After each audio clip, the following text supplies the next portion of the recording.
The main character was a demon king until he was defeated during a great war, and in the next life, he was born as an ordinary human. In the 21st century, a tower appeared out of nowhere in Seoul, causing the first cataclysm. A gate opened from which monsters began to emerge, and the world plunged into chaos. Soon, there were people who were able to defeat them. They were called hunters. Their unions and guilds formed a special system, and when everyone felt relief, the second cataclysm happened. A war began between the world of gods and the world of demons. King Deimos of Pandemonium brought with him hordes of demons and attacked Earth. The divine beings of Elysium appeared and opposed them. The planet turned into a battlefield. The end of this war was put by someone who was neither a god nor a demon. He became the savior and hero of humanity, because he had incredible power, thanks to which he was able to return the peaceful time that had lasted for 30 years. The protagonist was standing in one of the halls of the Seoul State Art Museum and was checking messages on his phone. He saw that he had to do a group task and realized how much he didn't like it. He regretted the fact that his professor did not understand how absurd such tasks were, and noticed a teacher who was leading a group of children on an excursion. The boy decided that there were so many people here today precisely because of this. Mincheol heard that school children dream of becoming just like their hero and thought that nothing had changed since his childhood. He remembered that at their age, he could reach his monument with his eyes closed. Events are transferred 20 years back to the day when the main character first saw the statue of the hero. His classmates were surprised by the dimensions and did not believe that a person could be so tall. The teacher told them that the hero died after defeating the Demon King, and this statue was built so that people would not forget that he had sacrificed himself for them.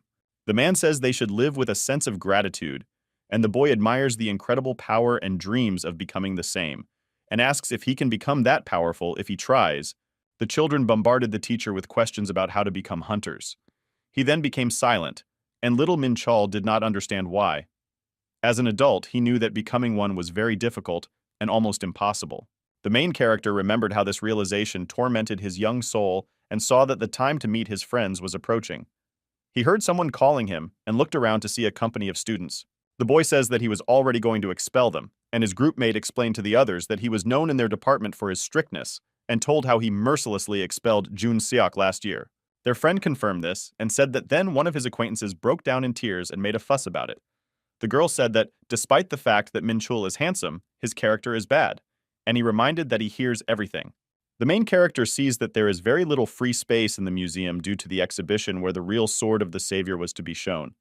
His attention is drawn to the picture hanging next to him.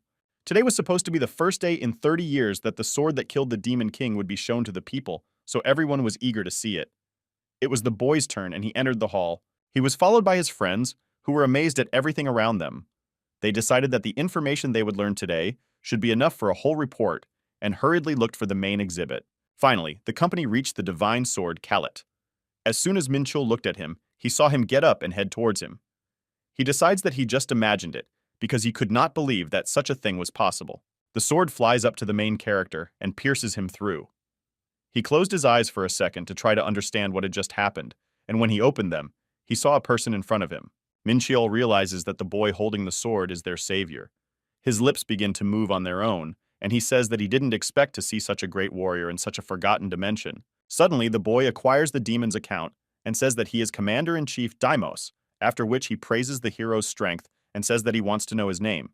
He realizes who he really was all this time. The savior doesn't say a word, instead only thrusts the sword harder into him. He laughs at the fact that he refuses to even talk to him and warns him not to lose his vigilance because they will meet him again. Mincheol regains consciousness and immediately notices his friends leaning over him. He sits down and holds his head, which hurt a lot, after which he realizes that he has lost consciousness. The girls offer to call an ambulance, and the main character points to Kalit's sword and says that it just rose up and pierced him. Everyone denies this and says that he just looked at him and fell to the floor. The guy said that he probably just fell asleep standing up, and the main character can't believe that he dreamed all this, because all the events looked quite real. Mincheol remembers everything he knew about Deimos. He came to Earth 23 years ago to destroy the Earth, and was the lord of one of the 4 dimensions. Pandemonium. Parubak still felt very bad and thought about why this happened right here and now. He realized that he had been the Demon King in his past life. After the successful defense of the project, the friends invited the main character to celebrate it with fried chicken, and praised him because it was his ideas that earned them a good grade. He complimented them back, after which one of the girls asked if he was okay. She said he looked very sick after that day at the museum, and suggested the boy go to the hospital because he might have hit his head. He replies that everything is fine with him and says that he just has to think about something. The friends agree that the main character just needs to rest and let him go, but suddenly one of the classmates approaches them and asks why he refuses to celebrate the end of the exams. Min Cheol ignores him and leaves. On the way home, he decides that nothing matters right now because his head is a real mess that needs to be dealt with. The boy does not understand how he, with his calm and peaceful character, turned out to be the reincarnation of the Demon King. He hated him all his life, because many people died because of him, but in the end he himself turned out to be this scum. He remembers how as a child he told the reader that when he grows up he will become a hero who can pierce the vile Deimos with a sword, and realizes with irony that these words were said by a former demon. The main character decides that he will not be able to return to his old body, so these memories are of no use to him, and he thinks about why, being the Demon King, he died at all. He knew that Deimos's body was dying, so the spirit had to return to the real body after death, and decided that it was rather strange that a hero who was perfectly fine died with him. The boy realized that it was pointless to waste time on such thoughts, and that he had better think about what he could do now. The gulf between the Demon King and Min Cheol started with mana. For beings belonging to a higher dimension, feeling it was easier than walking and breathing. But for people from a lower E, it was much more difficult. The main character mentioned that he knows a way to do it. He takes a deep breath and focuses his subconscious, after which he begins to feel his mana. Logging into the Akashic records is performed and the search for the desired skill begins. Min Cheol realizes that he has just now awakened and received the player's unique ability. He was surprised that it came so easily to him. The guy sits down on the bench and tries to sort out his confused thoughts, then sees that he can now go into his status window and look at his stats. Noticing that the main character is a player, he was surprised and decided to test his skills. Thanks to one of them, he can change the laws of the world if he increases his level of karma by killing monsters. Min Cheol thinks that this is all very much like a game, and mentions that the lower and higher dimensions are separated by the amount of karma, and the difference between their amount creates a chasm. This is why a being that enters the human world from the higher world has to use another body and is restricted in using its powers to maintain balance. These were the laws of the universes, but the protagonist had the ability to change them. The boy decided that in this case he would be able to cross the border. An ordinary person who was no longer a demon king could not do anything for humanity because the divination universes had signed a reconciliation agreement. The main character understands that if people find out about the appearance of Deimos, then the world will plunge into chaos, so he had to continue living as Min Cheol. He planned to become stronger and contribute to the development of humanity. He decided it was a good idea because in his past life, he also just wanted to get stronger. To begin with, the young man had to understand magic, and since there was a lot of information about it in the memories, he had to research it. Closer to midnight, the boy came to the mana collection circle. It was a magic circle that all demon kings inherited from generation to generation. It concentrated in the center all the mana it collected nearby. The main character put a magic stone inside, after which it began to glow. The magic circle found a source of mana, after which it was activated. Min Cheol saw that it would only collect mana for 5 minutes, so he quickly sat down in the center and noticed that the concentration was so strong that it could be seen with the naked eye. He had to do basic pranayama and draw mana into himself, but later he needed to learn demonism. This is a special breath that allowed you to create a small cosmos in your mind with the help of star energy. When the protagonist was the Demon King, he signed a contract with a celestial demon and entered the Murim dimension. There, he learned an ancient spiritual technique that was overwhelming for all but the masters of demonism. It was called the star system technique. But apart from it, he was able to learn various martial arts, and as a result created a technique from them that was stronger than the other demons' martial arts. In his past life, he became the commander-in-chief because of this, so Min Cheol decided that now he should also follow this path and began to absorb the power of the stars. The main character had no right to be distracted, because then he would die or go crazy. An ordinary person's body couldn't contain that much energy, but the boy thought that if he was a demon king, ordinary pain was nothing special to him. The magic circle timed out, and the light disappeared. Perubik saw that he had reached the first skill star. Under the influence of the star system technique, his body began to become stronger, and his characteristics increased. Min Cheol flexed his limbs and stood up. It was late at night, so he decided to go home and see the changes that had occurred in his status window. Before going to sleep, the main character noticed that he now had the power of the universe. He had never heard of it, but he remembered that with star system technology, he could use the power of darkness and the power of light. The boy thought that in his past life he could only use the power of darkness because he was a demon, and since a person can use both, now he will definitely be able to become the strongest in all dimensions. Min Cheol came to the Hunter Registration Center and saw many people receiving negative results and not passing. He was not worried about it because he was confident in himself. After seeing his results, the young man was a little upset because all his characteristics except magic were at the initial level, and he asked if there was an F among the ranks. The girl standing nearby said that the lowest value was E. He notices that the association failed to see the power of the universe, and that there is a letter in parentheses next to the grade. The main character asks her what this letter means, and she answers that it is potential abilities. Min Cheol asks her to explain the meaning. The examiner says that by defeating monsters, you can improve your abilities, and the limit of this improvement is indicated in parentheses. The boy decides that this does not apply to him, because he is not an ordinary hunter. The girl says that there are people who can exceed this limit if they try very hard. She says that the boy is too weak to go into the tower and fight monsters, but there are other areas where he can be useful. The examiner thinks he's upset because he got the lowest grade and starts cheering him on. The protagonist was surprised by such a reaction and thanked the girl. Min Cheol walked out of the Hunter Registration Center and saw a crowd of people outside the building. He realizes that these are summoners trying to drag others into their guilds. The boy sees that everyone has already learned that he has low characteristics and is happy about it. Now he won't be promoted by guilds all the time because he's too weak. The main character sees a message coming to him. After reading it, he realizes that he has to pass an exam in order to get a license and officially act as a hunter. Noticing that the test is 10 days away, he decides not to level up his abilities yet and come with low specs. Min Cheol found out that he would be randomly tested in the exam and realized that he would fail the exam very easily if he didn't improve his fitness level. The main character went for a run and little by little began to increase his indicators. He thought that at this rate he might die before the exam began. After some time, the boy noticed that he was increasing his physical characteristics just by breathing and decided that if he continued training, he would definitely pass the exam. During the day, Min Cheol trained his body, and in the evening, he upgraded his star system technique. He realized that at such a pace, he would be able to prepare for the exam in just 7 days. After checking his figures after a week, the main character saw that they had almost doubled and was glad that his efforts were not in vain. The boy had to concentrate in order to combine the dark and light power of the universe, and remembered that in his past life, he had spent a year to get the second star, and as a human, he had done it in 2 weeks. Min Cheol realized that he could now master the skills of the unknown homeless 7 stars fist and slippery clouds, which he began to do.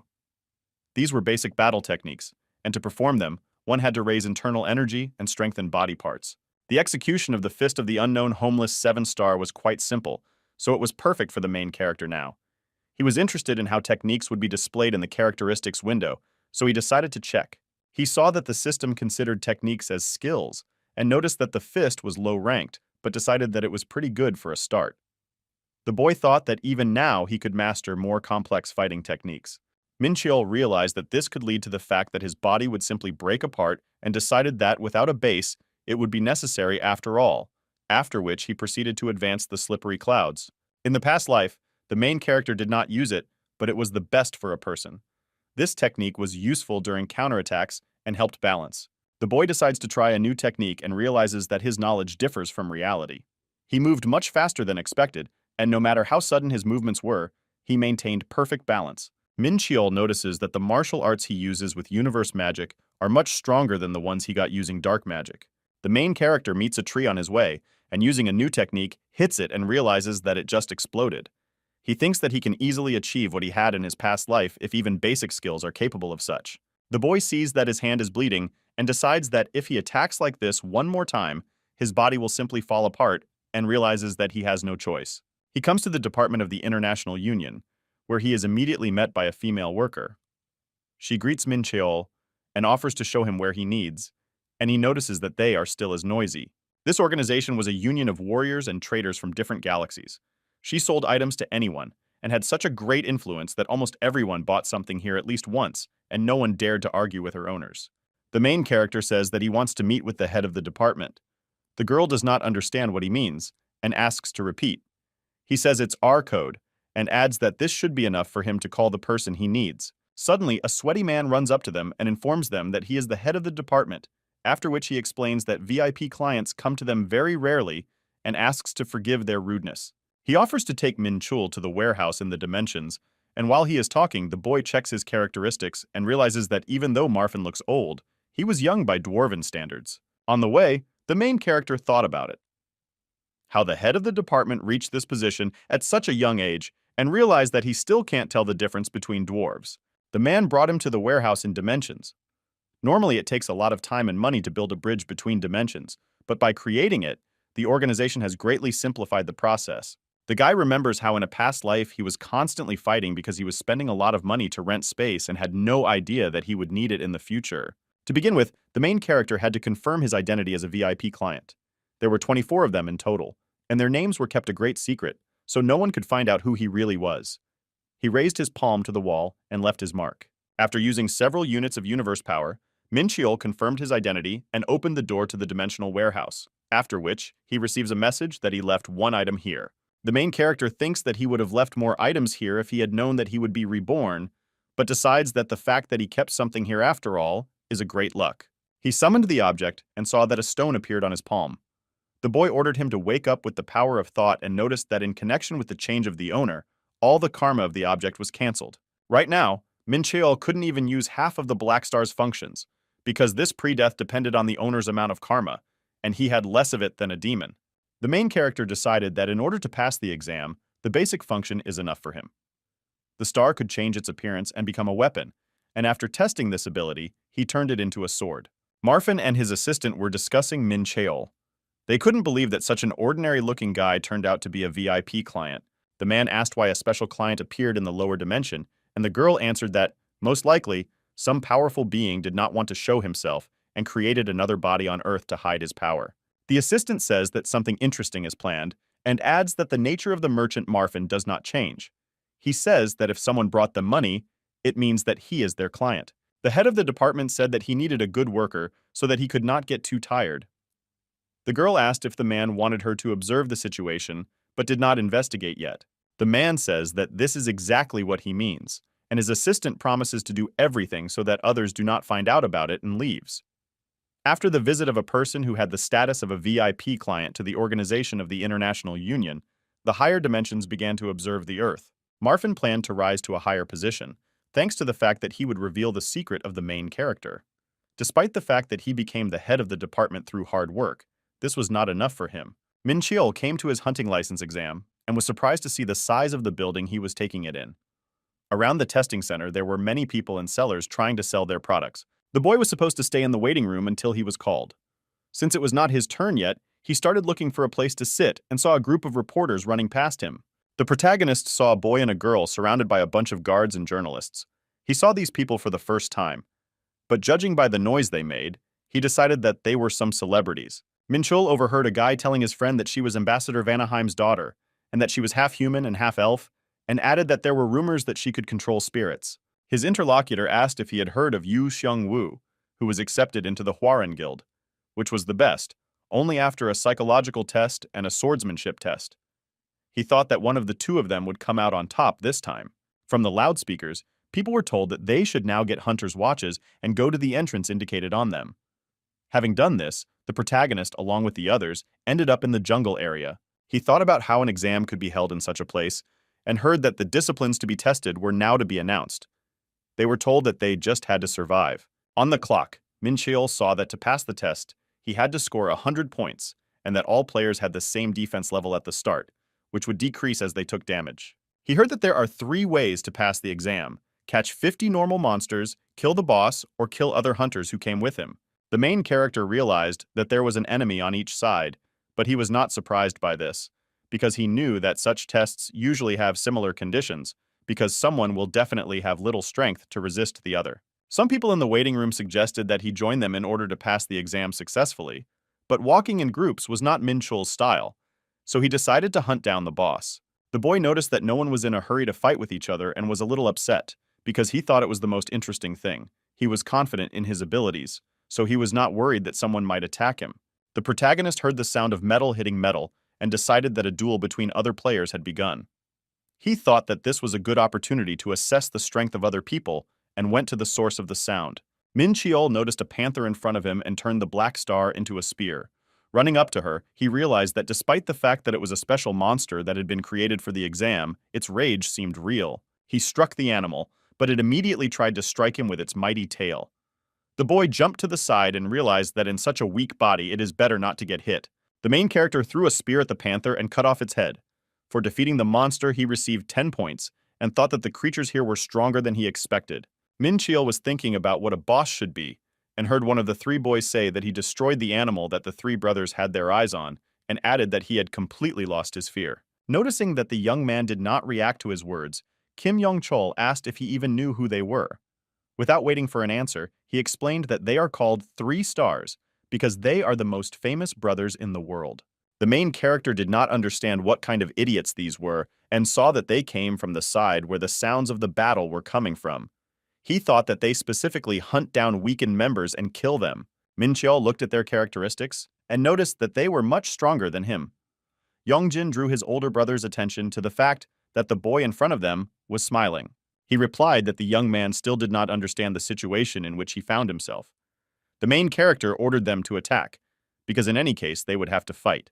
The brothers were shocked at his insolence and said that they were going to let him go if he gave them the points, but now they have to teach him manners, after which they all rushed at Min Cheol together. The boy turned the black star into a dagger and began to fight. He understood that his opponents were acting quite coordinated, but he knew that he could beat them. He used the flower dagger technique and attacked Yongjin from different sides, and decided that seeing this, the third fool would not be able to use the magic that attracted the blows to him. One of the brothers decided to take revenge for the youngest and threw a spear at the protagonist, but he managed to dodge. Seeing this, the boy threw a fireball at him. Min Cheol turned the black star into a blade of 5 tigers and extinguished the flames, and while the opponents were shocked by his power, he used the power of the slippery clouds and was behind them with one jump. Parubak says that it's time to end this and defeats his older brother with one blow, for which he receives 25 points. The 2 remaining boys could not believe that he had succeeded. In the main character, the soul of Deimos woke up, and he decided that he should finish what he started. He understood that if he beat them too, he would get enough points to pass the test. In the broadcasting hall, people could not believe that one of the 3 stars was killed, because they were all trained by the 2nd guild in the country's ranking. Suddenly, a photo of the participant who did it appeared on the screen, and the guy asked his friend to look at it. Not noticing the photo, one of the girls said that it must have been a handsome man. Shungwoo tried and started to show off that he was personally selected for the exam by one of the best Korean hunters. She says that the young talent of the boy was trained by the best hunters, and that these 3 brothers are not capable of anything compared to him, after which she is happy that their guild will win this exam. The girl looks at the screen and sees that the black 3-star has been won by some other participant and is very surprised. Meanwhile, the main character destroys future hunters one by one. Winning 20 people, Min Cheol scored 172 points and realized that he had been walking around the boss area all this time to meet the other contestants for nothing. There was an hour left until the end of the exam, so he decided to go to the boss again. Having reached the right place, the boy saw a golem in front of him. He looked at its characteristics and saw that it could regenerate. The main character thought about whether the organizers of the test wanted to make it so that no one could win the boss, because if you get hit by one blow, you can fail him. He changed the black star into a spear and began to attack. Min Cheol decided that the golem couldn't be allowed to recover, so he had to beat him continuously. After the first blow, he noticed that he did no damage. The boss hit the boy but missed, and commented on all his actions in his voice. The chief Igroi thought that after those brothers he was bored, so now he would be able to break away. He realized that a spear would not work now and took an axe. Min Cheol jumped up and used the mountain cutting technique to strike the golem, causing it to lose health. Seeing that the enemy had a crack, he was happy and decided that its size was not important because if he failed, he could hit even 100 times in order to win. At the sound of the battle, Siyumi came and realized that she had already been overtaken.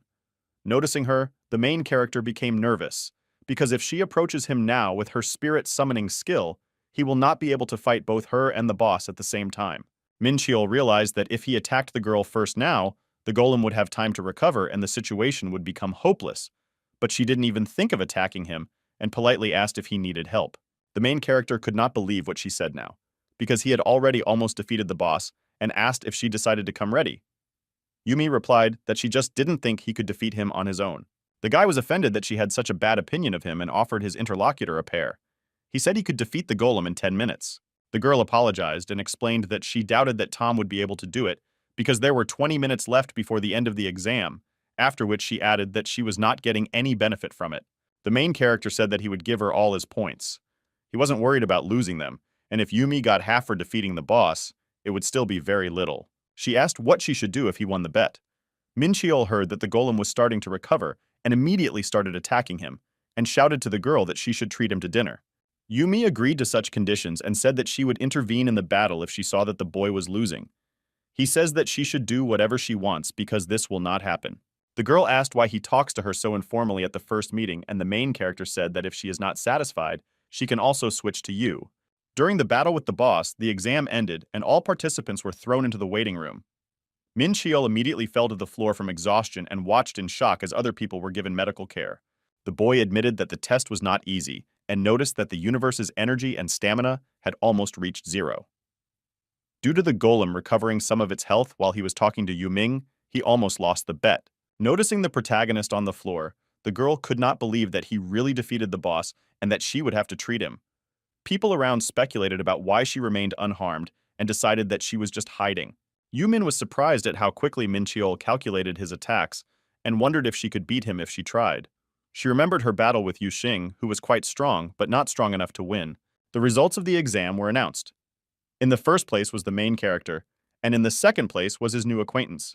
Seeing that he took only third place, the boy was shocked. Yu Xing was immediately surrounded by reporters who wanted to talk about his place in the table, but he brushed them off and said that he was in no mood to talk to anyone right now. Min Cheol wanted to leave as soon as possible because he might be noticed soon, but outside the walls of the waiting room, everyone was already talking about the best contestant in the exam. The main character opened the door and saw a crowd of people eager to see him. He decided to leave through another way, but journalists were already waiting for him behind. The boy knew that now guilds would start advertising him and realized that at this rate he wouldn't even get home today, so he loudly announced that he had conditions for joining the guild. He says he will go where he will be paid 5 billion won. Everyone was shocked and explained that they couldn't pay that much to a hunter with low specs and low potential. Min Cheol wasn't going to get involved and was happy that he was rejected, after which he began to say goodbye. He was sure that no one would want to pay such a contract with a rookie. Someone in the crowd said they were ready to sign the deal. The main character wanted to look at that psycho, who was ready to pay crazy money for a newbie in his guild. And when people parted, he saw Marfin in front of him. The man led him to the tower of the Interstellar Alliance. The boy immediately informed him that he did not want to join any guild, and he replied that he knew that and that he just wanted to ensure his comfort. He says that he would like to register Min Cheol with the Interstellar Alliance as a free mercenary and explains that they will work on equal terms and that no one will interfere in his activities. Marfin said the organization will provide him with a team to support him and will buy any items he acquires at the highest price. The main character understands that the contract is not bad, but the conditions are too good. The boy knew that the main rule of the International Union was based on the idea that nothing is ever given for free, so he was very surprised by such an offer. He asked the man about it, and he replied that they just wanted to gain his trust. Min Cheol understands that they are hoping that he has great powers if he is a VIP client. He figured that if their goal was simply to appease him, there was no reason to refuse. After the protagonist signed the contract as soon as they were alone, the assistant asked the head of the department if he was sure of his actions. The man replied that he would not get involved in this just like that, and asked her to go meet clients. The union's free mercenaries could match Pandelium's elite, so such a deal required the director's approval, but to get his VIP client status alone was not enough. The director easily authorized this contract and ordered him to support it with all his might and to keep it secret. Marfin could not believe that it turned out to be so simple. The ball from which his boss appeared fell on the floor, and he disappeared. The man reflected on what had happened, and recalled that he was calm when he found out that the boy was a VIP customer, but had a very strange reaction when he saw the video of his fight. Meanwhile, Knox was watching the tape of the protagonist's exam and thought that he felt like he was watching Demo's fight, although it was impossible because he was already dead. Min Cheol woke up to a knock on the door. He could not understand what was happening and why his alarm did not go off, after which he asked who had come to him. The girl behind the door said she was Ellie from the International Union. The main character opens the door and says that such a lady did not have to come to his house and she could just call. She said that she had been writing and calling him all this time, but he did not answer, so she decided to come in person. The boy looked at the bed, where his phone was bursting with messages. Ellie says she understands him because it's hard to see anything in such a mess. Min Cheol invited her inside and asked why they were trying to learn more about the life of an ordinary person. The girl replied that he was too modest, and the main character said that she had probably already conducted an investigation and she said that she had not done anything like that. The guy started cleaning quickly as soon as she entered the apartment. Min Cheol asked why Marfin came to the exam yesterday, and his assistant explained that when he entered the International Union Tower, he showed his future hunter ID, so they thought he was going to take the test. Ellie sat down on the chair opposite the bed and handed the main character a box. He asked what it was, and she answered that it was a work phone and a bank card, which contained the agreed amount of money. Min Cheol saw that the map really contained billions and could not believe that he was really given such money. The girl explained that they had to deduct the tax, so the money was a little less. She did not expect the boy to be so surprised, but he reminded her that he had already said that he lived modestly and thought that his financial habits corresponded to the status of a student. Ellie says that she came so early because they need to discuss the main character's team. He said that he would have enough people to carry the loot, and she asked if he wanted to hire a hunter for the role of a tank. Min Cheol asked when he could go clean the gate, and the girl replied that it would only be possible once they gathered a team and found the right place, which upset him. The main character wanted to test the rights of a hunter as soon as possible and the unique opportunity to increase the level that he received. Ellie got up from her chair and said it wouldn't take long because she was talented. 3 hours later, she led him to the gate, much to the boy's surprise. He said that now he understands why the girl was so confident, because she really performs her duties well. A man approached them and asked Ellen if the boy next to her was the same person who turned the recent exam upside down. She greeted and offered to introduce them. The girl informed the main character that this is his support team. Her commander walked up to him and introduced himself as Jung Yan Hyung before holding out his hand. Min Cheol shook her hand and began to tell her what they were going to do. He ordered the team not to commit to battle, but simply to collect awards. The man thought about who he was and why they were urgently gathered on a day off. The commander said that this was the first time he had heard the boy's name, and one of his subordinates said that he took first place in yesterday's hunting license exam. Everyone was surprised to hear that the newcomer was going to clear the gate on his own. They did not believe that the main character would manage, and thought that he would call them almost immediately. Inside, Min Cheol killed the prickly boar, which was one of the most difficult monsters, with one blow, much to the surprise of the team. He smiled and asked them to keep up. The main character was killing monsters and getting experience points, and after a while saw that he leveled up and told the team that he was going to rest for a while. Everyone was satisfied with the rest, but understood that there was still a lot of work waiting for them. Their colleague said Min Cheol wasn't joking and asked them to continue working. The boy decided to check the status window, and in addition to the new level, saw that he had 5 accumulated points. They were given with each level up and could be used to improve any stat. The main character decided to invest them in the power of the universe, because it was the source of his power. After doing so, he was surprised that in just half an hour, he could increase the energy of the universe by 10%. Min Cheol realized that at this rate, he would easily become the most powerful in the world and continued his hunt. His next victims were monkeys, which he easily killed. The commander was shocked by what he saw and thought that this boy looked more like a seasoned warrior who had honed his skills in countless battles than a young man who got his hunting license yesterday. The man knew that he would have to support the main character and thought about how high he would rise while he continued to fight. After some time, Min Cheol cleared all the gates and realized that only the boss remained. He asked the crew if they would mind if he went there, and the commander hesitantly agreed. The boy asked the man why he was behaving so strangely. He mentioned that he was new, and explained that usually they go to the boss after 2 days of hunting because you need to have enough information. The main character overheard their conversation and was surprised that people were taking time for such a stupid reason. The gate could only be considered cleared when the core was raised, and if you go to where its energy is coming from, you can find the boss. The boy and his team came to the boss. Seeing that it was the leader of the wise monkeys, he realized that he could use special spells in battle. The man said that the Edamon is a strong opponent, so this time the duel should be taken seriously. Min Cheol says that there is no reason to worry and runs forward. The main character decides that it is necessary to simply prevent the boss from applying the spell. As soon as he approaches it, he enters the area of effect of the Totem of Numbness, which reduced his agility by 3 units. This made the boy nervous, but he managed to throw the knife in such a way that it split him in half, after which he saw a pack of monkeys running at him. He realized that they were quite stupid if they decided to attack someone who was stronger than them. The main character killed all of them, and seeing this, the Edamon got angry and became stronger. The team understood that now it was impossible to defeat him alone and wanted to help. Min Cheol heard his assistants saying something behind him and was surprised that they wanted to help him defeat such a pitiful monster. He uses the 5 Tiger Blade and defeats the boss. Ellie met the boy and his team at the exit from the portal that led to the gate. She said that he did a good job today and held out the water with a towel.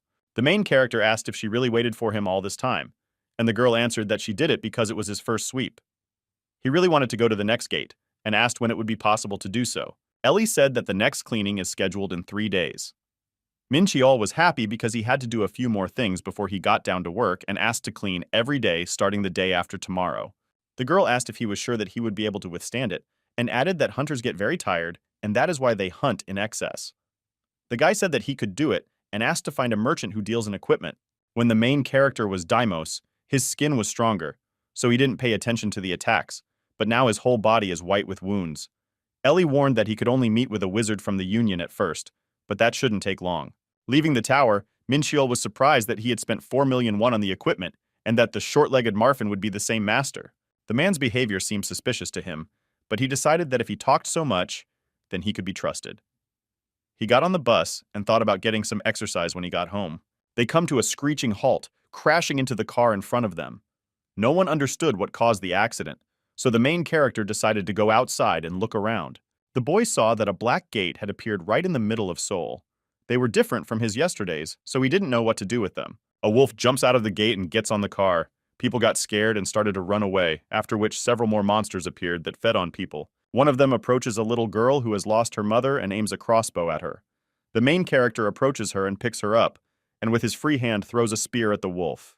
The boy placed the child next to him and said that he was sorry to use combat training on this monster and began to wait for it to die in order to gain experience points. Min Cheol was disappointed when he saw that he got almost nothing, but then he noticed that the body of the slain beast contained the energy of the universe that he could absorb. The best hunters of the association came to help, but after a while they began to run out of strength to face such a large number of monsters. The girl noticed that their color was different from the E-rank creatures, which meant that they were stronger. When one of the wolves aimed a weapon at them, they thought they were going to die, but they saw a dark figure jump at him. The main character was happy to get the energy of the universe for almost nothing and started destroying monsters. Seeing such a strong man, the hunters were surprised and asked who he was.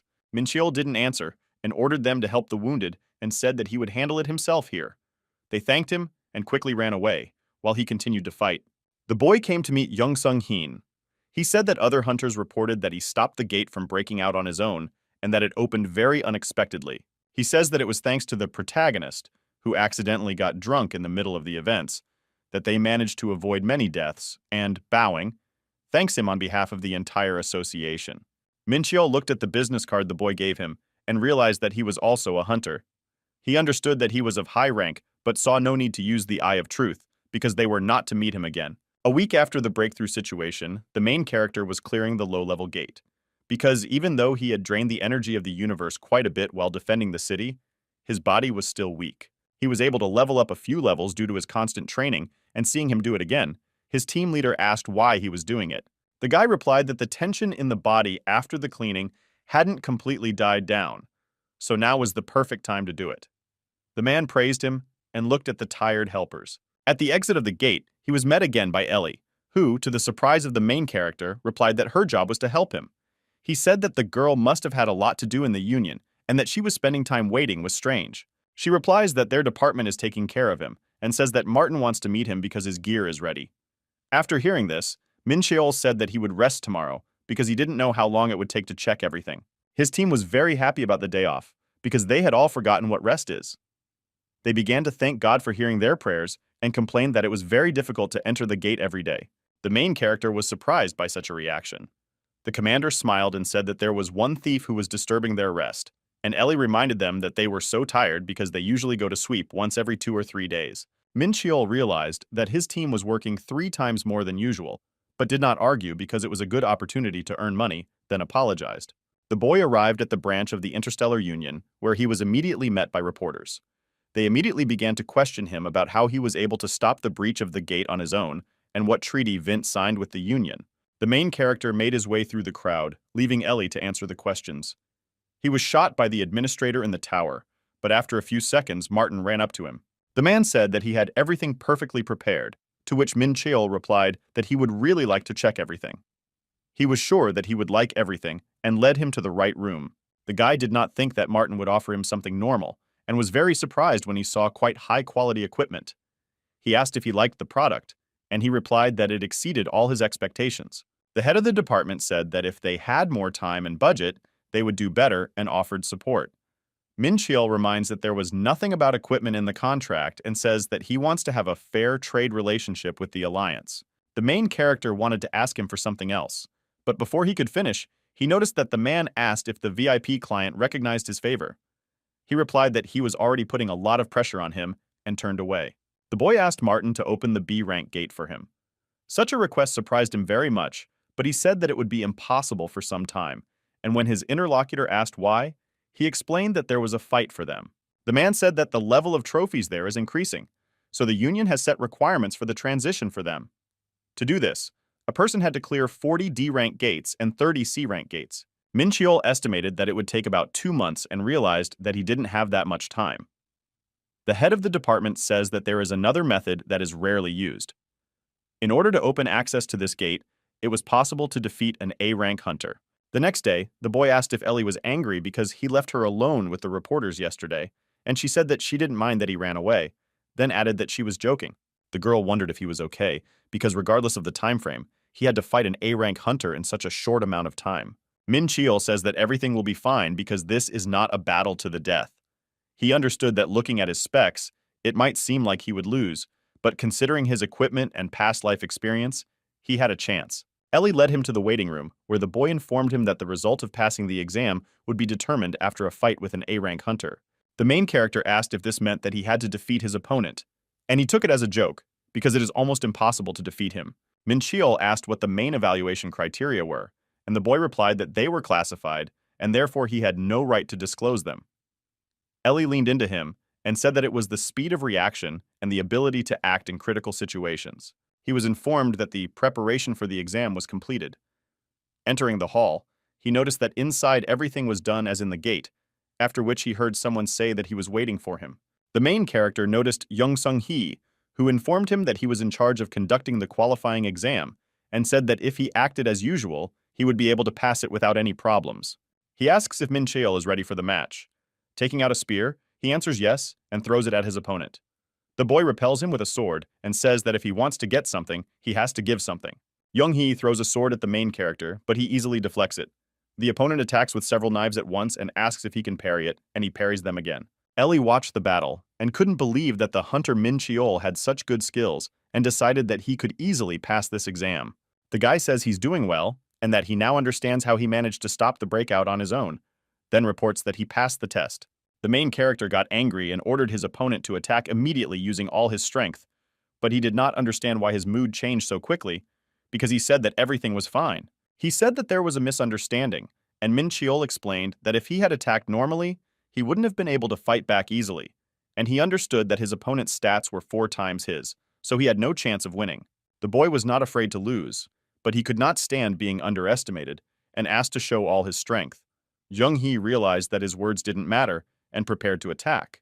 The opponent explained that he had the ability to control 7 swords at once without any restrictions.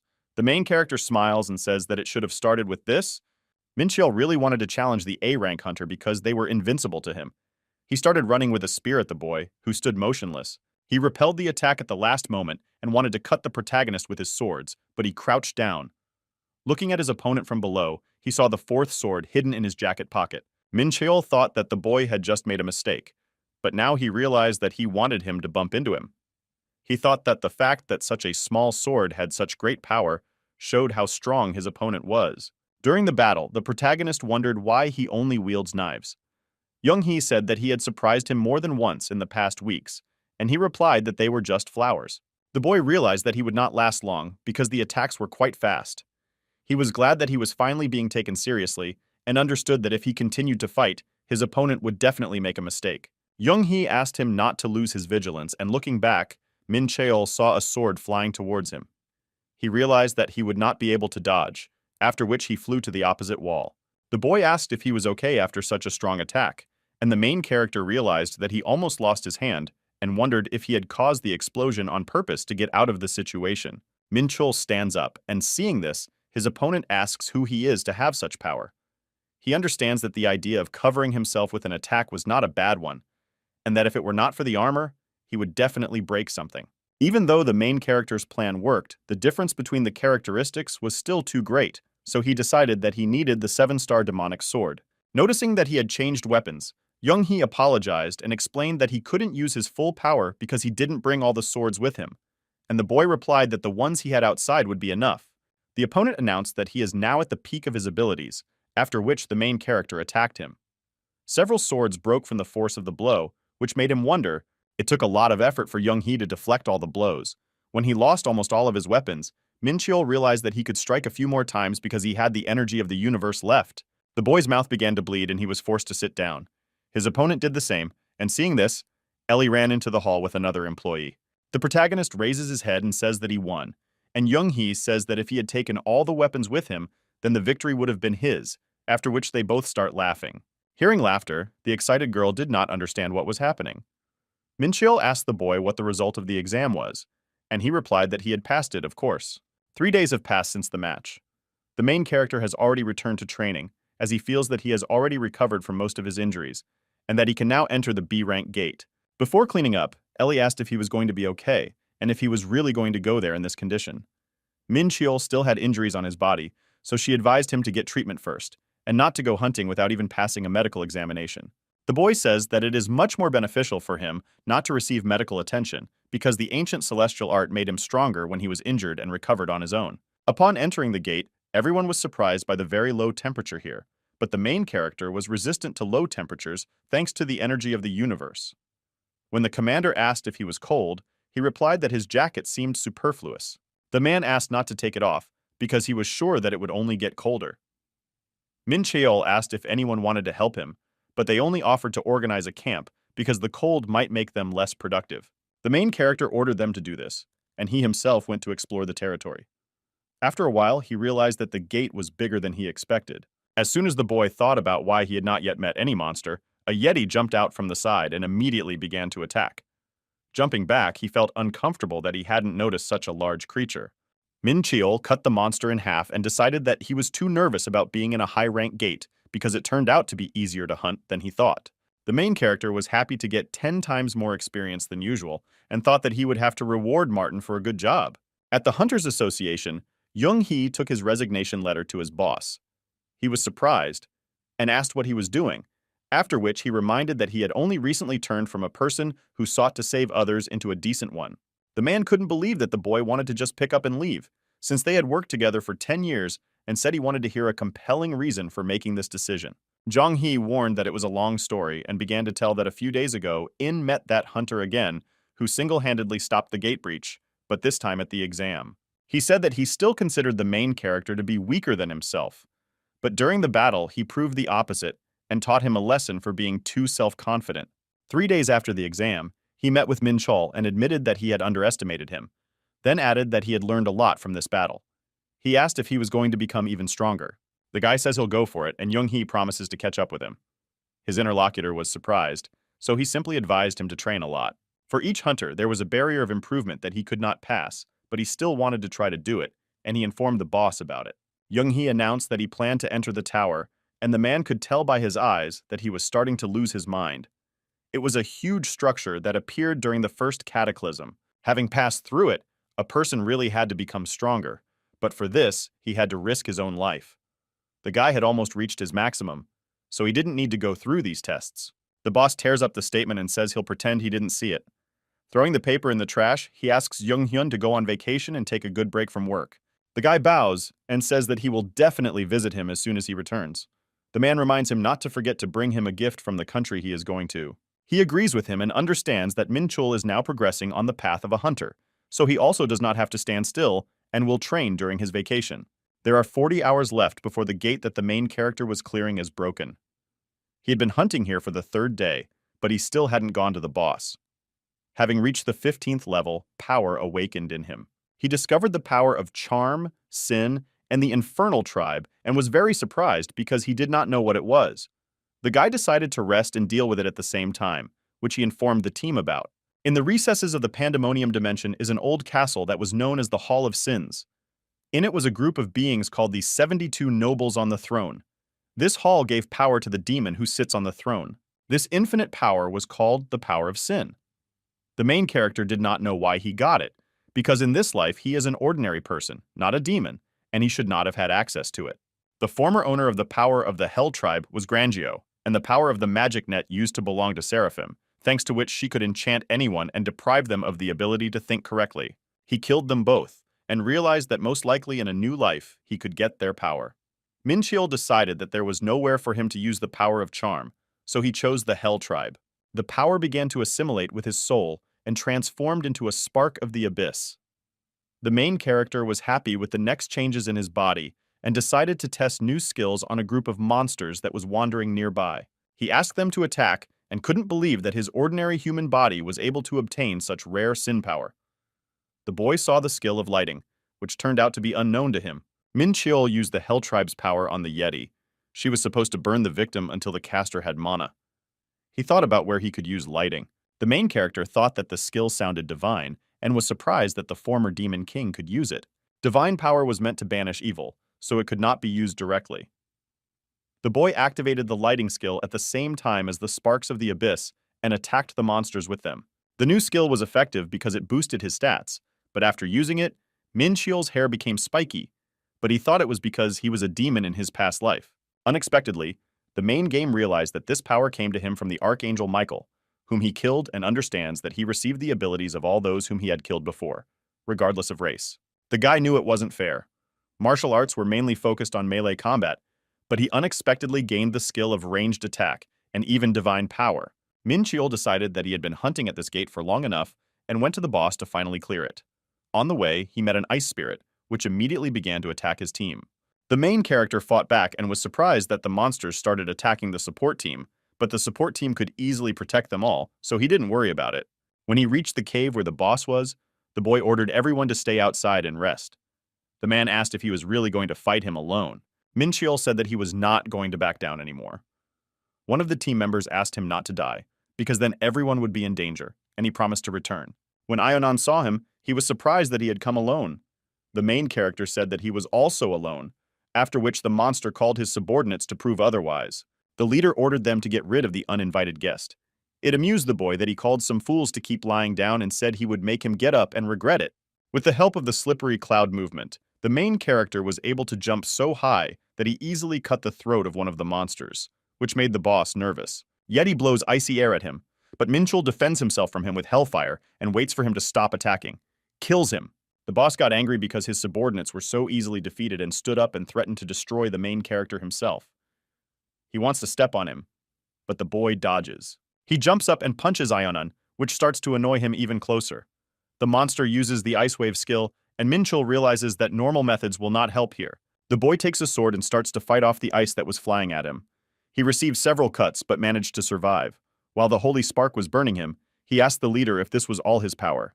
The boss says that he will crush him now, and the main character changes the black star into a blade that cuts stars and throws it at him. Seeing how his opponent's body fell, he remembered that he had already said that he would regret.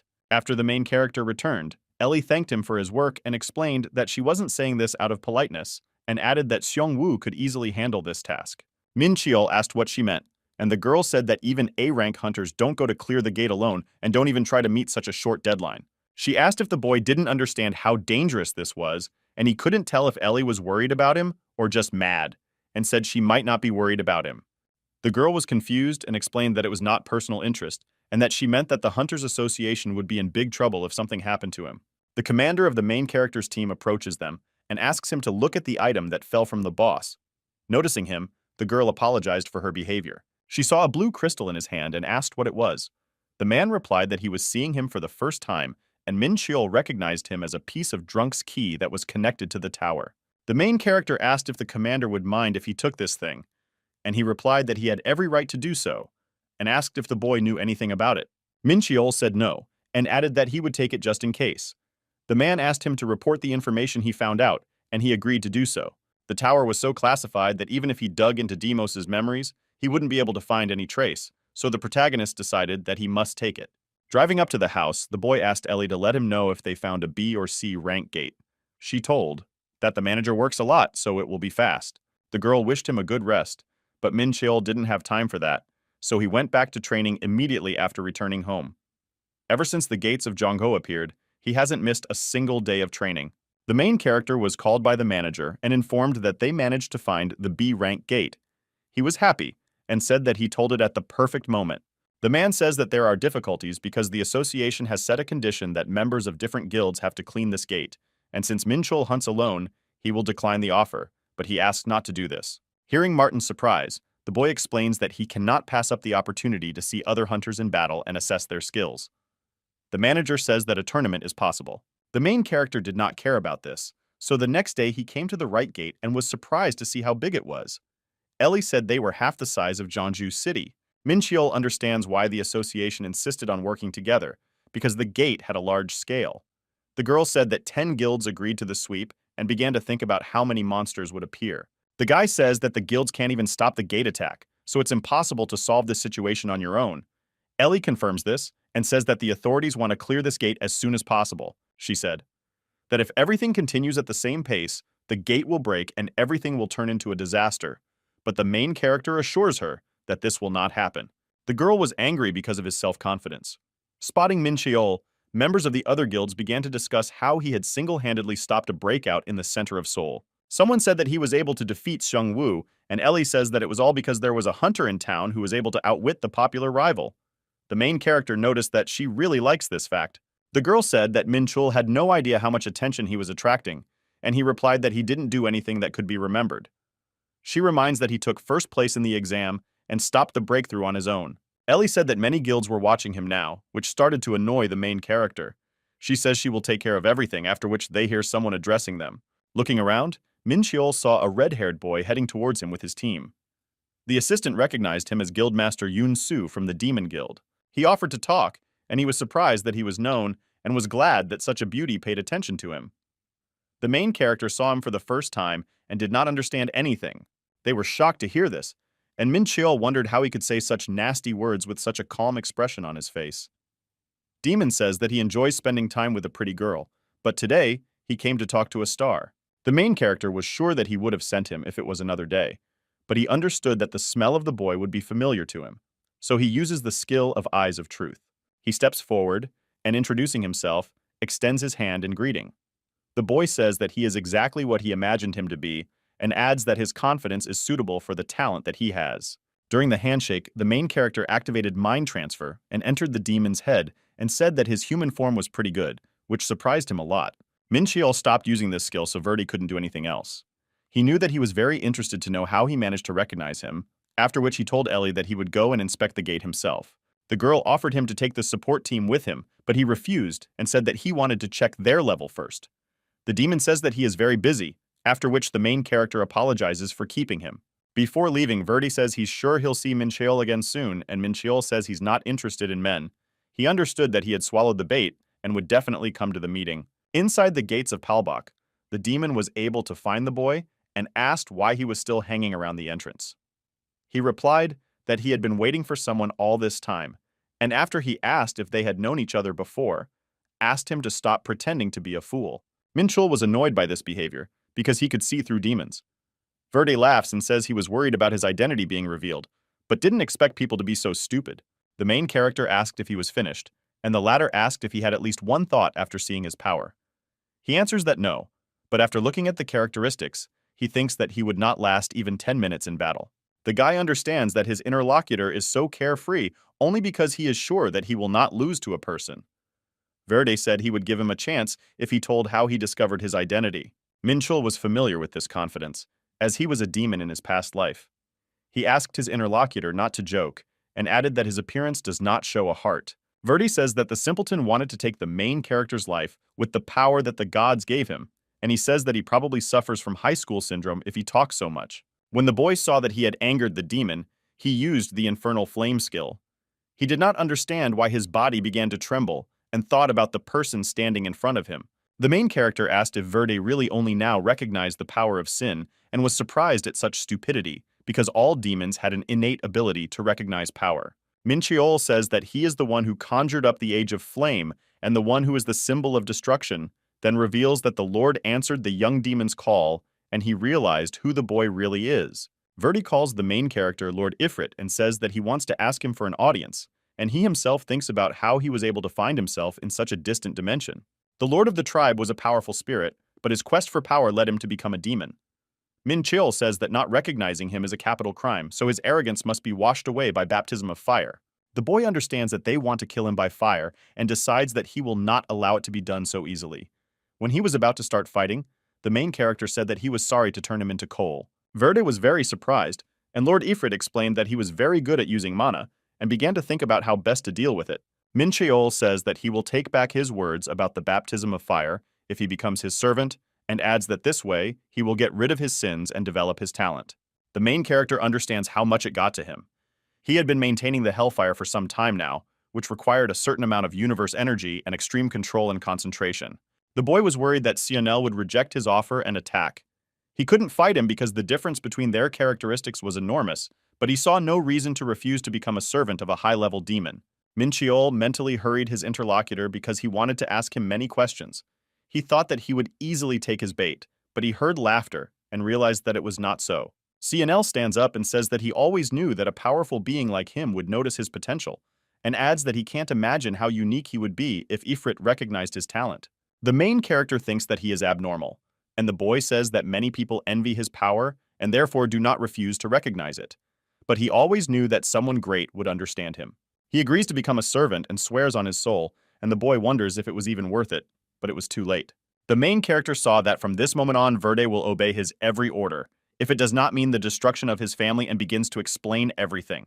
He says that he is called Min Cheol here and asks his subordinate to stop addressing him formally.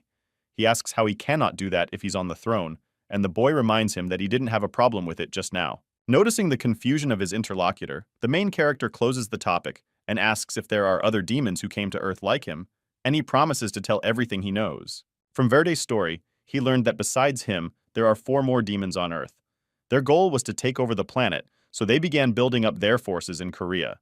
Thanks to the dark baptism they received, their powers were almost unlimited. Min Cheol didn't know who was responsible for this dark art, but he was sure that Rosalind, who served as Modius, would be the best at handling it.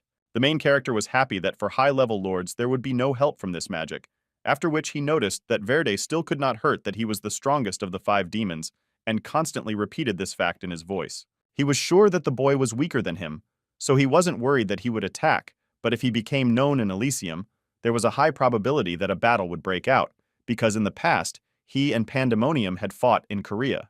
After the death of Deimos, Pandemonium lacked the strength to continue the war, and Elysium was no longer able to continue the offensive and decided that a compromise was necessary. Korea became neutral territory, but the main character realized that if the demons came here ignoring the decision that both sides came to, then they definitely needed the tower. Min Cheol knew that this race was willing to go to any lengths for the sake of power, and a battle could break out at any moment. He asked Verde to listen to his order, and he assures that he will carry out the assignment perfectly. The main character informs that from now on, he will be his eyes and ears. He could ask everything directly, but in that case, his subordinate might have doubts. Even though the boy seemed pretty loyal, he had to make sure of that. Min Cheol said he wanted a report on all of their intentions, and Verde said she would do anything for his grand plan. The main character knew that at first glance his actions might seem noble, but in reality, he just couldn't stand it when someone caused chaos where he lived. So he wanted to thwart the demon's plans. During Verde's 2 weeks of service, he learned that beyond the gates of Palbach was a forest. The trolls who lived there had the ability to regenerate, the Dark Hood was good at curses, and the Trents were setting up a trap on a level ground. Knowing the weak points of all the residents, Min Cheol defeated them all with ease. Looking at his specs, it couldn't help that he had pumped so much in just 2 weeks after the incident with Zhang Ho's White Gate. The main character realized that full battles are much better for him. Usually people repeat the same technique for years and eventually achieve enlightenment, but he achieved it when he was Deimos. At this moment, his body needed more serious fights in order to learn the movements of martial arts and reveal the concepts embedded in them. The boy had to understand how the muscles should move only when he achieved complete harmony. Min Cheol was pondering when to unleash his full martial arts power when he heard a troll running towards him behind him. He takes out a pack of 5 tigers and prepares to attack. The protagonist first disarms the opponent. Jumping up, he punches him in the stomach and wins.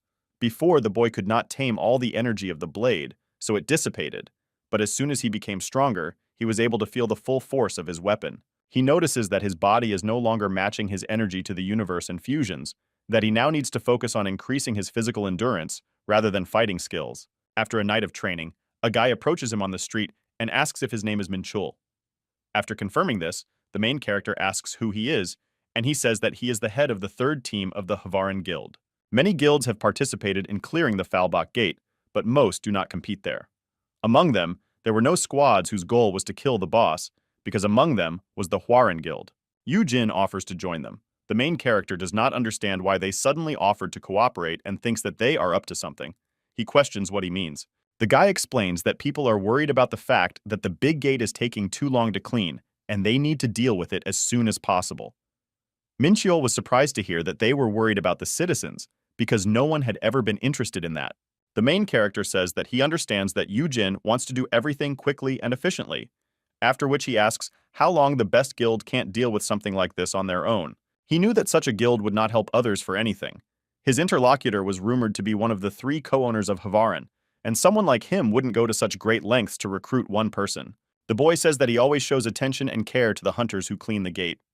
Minchiol sneezes and explains that he is allergic to nonsense. Yu Jin asks him to behave civilly, and the main character says that he, breaking into someone else's house at night, is also not behaving in the best way. Minchiol was thinking that tonight was the perfect night to practice the ancient celestial art, but his interlocutor ruined everything.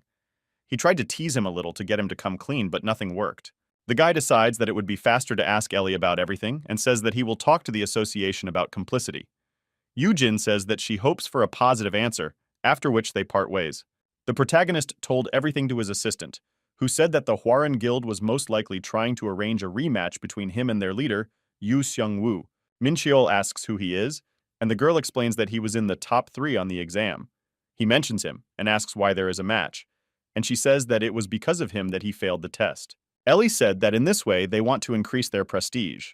In the first big gate in Korea, the battle of 2 hunters who fought on the exam will look impressive. The girl says that it is impossible to agree to the proposal because it is just a provocation. The main character thought for a while and announced that he would join the cleanup.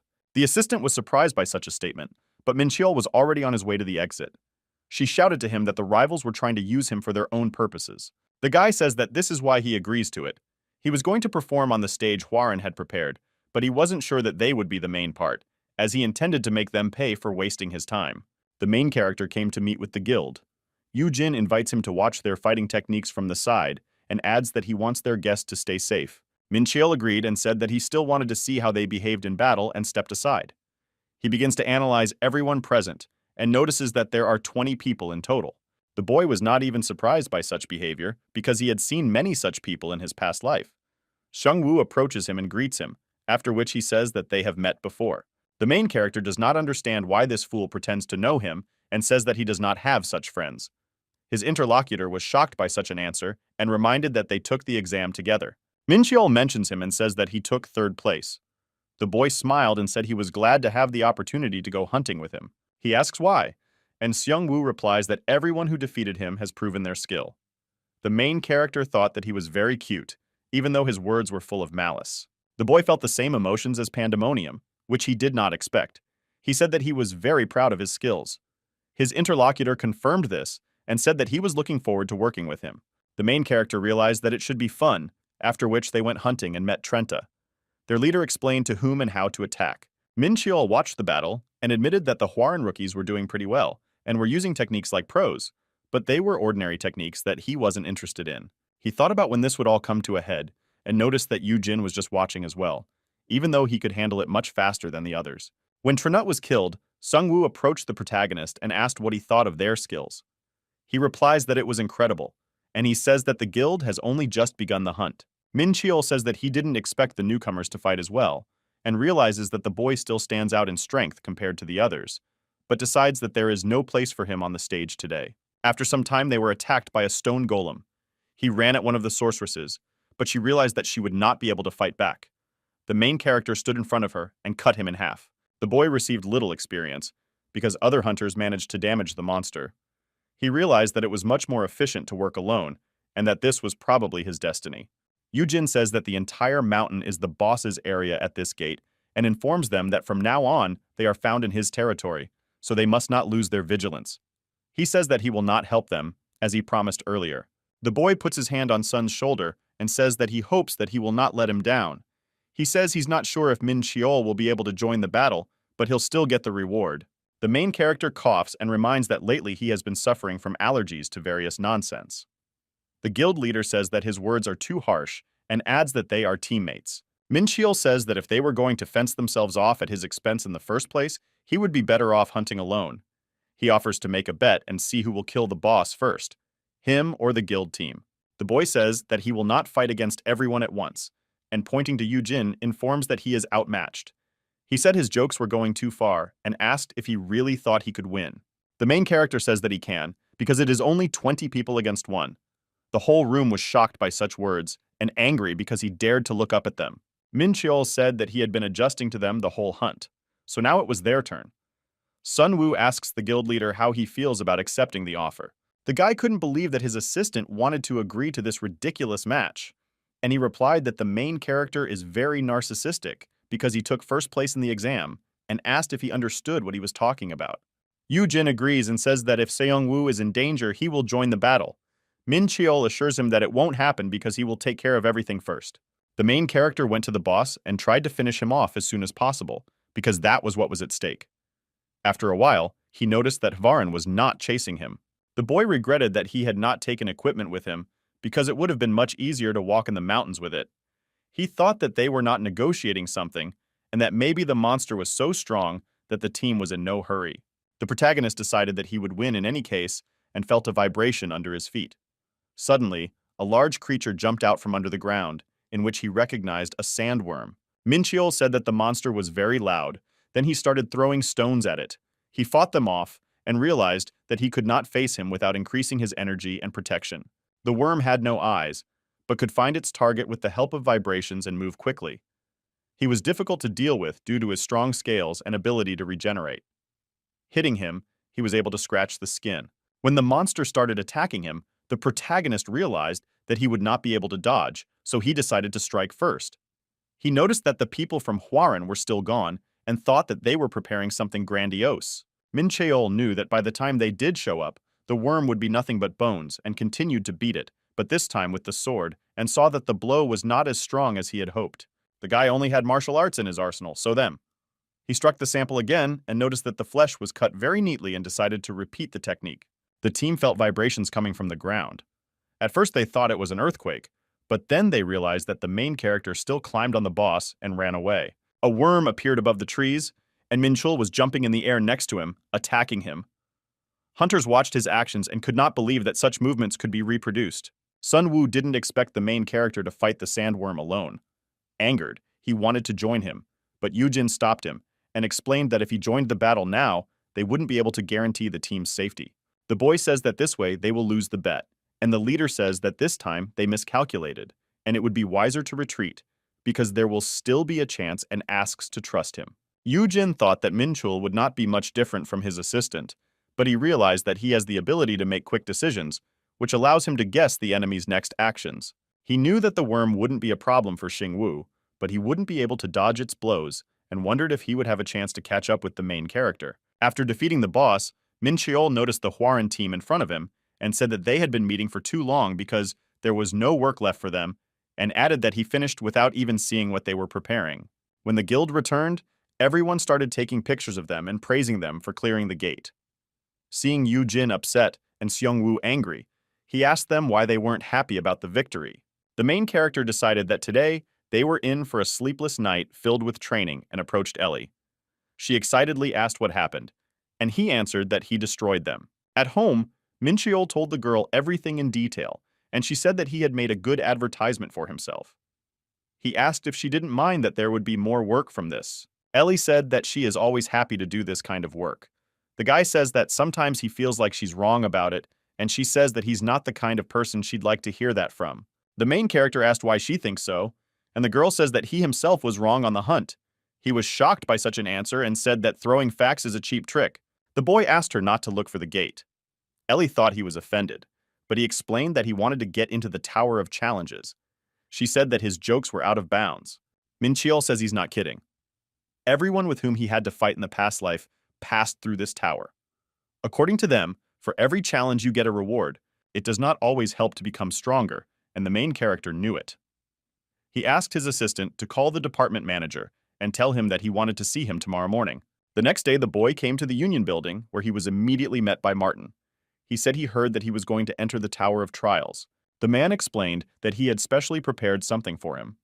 Min Cheol is surprised that he did it so quickly. His interlocutor says that a competent partner should always be one step ahead. The main character said that Martin had prepared well, and he said that he did not become the head of the department by accident and asked him to accept it as a gift from the organization. The boy asked to calculate the value of these items from the money he was to receive, because he did not want to remain in debt to anyone. He sought to remain on an equal footing with the Union. Min Cheol says he wants to ask for one more thing, and explains that he wants to build a training ground that is as effective as a gate and has a large pool of mana so that he can draw a magic circle. Martin listened to all his wishes, after which the main character asked to start construction and use the money that was at his disposal. Since there would not be enough of them, he asked to be billed for the shortage. The man speaks, which can help him with the amount that is missing, but the boy says that it is not worth doing. The head of the department said that he would try to do everything as well as possible. Martin reminds you that you have to be human to enter the Tower of Trials uninvited, and wonders how the main character is going to do it. Min Cheol mentions that everyone in the organization thinks he is a clone of a high-level being and asks if the man is really interested in knowing. He replies that anyone would be interested in this information. The guy understands that his interlocutor does not suspect him of anything, but simply asks and answers that in order to find out, you need to die. The man did not understand what he meant. The main character explained that he only needs to die once. The reason he was reincarnated as a human was because he had died from a hero's sword in his past life, so now he could enter the tower. He decided that he would tell Martin everything when there was more trust between them, but now he just gave a hint of who he really was and how he understood him. Min Cheol didn't care. The guy asked Verde to meet him in a cafe. The girls at the next table were struck by their beauty and debated whether to ask for their numbers. The demon used magic that blocked out the sounds so that no one around could hear what they were talking about. The main character said that he uses mana quite well for his age. He thanked him for the compliment, and Min Cheol asked him not to smile at him with such a disgusting smile and asked if they had received any further orders. His interlocutor said no and added that they are currently focusing on expanded guilds. The guy asked if he really controlled it, and he confirmed it. It has only been a short time since Verde founded the Demon Guild, but thanks to his leadership, it has been able to increase its strength in Korea and become known as a prosperous. Looking at the demon, the main character thought about the fact that he had much higher characteristics than other creatures of his age. His subordinate said that his guild would now also serve him. Min Cheol understood that if he took a servant, he should make him as useful as possible, and placing a glass on the table, he asked if Verde trusted him, and Verde reminded him that he swore to him with his soul. The boy stands up and asks the demon not to move so that it does not happen, after which he puts his hand on his head. He was scared, and the main character asked him to concentrate and explain that if you don't do it, you can die. The demon horde interacted with mana in a different way, so Min Cheol couldn't use the dark magic that Verde used, and couldn't teach him anything that would make him stronger. But he could transfer martial arts. Martial techniques were energy arts that increased the ability to process information. Magic could be compared to calculating a formula, and if it was possible to increase the number of simultaneous calculations, the efficiency increased. The main character finished and sat down, and the demon, noticing the changes in his body, asked what power he had given him. He explained that this is the art of dividing the mind, which allows you to make magical calculations faster and more efficiently. Min Cheol realized that his subordinate would now be able to easily defeat an opponent of his level, but he would still have to train a lot, because he had only given the basics. Verde says that he had never even heard of such a thing and that it gave him very great power. The main character said that if someone attacked them at this moment, they would at least end up in a coma. The girls did not understand what had just happened and thought that they had fought. Min Cheol said he didn't want to do it in a public place because if someone touched them, it would result in electric shock. He imagined how strange the news would look, because when someone else appears in the mind, both are in danger. The boy understood that he was not just anyone, but a former demon king. Verde asked if they should rent a separate hall in such a case, and the protagonist replied that he had no money. He was surprised because he thought he was rich. Min Cheol mentions that he is now making good money, and that being poor is just his student habit. His subordinate said he also had financial problems. Noticing that the boy still had money, he was happy, and thought about the fact that he almost died while drinking coffee, which cost less than 10,000 won, and offered to close the matter. The main character advises Verde to train well while he is gone and bring the art of mind separation to 2 stars. Demon asks if he's going somewhere. Min Cheol says he needs to go to his hometown before entering the tower. His interlocutor asked if he wanted to go to a high-ranking gate, and he assured that there was no need to worry. The boy came there with his childhood friend. The main character said that he absolutely needed to follow him everywhere, and he explained that it was a good opportunity to visit his parents. He said that they don't spend time together at all because he took an academic leave and hardly shows up at home, and added that since Min-chul became famous, their friends bombarded him with questions. The friend recalled that he refused to go to Seoul when she was unable to call him, and that all he had to do at that moment was to show an article about him. Fortunately, he was able to meet with Min Cheol and told him to call his parents. The woman began to worry after learning that her son had become a hunter, because this job was dangerous, and he assured her that everything would be fine. The guy says that friends like him don't lie on the road and asked who else could help him choose gifts. The protagonist said that he had already thanked him and promised to treat him next time. A friend says they should go to the best restaurant in town and adds that he really likes the fried chicken there. The main character said that after such words, he might not come to his family's cafe, after which they said goodbye. He accepted that the inability to maintain contact with his parents because of his employment was simply a refusal. As the memories of his past life returned to him, he became obsessed with the need to become stronger and rejected everything that belonged to Min Chul. Standing in front of the family cafe, he realized how different he was from Demos because of the guilt he felt, because he would never feel anything like that. He had the feeling that years had passed since the last visit, although in fact the main character had only been away for a few months. His parents have been running a restaurant in the old part of the market for 20 years. They used the old way of cooking chicken, and the smell used to make Min Chul sick. But now he found himself thinking that he missed him a lot. After some time, he realized that the smell was still unpleasant to him, and remembered that his friends from the university said that he had no right to think so, because if their parents owned such an establishment, they would thank God for it every morning. The main character went inside the restaurant. His mother was cleaning the tables, but when she saw him, she stopped and greeted him warmly. Hearing the commotion, the father entered the hall. His parents immediately offered him a taste of fried chicken, and as soon as Min Cheol took a bite, he realized that its taste was so divine that he felt as if he was in heaven. The woman said that he should have warned him about his arrival, and then she would have prepared what he liked and reminded him that the boy said that he was sick of chicken. The main character says that you won't find such food in Seoul, after which the mother offers to fry some more. He agrees to the offer and thinks about the fact that he has recently forgotten about his family. Min Cheol grew up in love and care. His parents always took care of him and sincerely rejoiced at his successes. He admitted that they were the only ones he wanted to protect and the only reason he didn't turn into Deimos. The boy reminded them not to forget to open their presents. The man said that he was already quite an adult and added that working as a hunter must bring a lot of money.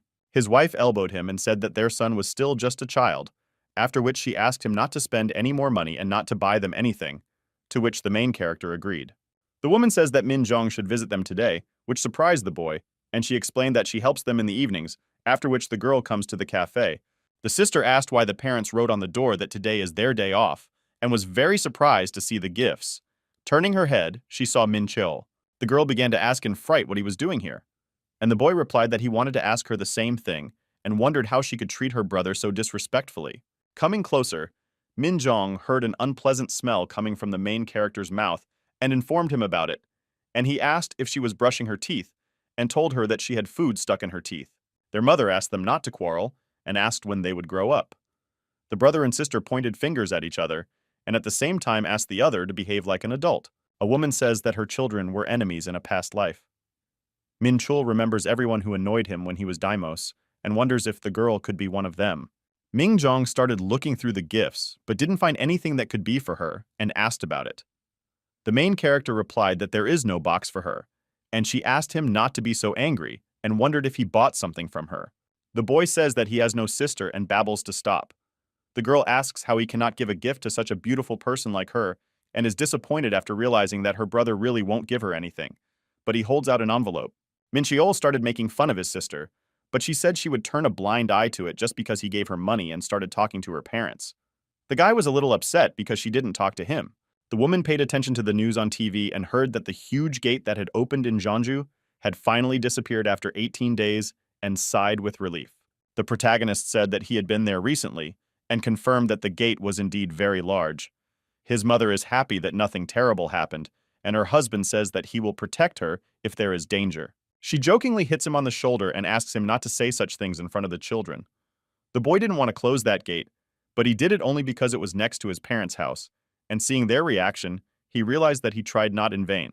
The news anchor said that the gate was cleared by the Huaran Guild, but the hunter Min Cheol took down the boss on his own. He did not expect to hear his name, so he was very surprised. Yujin gave an interview in which he explained that he was the same hunter who took first place in the exam and stopped the gate breach. When he saw the photo that was used by the journalists, he was indignant, because in it he did not even look like a person. The whole family was very surprised when they heard about Min Cheol's achievement, and he started to get nervous. After the news ended, his mother asked him if he wanted to explain anything. The woman recalled that he assured her that his new job was not dangerous. The main character laughs nervously and thinks about where to start his story. After waking up in the morning, Min Cheol immediately checked the message. He felt strange, because he had been idle for 2 days. On the first day of his visit, he explained to his parents why his job was completely safe. The next day, the boy met his friends and drank with them in a bar. Arriving in his hometown, he spent his time as usual, and did not waste his energy digging into the memories of his past life. The main character realized that ever since he realized who he really was, he had been running after success, and not even resting. So taking a break was very useful. Min Cheol knew that his strength was not enough to protect those dear to him, and decided to become stronger regardless of how dangerous it would be. During the farewell at the station, the boy's mother asked him not to do anything dangerous and not to climb into the gates of Falbach, and he assured her that he was not even going to do anything like that. The main character thought about since when she began to understand him so well, and the father says that he should stay in touch, because when the mother could not contact him, she was very sad. The woman hit him and asked why he said that. Ming Zhong wondered when the boy would finally leave and added that the train would leave soon without him. He said that he was leaving and that he might not bring her money next time. The girl says that she will fill the absence of her beloved brother in the rights of the daughter of their parents and blessed him to travel. Min Cheol was not surprised by such words and said that her nonsense sounded like art. As soon as the main character got off the train, he was immediately met by Ellie, who said that he had arrived on time. He replied that she was not late as usual. The girl asked if Min Cheol had ever seen her late. He answered no, after which his assistant added that such a thing would never happen. The boy changed his clothes and climbed into the Tower of Tests. At the entrance, he asked Ellie to call Martin and remind him of his request, and she promises to do it. The main character felt a strong energy coming from the entrance, but it was not the same as from the gate. When he had already decided to open the door, the girl stopped him and asked if he wanted to say anything at the end. Min Cheol thought he forgot something, but his assistant says that if he's going to come back, he should say so. He realizes that he did not say goodbye to her, and because of this she is angry. He didn't know why it was so important, because he would still see Ellie after returning, but still he was a little worried, because A-rank hunters usually went to the tower and only survived there 70%. The guy relied on his past life experience and never even thought that anyone other than his family would worry about him, and then suggested that they have dinner together later. The girl was very surprised by such proposals and asked again, and the main character specified that it would not be a discussion of work, and entering the tower, said that he would return soon. It was so dark inside the tower that Min Cheol felt as if he was about to dissolve into the darkness. His senses were blocked, so he had to summon them with an ancient art to see where to go. The protagonist heard someone greet him in the Tower of Trials. At first, he didn't understand where the voice was coming from, but he turned around and saw a dark figure behind him, who was surprised to realize that he could be seen. The stranger asked if the boy could see her, and the boy replied that he could only see his silhouette. He says that this is all incredible and waves his hand, after which the room becomes brighter. As Min Cheol's eyes adjusted to the light, he noticed a man in a suit in front of him, but with the head of a teddy bear, who said his name was Lush and that he was in charge of maintenance on floor 0. The protagonist was surprised when he saw a bear mask, but his interlocutor explained that it was a bald lion. The guy started to get annoyed and asked to get down to business. Luce says that he has a sharp character. Min Cheol introduces himself and adds that he got the name from his parents. Hearing this, the masked man laughed and disappeared, after which the conditions of the first exam appear. The protagonist had to prove himself worthy of being tested in battle, and noticed that his skills would be limited and his characteristics adjusted to the conditions of the first task. The guy realized that it was going to be fun, after which Luch informed that the weapon change would not be available. He saw a bright yellow light appear in front of him, which turned into something. A bear appeared in front of Min Cheol, and the masked man laughed again and said that he would not wish him luck. He was a little confused by the conditions, but he decided not to give up. The main character was watched by the person in charge of the first floor and his assistant. He says that the boy looks pretty strong, and Jean objects and says that he has a weak body. He said that he had never seen a pretender change his characteristics so dramatically before. Min Cheol raised everyone to 100, thanks to the opportunity the Tower of Trials provided. The assistant says that he cannot believe that such a weakling came here, and the girl who was in charge of the first floor says that if he dies, everything will be over for her, after which she adds that he is not like the others participants. She wondered how long the main character would last. Jin wondered why she wasn't surprised by the low stats, and said he'd bet he'd last 10 minutes thanks to his enhanced powers. The girl says that she bets that the guy will last 10 seconds. Meanwhile, he had already managed to study the characteristics of the bear and realized that this knowledge was his advantage. Min Cheol picked up the spear and decided that with his enhanced powers, it should be pretty easy to defeat him. And when he started running at him, he prepared to attack. The main character defeats the werewolf with one blow, which surprises the girl and her assistant. Before moving to a new stage, his mana recovered and his wounds healed. The boy was given a break before the next test, but it could be skipped, which he did. At the first stage, a harpy was waiting for him, and at the second, a skeleton. Min Cheol defeated them with ease and missed the upheavals between battles. After defeating the creature in the third trial, he wondered if all the rumors surrounding the tower were fiction. The protagonist reached the 10th stage and began to wonder whether he would meet someone strong today. Meanwhile, the lady in charge of the first floor and Jean sat in shock. The assistant said that he needed to go to the optometrist, and the girl said that she also started having vision problems. They could not believe that such a weak at first glance participant was able to complete 10 stages in 9 seconds. Jean says that few people live to this moment and understand that he interested the respondent for a reason, and she said that her sixth sense did not let her down. She understands that the fact that the toyed protagonist saw her was not just a coincidence. When the aspirant enters the tower, all his senses are temporarily frozen, and it is impossible to feel anything during this process. Min Cheol did what no one else had ever done. The girl began to think about where he came from and realized that he could be a threat to the world, about which she told her assistant. Having passed the 48th stage, the boy thought about when everything would end. He still missed breaks and wanted to finish because he found the tests too boring. It became more interesting only when monsters began to appear that had higher characteristics than his. The main character seemed to grow a lot when he defeated them. Min Cheol enjoyed receiving additional awards and hoped that they would not end. He decided that the tower should have about 100 stages and moved on to the 49th. A monster appeared in front of the boy, which had characteristics 3 times higher than his. He said that no one had come here for a long time, and the main character was surprised to realize that he could talk. The creature took out an old sword, and after offering to test Min Cheol's skills, began to attack. He realized that his opponent has a style of handling weapons that puts pressure on the participants. The monster blocked the protagonist's blow and moved to the side. He says that he met many suitors, but none were like him, and he asked if it was a compliment. He confirmed the boy's guesses and added that the 7 were also going through it, after which they continued their battle. As their swords clashed, the creature began to sense he was losing and asked what power lay within his weapon. Min Cheol asks if his opponent really thought he would win by just circling around like a fly and knocking him aside. He could not believe that he had lost, because he had higher characteristics. The main character made the last blow and realized that the 3 right hit strategy he had come up with on his own was much better than he thought. The boy decided that with the boost he would definitely win, and that high stats alone didn't mean anything. The monster says that only 8 people, including him, were able to overcome it. Min Cheol asked if he meant the same 7 he was talking about earlier. He confirmed this, and added that these people were now in control of the tower and began to wonder if he could pass the final test. His opponent says he was glad to cross swords for the first time in a long time, then disappears. The main character skips the break again and goes to the last stage. A bunch of soldiers appear in the room. The boy is surprised and ponders whether this is too much. In this test, he had to defeat 100 legionnaires who had the same characteristics as him. Min Cheol thought that they were just trying to scare him with numbers, but when he noticed that his opponents were starting to use reinforcements, he realized that this was not the case. The protagonist realized that if he continued to just stand, the legionnaires would throw even more buffs at him. He decided not to waste a moment and started running in their direction. The boy first wanted to destroy those who impose impurity and began to clear the way for them by killing others.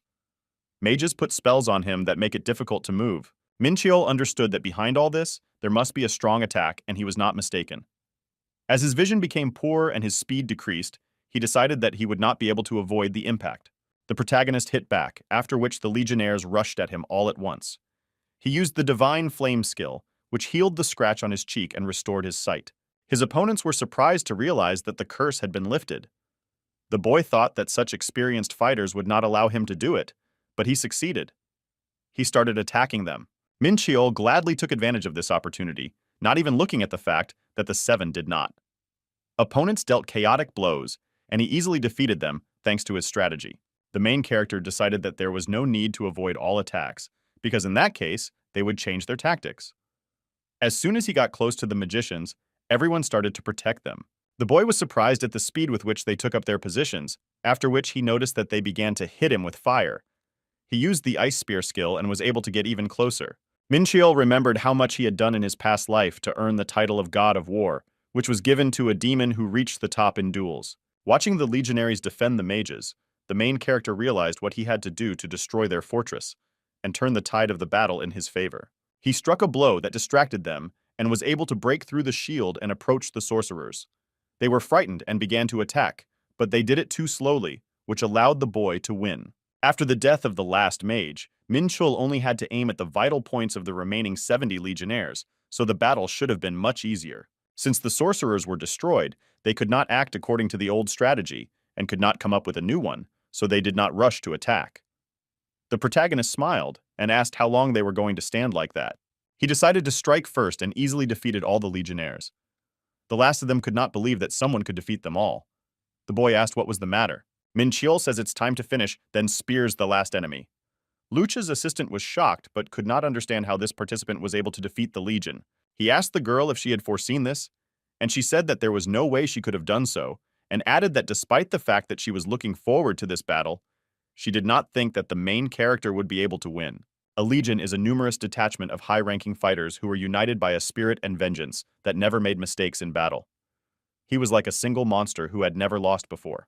The main character received a message that he passed the Floor Zero exam and ranked first among those who did. In second place was the Demon King. After studying the list in more detail, he realized that there were not the same legendary 7 emperors. The boy sees that he was given 1 million points for doing something that no one else could, and his name was engraved in the history of the tower. As soon as Min Cheol began to think about why the points were needed, the explanation came to him that it was the internal currency of the tower. He decided that this sum must be quite large, then heard Lush congratulating him on passing the test. He did not notice that the girl was standing nearby, so he was very frightened when he looked around and wondered if there was some special possibility that he did not see her. Not knowing this greatly disappointed the main character. Lush asked why he looked upset, but he didn't answer, after which she announced that she would give him a reward, and a blue light penetrated inside the boy. Min Cheol saw that the girl gave him the world stone and was very surprised at such a valuable reward. It was a gem that could create a new dimension. The manager of the first floor reported that for the first time, she found out what reward awaits the one who passes the 0 floor, and the main character asked if she should have known about it. Dechina said that the tower held many secrets and asked how the boy knew about this object if it was not from Earth. He replied that he had his own sources of information, but did not specify which ones. Luce says that Min Cheol should know that his reward is much more valuable than the ones he received before, and said that if this item is processed correctly, it can obtain a weapon of mythic rank. She says that the main character can hire a good craftsman, but he said that he does not need weapons. The controller explained that this was the best way to use the world stone. The boy was satisfied with the weapon he had, and announced that he had come up with a good way to put the reward, and squeezing the stone tightly in his hand, broke it. The girl thought that Min Cheol was crazy and couldn't believe that he broke such a precious thing. He sat down on the floor and found himself among the stone particles flying through the air. This object contained a huge power of Genesis, so the main character tried to do something that no one had thought of yet. He wanted to absorb the universe stone. The boy transferred all the power contained in him into his mind. The skills began to improve, but after a while he realized that he could not muster all his strength. Min Cheol managed to absorb about 1%, after which he realized that this was his limit for the time being. He noticed that he had succeeded in forming the sun and decided that the first goal had been achieved. The main character immediately began to admire the increased skill levels and heard Lush ask what exactly he did with the stone, and he replied that he partially absorbed it. The girl asked how he came up with this and added that she had never heard of such a thing before. The guy said that he didn't know how he managed it, after which the stairs appeared behind him. She decides that Min Cheol is not lying and that he must have something hidden to pass the 100th stage, and says that she believes him because he has some talent himself. Lush gave him a blue stone and explained that it was a token to show that she was interested in him. The main character says that he does not like attention, and she adds that he will still need it. After looking at the information about this item, the boy saw that it was connected to a certain space in the tower, after which he realized that it was getting more and more interesting here and said that he would accept it. Mincheol began to climb up. His task was to get to the top, but he had no idea how to do it, and what was waiting for him not on the first floor, but he continued on his way. The main character got into the desert, where he had to survive and find a way to the second floor. He wondered if it was too much to send him here and realized that, if he didn't have the energy of the universe, he wouldn't even be able to walk. After a while, the percentage of area research increased by 1/100th, which annoyed the boy very much. A commotion was heard behind him, and when he looked back, he saw a large worm crawling out of the ground. Mincheol killed him with one blow. It seemed to him that he had already passed quite a lot, so he was very upset when he saw this number and admitted that he even wanted to give up. He was quite bored here and wanted to end it as soon as possible. The main character continued on his way, and after overcoming a bunch of monsters, decided to have a snack. He opened the food that was given to him and realized that it was much tastier than he expected. The boy still could not believe that he had explored only 200%, but the most frightening thing for him was that he had to find a way out of here, which was inexplicably located. Mincheol wanted to end this as soon as possible, so he decided to hurry. He noticed 3 people approaching him, one of whom asked him to stay put. Seeing that the main character took up the spear, the boy said that there was no need to do so and explained that they were here to make a deal. Mincheol didn't understand what he meant, and he offered to exchange some rations he had been given for information on where to find the passage to the second floor. The protagonist smiles and asks why they don't go there themselves if they know where he is. The guy says that they will go there now too, and adds that they just don't want to go up so fast. He says that, besides the main quest, there is an additional one, and that they are busy with it right now, so they need rations to stay on this floor as long as possible. Mincheol says he believes it, but doesn't trust it because they might give him false information to get food. The guy said that if that was the only thing that worried him, then he would give the map that he managed to collect. The stranger explained that there is a function with which you can view the map. The main character was surprised by this, and he understood that he was a newcomer, so the deal had to go well. The guy asks what he thinks about the proposal, and Mincheol agrees. He takes out his supplies and says that the information is more important to him right now, and he can grab the food before going to the second floor. The main character thanks the stranger, and he says that it should not have been done. He explains that they have offered him very valuable information and addresses him by name. Dekran jumps away from him and asks how he knows his name. Mincheol knocked him to the ground, and while he was arguing, he took out a red key from his pocket. The main character had the Eye of Truth skill, and after using it found out that the key was needed in order to avoid the test of the god's altar. But to activate the function, it was necessary to pour the blood of 100 participants on it. Dekran's friends pounced on Mincheol while he stood there pondering the situation. He quickly dealt with them, but he did it not for the sake of justice, but in order to punish those who forgot the warrior's code. The boy believed that they deserved to die, because instead of fighting, they deceived others. After their deaths, he received information about the entire area that the strangers had explored. The percentage of the explored area increased to 81, which surprised the main character very much. On the carriage, he saw stairs leading to the second floor and an altar where a key could be used. Mincheol thought that just going up to the second floor would be too boring, and after seeing the conditions of the quest, he decided that the reward for him should be very large. The guy needed to kill another participant. He was sure that he would meet him on the way, but when he arrived at the right place, he realized that he had not met a single living soul. The main character hopes that the experience he got from the monsters will be enough, but he understood that the key simply helps to avoid the test, and if he can pass it, then there will be no point in it, after which he came closer. After reading the conditions of the test, he decided that it would be easier to pass it than to look for a person in the desert. The boy noticed that as a reward, he would be given 10,000 points and was happy because the million they gave him after his studies was worth something. Mincheol caught a man behind him and realized that he had been overtaken. After examining the stranger, he thought that he looked quite strong and was a dragon man.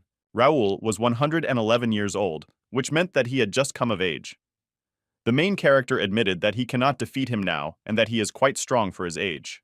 Draconians were a strong race, so even at a young age they could easily defeat a demon, but they always fought fair and were similar to Mincheol in that. That is why he had a good relationship with them in his past life. They were easy to talk to and a bit clumsy, and the main character decided that he could easily deal with the situation if he used this information. Raoul introduces himself and says that he belongs to the proud golden race. Mincheol reveals that he is human, after which his interlocutor informs him that he will give him advice, even though it is their first meeting. He asks the main character not to start the test and explains that it is too difficult for an ordinary earthling. He is surprised at his arrogance and wonders if the Draconian even has a chance to win. The boy asks if he wants to get rid of him in order to collect the reward, and the boy says that he was just worried about his new acquaintance. He understood that Raoul was not lying. Min Cheol realizes that if the Draconian thought he was capable of passing the test, he would challenge him to a battle, but if he didn't care for him, he would just let him die. The main character decides to take advantage of the situation and offers Raoul to help him during the trial if he is in danger, and in return, he will let him take an additional quest. He knew that he was in fact asking him to be a bodyguard, and that only a weakling or Draconian who loved justice and made no mistake would agree to such an offer. The guy agrees. Raoul admits that he cannot deny him the right to accept the test, because he came here first, and adds that Min Cheol is quite an intelligent earthling, after which he begins the test. The main character will be confused if he wants to start without finishing the quest with the key. He agrees, whereupon the castle shatters and shatters into small pieces. The guardian of the altar appears in front of them, and the boy recognizes him as the demonic beast of Pandemonium and could not believe what he saw. He decides that this is his chance to defeat him quickly. Min Cheol knew this monster's battle tactics, which gave him an advantage. He attacked with tentacles, but cutting them off did no damage, so the battle continued until the opponent was tired. It took him some time to recover his limbs, and at that moment the defenses were slightly weakened. Seeing that this is exactly what is happening, the main character attacked the body. The boy struck the beast with a sword, which paralyzed him. He decided to take advantage of the moment and delivered a blow to the head, after which the guard fell. Raoul did not expect that he would overcome the monster so quickly. The Draconian used the Wise King's Roshumu skill, which allowed anyone to check mana. He saw that the protagonist's mana was not very strong, and could not believe that he had defeated a creature from Pandemonium with such stats. Raoul realized that things were going badly because he needed the heart crystal that was the reward for the challenge, but his new acquaintance turned out to be much stronger than he expected. Seeing that the monster was alive, the boy was upset, because he hoped to kill it with one blow and wondered if this was his maximum. He decided that if he hadn't swallowed the World Stone, it would have been much harder for him. Due to this, his dark energy doubled and its usage decreased, but Min Cheol was unable to use advanced martial arts due to his low physical stats. The main character had only one way out, to kill the demonic beast, which he did. He noticed that the mark that was on his palm began to glow, which meant that he had released the second level of Black Star Power. It had capabilities comparable to mythic rank artifacts and could transform into any weapon and increase its power depending on the owner's power. The boy was now not stronger than rank C, which upset him a lot. He decided to take advantage of the opportunities and make the Black Star stronger, because thanks to this, he would be able to overcome all the obstacles. But the only problem was the lack of resources. Min Cheol realized that he would not find such items on the first floor of the tower and put the matter aside, then remembered an additional task. As a reward for the trial, he received 10,000 points and a heart crystal. The main character realizes that after he swallowed the Universe Stone, he does not need the heart crystal and notices that Raoul is looking at him as if he is ready to take it from him by force. He wondered why the Draconian had this crystal, because it was created by a demon who wanted to have something similar to the Universe Stone, and after killing many living beings stuffed their lives into it. For this safe use, it was necessary to overcome the spirit of revenge, which was quite difficult. It could greatly increase combat skills, but a Draconian with pure mana would have a hard time using it. The boy didn't care why he wanted him. Min Cheol came closer because he understood that Raoul would not attack. He thought he couldn't just break his promise even though he needed the heart crystal. The chief Groa asked if he needed the stone, after which he gave it to him. The Draconian was very happy and said that he could ask for anything, within reason. He says that he does not need anything, and to Raoul's surprise he explains that he has been protecting the altar all this time. His interlocutor was amazed by such kindness and realized that he was one step away from betraying Min Cheol. The boy explains that if the Draconian didn't believe him, he wouldn't be able to fight, and adds that he can give him a favor. But if he can't do it, he can refuse. The main character says that he would like to visit Draconia at least once, and explains that the people on Earth consider their world a good example of fantasy. Raoul was surprised to hear that rumors of his home country had reached a planet in another dimension. Min Cheol mentally asked him for forgiveness for lying. In fact, people did not even know about the existence of dragons, and information about Pandemonium and Elysium was classified so that other dimensions would not reach Earthlings. The authorities have even reduced the number of races with which people can come into contact. The boy thought Draconia was a beautiful world, but his goal was different. Raoul said that only those who received recognition from the Draconian people could get there. The main character knew that it was very difficult to gain the trust of this people and asked if it was possible at all. His interlocutor thought about it and replied that there is one way. Minchiol knew a lot about his new acquaintance's family, and his friendship with him was much more important than the heart crystal. Draconians didn't like being in debt, so he handed him a nameplate. She was a very valuable thing. In Draconia, it had the same power as a power of attorney for another person in Korea, and such things were given only to those who were truly trusted. The boy thought that Raoul should not have given her, because they hardly knew each other. He began to explain to Minchul what this plate was capable of, and he asked why he gave him something so valuable. The Draconian explained that he trusted him in battle and therefore does the same, then says that he has great potential. The main character's knowledge about his people helped him a lot. He hoped to receive a piece of paper, but the boy turned out to be kinder than he expected. The Draconian shook his hand and said it had been an incredible day. Minchiel says that he will be very careful with his nameplate and wonders how he survived in such a cruel world and that Raoul was unlucky to run into him. The main character had to go to the second floor of the tower, and his interlocutor wanted to stay to absorb the heart crystal. The Dranian says he is very sorry to see them part ways and hopes to meet again. The boy hoped that Raoul would not come across other pagans and, saying goodbye, went up the stairs. He could proceed to a second trial or return to his dimension. Minchiel decided that he should just go ahead, especially since he still had enough food to stay. He was very happy to finally get to the second floor, so he did it sooner. The main character noticed bubbles in front of him and realized that he was underwater.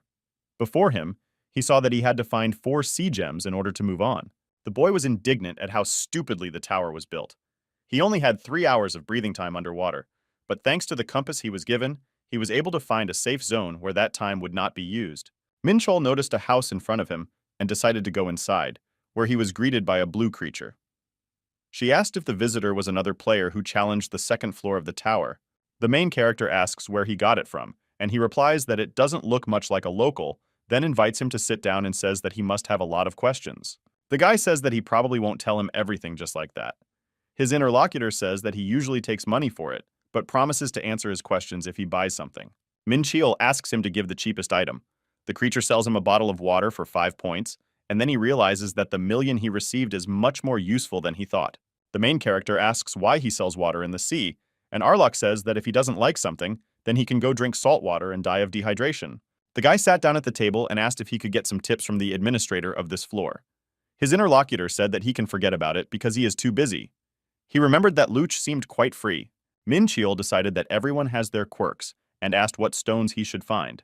Arlok explained that the sea abyss was divided into 7 small seas, and each of them had its own gem. The protagonist wanted to know more from him, but that was all the merchant knew. He decided that it was better than nothing, and his interlocutor added that he wouldn't be able to get the gems if he just went to where they were. Arlok says that for 500 points he will explain to him how to do it and even tell him about one useful item. The guy turns and heads for the exit, then says he'll ask someone else. The merchant lowered the price, but Minchiel still left. He got a lot more information than he deserved for 5 points, and decided to find the local gem first and then go with the flow. The main character hoped that Arlok had not deceived him, after which he noticed that the fish that swam by had something shining. He realized that this was the stone he needed. The boy saw that he had to get the gem in 5 minutes, and if he received damage, it would move to another place, after which the fish began to run away from him. He was surprised that he had to compete in speed. Minchiol knew that it was almost impossible to catch up with her under such conditions, but he had a trump card up his sleeve, using which he was able to run underwater. When he approached the fish, she said that he was the only player who could do that. He asked if she could speak, but swallowed water. After recovering, the main character noticed that the fisherman had arms and legs and wondered if she was another merman. She called her servants, after which other sea creatures appeared in the water and blocked the boy's way, and the fish continued on its way. He smiled, because that couldn't stop him. Minchiol caught up with her, but he was quite high up. The fish wondered how he was going to catch it at such a height, and he thought that she was not worried about that. The protagonist swam down sharply and grabbed the gem, much to her surprise. Before she could recover, he swam to a safe distance and realized that it was easier than he expected. As a reward, the boy received 1,000 points and 10 hours of breathing underwater. The fish said that all the rankless creatures she met had a hard time in the water, but he was completely different. She added that there would be an extra reward for him for passing the test so quickly, but he would only know what it was after he collected all the gems. Minchiel decided to deal with it later, after which he left for the right stream. The water pressure level was increased, so the main character's movements were slowed down. Very soon he got out of the first sea and could not believe that there were 6 more such regions. Reaching the safe zone, he realized that this place looked more alive than the Sea of Silence. The place he got to reminded him of a village, and when he was thinking about it, a man approached him. Gerard said that the boy was probably in these parts for the first time and asked him to give him a minute. He didn't know what he needed from him, but he agreed to listen to him. The new acquaintance turned out to be a hunter from Great Britain and immediately offered to show Minchiel the abyss, which he agreed to. He said that the zone in which they are now is considered a city and is the safest. The man says that this place is connected to the rest of the seas, so if someone fails to complete the task, he is stuck here and adds that he and all these people are one of them. Gerard says that his maximum is 3 gems, and that he didn't even think to challenge the other challenges because they were too difficult for him. He says that he has lived here for 3 years and now helps newcomers. The main character wonders where the Central Sea Trial is, and he is surprised that he wants to challenge him so quickly. The guy decided not to pull, because thanks to the man, he learned a lot of valuable information, and could not sit still when he was overflowing with energy. Instead of telling where to go, he went with him. Gerard asked Minchiel to ignore him, and explained that he just wanted to see how he would fight. He did not understand how it was possible not to notice a stranger nearby, but he did not object. Suddenly they saw something rush past and disappear into the darkness. Looking up, the protagonist saw the man and wondered if this was a test. The man had a brooch that allowed him to talk underwater, and gave the same one to the boy, thanks to which they could have a dialogue. He explained that the test was to stay in the vortex, but that Hunter could not. The main character said that it should be easy, and Gerard confirmed it, and added that it is impossible to die here. He was surprised because on the first floor he had to survive, but here he could try as many times as he wanted. His interlocutor said that he would give him the equipment now to make it easier for him, but Minchiel refused and said that he would go like this. He wanted to stop him and explained that it was too irresponsible. When the boy came closer, the test began, and he saw that he could hold on for 10 minutes. Almost immediately, the vortex captured him, and he realized that no one had told him exactly how he should stay in this place. The main character got a spear and decided not to wait for it to become stronger and just destroy it. The man was waiting for him from above, and noticing that the water was not nearly calm, he thought about going down and checking if everything was okay. Gerard was approached by his acquaintances, who asked what he was doing here, if he had already passed this test, and whether he had brought here another novice. He was surprised at the unexpected meeting, and confirmed that this is exactly what he was doing. The boy asked when Minchiel started the test, and hearing that 2 minutes had already passed, he was surprised by the silence. He looked up, after which the man did the same. The vortex was larger than usual, so it sucked them in despite the fact that they were specifically kept at a safe distance. The unexpected development of events surprised them very much, but it was all over very quickly. The protagonist completed the challenge and received the gem. Going up to Gerard, he noticed his tortured look and said that he should have returned to the city. Minchiel did not expect that the destruction of the whirlpool would cause such large waves. The man says that he can't go back because he needs to be closely watched, after which a shark appears behind the boy. Another test has begun. The main character jumped to the side, and Gerard warned him that one bite would be enough to inflict fatal injuries on him. Minchiel realizes that he'll be lucky if he even has anything left, and that in such fights, one hit is usually enough to win. He knew what he had to do. The boy struck a shark and used hellfire on the wound. The man was surprised when he saw the fire under the water and thought he was in a SpongeBob cartoon. The main character quickly passed another test and got the opportunity to go to the next floor. Gerard could not believe that he had done it so quickly and congratulated him. Minchiel says that if he has already undertaken this task, he will complete it and go in search of 3 more gems. His interlocutor asks if he really needs it so much. The boy says that for all 7 gems, he should get a better reward or even an achievement. The man says that in 3 years of living here, he has not met anyone like him, and he wonders if these words were a compliment. Gerard says that he is just trying to understand where such monsters come from, and the main character mentally asks to filter the language, and the main character informs that he will accompany him to the end. Minchiel asks why he's going so far, and Minchiel reminds him that he already said he wanted to see how he would pass the test. The guy notices that his interlocutor is so confident that he cannot hear a refusal. The main character agrees to a joint trip and says that he counts on his support. They set off, and soon he passed 2 more tests.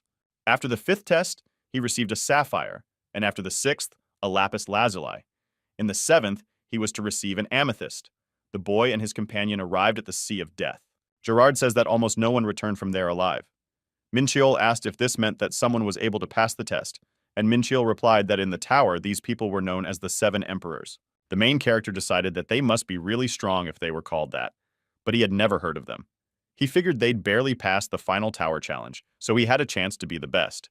The most important thing in the tower was not strength, but the ability to sense the mana around you. The boy said goodbye to the man, and the man wished him luck, after which he descended into the abyss. The purpose of this test was to reach the bottom of the Sea of Death. It sounded quite scary, but Min Cheol realized that it was nothing special, but after a while the water pressure increased and paralyzed him. The protagonist began to fall down and did not understand what was happening and where such enormous pressure came from. He understood that he could not give up now, so he had to gather his strength. The boy found himself at a depth of 1,000 meters and was surprised by the extreme pressure, but he knew how to resist it because he faced such in his past life. It happened on a lake of 1,000 weights, which dragged everything that touched it to the bottom. He understood that the Sea of Death acted differently and did not drag him to the bottom. It was a combination of a dense layer of mana, water pressure, and gravity pulling him down. Min Cheol knew there had to be a way to pass this test and tried to absorb the mana. It was supposed to help him resist the pressure, but to do that he had to synchronize the chaos energy with it. The main character thought that all this time he was completely controlling the energy, but he realized that he was wrong. He had to go all out to do it, and even the loss of limbs was nothing compared to the opportunities that would come his way. The boy closed his eyes, and when he opened them, he saw a large yellow ball in front of him and decided that it was the energy of the Stone of the World. He noticed that the chaos energy had calmed down, but had not lost its power. Min Cheol touched the bullet and then came back to reality. He managed to descend to the bottom of the Sea of Death, thanks to the fact that after synchronization, he stopped feeling the pressure of the water. Looking around, the protagonist did not notice anything special. It seemed strange to him, but later he realized that this was really all. He received a message that he passed the test. The boy was given 200 hours of underwater breathing, 50,000 points, and an amethyst. He hoped that these were not all the rewards, because he expected more. A bag appeared in front of him, from which golden light emanated. His completion of the second floor was the best in the history of the tower, so he received a rainbow ring. It was of legendary rank and increased all of the owner's stats by 200%. Min Cheol was amazed by such a valuable reward and began to compare its power with the items he already had. He decided that it was not in vain that he undertook the rest of the tests. The protagonist heard someone behind him say that it had been a long time since he had seen the warriors who had passed all 7 trials of the Sea of the Abyss, after which he picked up a spear but saw no one. The boy notices how the nearby mountain begins to move. The voice says that not everyone is able to pass this path and praises him, after which she begins to transform into some kind of creature. A huge snake appears in front of Min Cheol, in which he recognizes Jormungand. It was a beast that once consumed an entire dimension, so he panicked when he saw it. From a past life, the main character knew that he was the Lord of Pandemonium, but in a fit of rage, she left her throne. The creature is surprised to hear his name and says that he is no ordinary human, and that she saw a demonic soul locked away in a mortal body. The boy says it's a long story and asks Jormungand to tell why he sleeps here. He could not understand what the beast from the mythical era forgot here and why he woke up now. Min Cheol thinks he has just come across some kind of side quest and is able to explain that he is here because of an obligation to refrain from a certain action, and adds that the only promise he made was that she would stay here. Jormungand says that all the main character's fears are in vain, and he sighs with relief when he learns that he will not have to fight such a huge monster. The creature says that in the past, everyone rushed into battle as soon as they saw the enemy, and that the youth are not the same now. The guy understands that he is trying to provoke him, and admits that he is quite good at it. Min Cheol decides that he urgently needs to become stronger, because in his past life, he would have started a fight without thinking. He asks what kind of agreement was able to keep such a powerful beast here. Jormungand says he can't talk about it, but the protagonist doesn't believe the Lord of Pandemonium couldn't find a loophole in the deal and thinks he's just too lazy to get out. The snake said that she would give him a present and gave him a piece of skin. The boy did not understand what to do with it, but he explained that it was a cape made of his scales, and by throwing it over the seal, he could make a cloak. Min Cheol was very shocked to receive something from a mythical era creature. The main character decided that Jormungand most of all loved the creatures of Pandemonium, and thanked him for the gift, after which he said that his time had come to an end. Min Cheol was surprised and nervously asked what he meant and why he closed his eyes. The snake did not respond but instead simply fell. He thought that she just said everything she wanted and went to sleep. Recovering from the strong wave that was created when the huge body fell to the floor, the boy decided that constant sleep was one of the terms of the deal.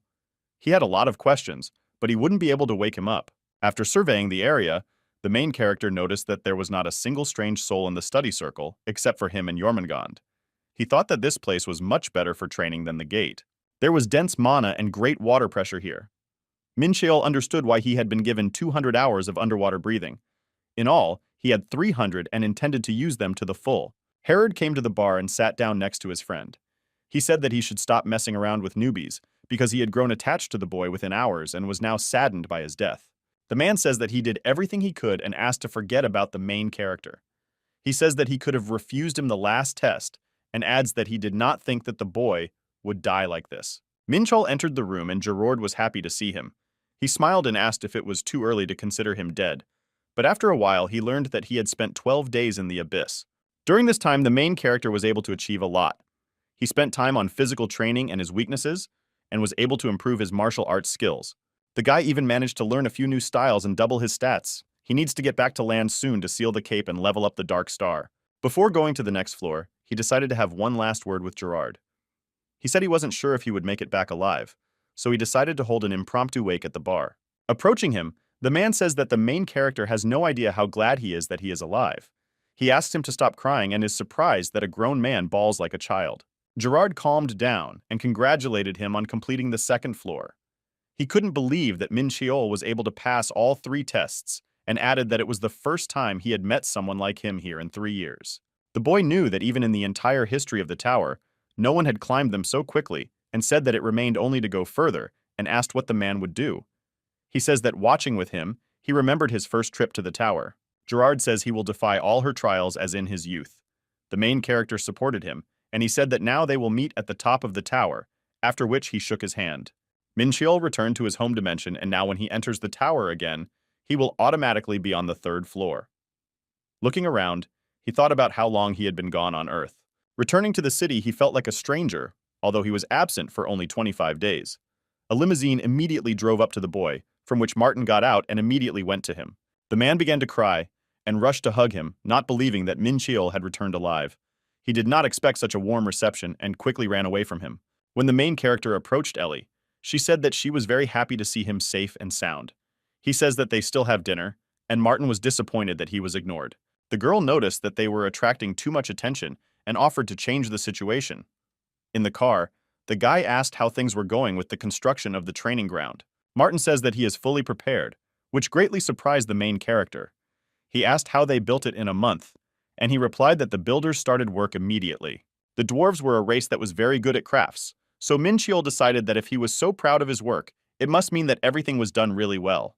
The man asks if he wants to move closer to the training ground because the apartment he rented was specifically located near the university, which he no longer attended. The main character asked to add housing to the construction plan and realized that Martin turned out to be a good servant, after which he told that he planned to buy something. The man says that he will find everything he needs, but when he heard that the boy needed 10 kilograms of mithril and 5 kilograms of orichalcum, he was very shocked. Martin explained that it is almost impossible to get these ores on Earth, and Ellie said that soon the International Union will organize an auction and showed a list of lots. He reminded that it is illegal to give it to foreigners. The girl said that the man himself does not always follow the law, and added that Minchol is not a stranger. After studying the list, he says that he knew he could trust his partners. They thanked for the compliment, and the boy reflected on what he had seen. He did not expect that the auction would include not only valuable ore, but also a fragment of the Drunky key. The protagonist inspected the new training hall and was very impressed. He says that everything was done as he wanted. Martin said that this hall is one of his best works. Minchol reminds that the architectural design was done by someone else. Noticing how confused the man is, he says that he was joking and blames him for a job well done. Everything was done at the highest level, which was difficult even for a dwarf. Martin says their department building is nearby, so he can get to them quickly. The main character decided to turn a blind eye to this trick, because the training hall turned out to be very good. He didn't want to clear the gate before the auction, so he devoted all his time to training. The boy thought that he must use the new playground and first of all began to train the ancient Celestia technique, after which he sat down in the center of the magic circle. The tower hid many secrets, and he could not know for sure if there would be something like an abyss on the next floors. During the trials, Minchol had found a good substitute for the energies he used before, so now he didn't need sleep. After some time, the main character felt another energy and realized that it was familiar to him. After rummaging through his memories, he decided that it was very similar to dark mana. Rerd came to the gate with his team. He said that his talent was a miracle and hoped that the monsters inside would at least entertain him. Then he heard someone calling him. He got angry, but when he saw that Minchol was calling him, he calmed down. Demon picks up the phone and says that he did not expect such a unique hunter to call him. The protagonist asked him to stop and asked what he was doing in Johnson. Verdi replied that he was going to enter the gate with his guild members and added that he would come quickly if he needed help. The boy understands that he made a mistake because his servant could not lie. As soon as he felt the dark mana, he immediately thought of him, but forgot that there were 4 more demons on Earth. Mincheol asks if he doesn't know the identities of the rest of the demons, and Verdi apologizes and says that he couldn't find them due to his lack of competence. He wished him luck with the gate and hung up. The main character predicted that the servant would be of little use, so he decided to find out on his own. He had to find the source of the dark mana, because he didn't know what Pandemonium was up to, and he came to a mountain that disappeared not far from his house. The boy noticed that she was quite powerful and wondered what kind of fools decided to use dark mana right in the middle of Seoul. Suddenly, an arrow flew into the tree behind him. Mincheol managed to jump to the side and took out a knife. He did not understand who could do this because it was quite quiet around, so he did not stand still and observe the area. The guy was angry that the main character dodged, but decided that next time he wouldn't succeed and aimed for his back. He fired an arrow, but it was immediately cut into several pieces. Out of surprise, the stranger fell from the branch on which he had been standing before. When Mincheol saw the table, he remembered the dark elves, and now that he could take a better look, he realized that he was not mistaken. It was very easy to provoke them into conflict, which is why they had strained relationships in their past lives. A group of other warriors with weapons began to approach the main character. Despite their weakness, they were proud to be elves. The boy defeated the archers thanks to the hidden blade skill and got close to the sorcerers, whom he also defeated. A dark figure loomed over Mincheol, but knowing all the tricks of his opponents, he overcame it with the boundless sky swing skill, much to the surprise of all the survivors. Approaching one of them, the main character asked what the dark elves were doing on Earth, but he asked to kill him, and added that he would not tell anything, because they served someone very big. The boy was not surprised by this, because he had already heard this and fulfilled his wish. This race didn't give in to threats, and mercy was not an option, because if they stayed alive, they would go back to their old ways. Mincheol approached the magic circle and saw an old elf in its center. Judging by the energy that surrounded him, he realized that he was quite strong, and wondered if it could be that all the mana around belonged to him. He decided that it was strange for the two of them, because they were always caring when it came to their relatives, so someone so big would immediately rush into battle. The main character realized that the elf couldn't move because he was preparing a spell.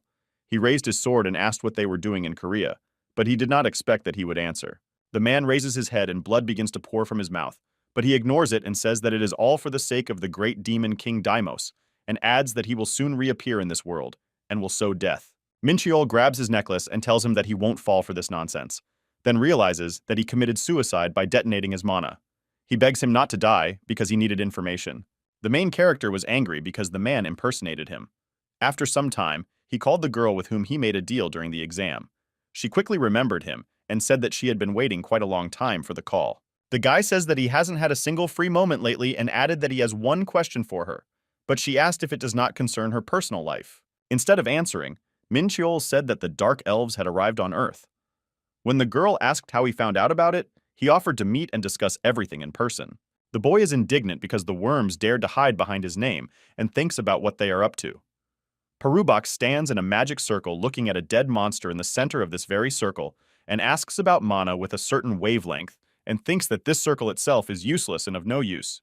The main character thinks about this circle and comes to the conclusion that there will be several more such circles and that it will be almost impossible to find out about it all by himself, so he needs people and more information.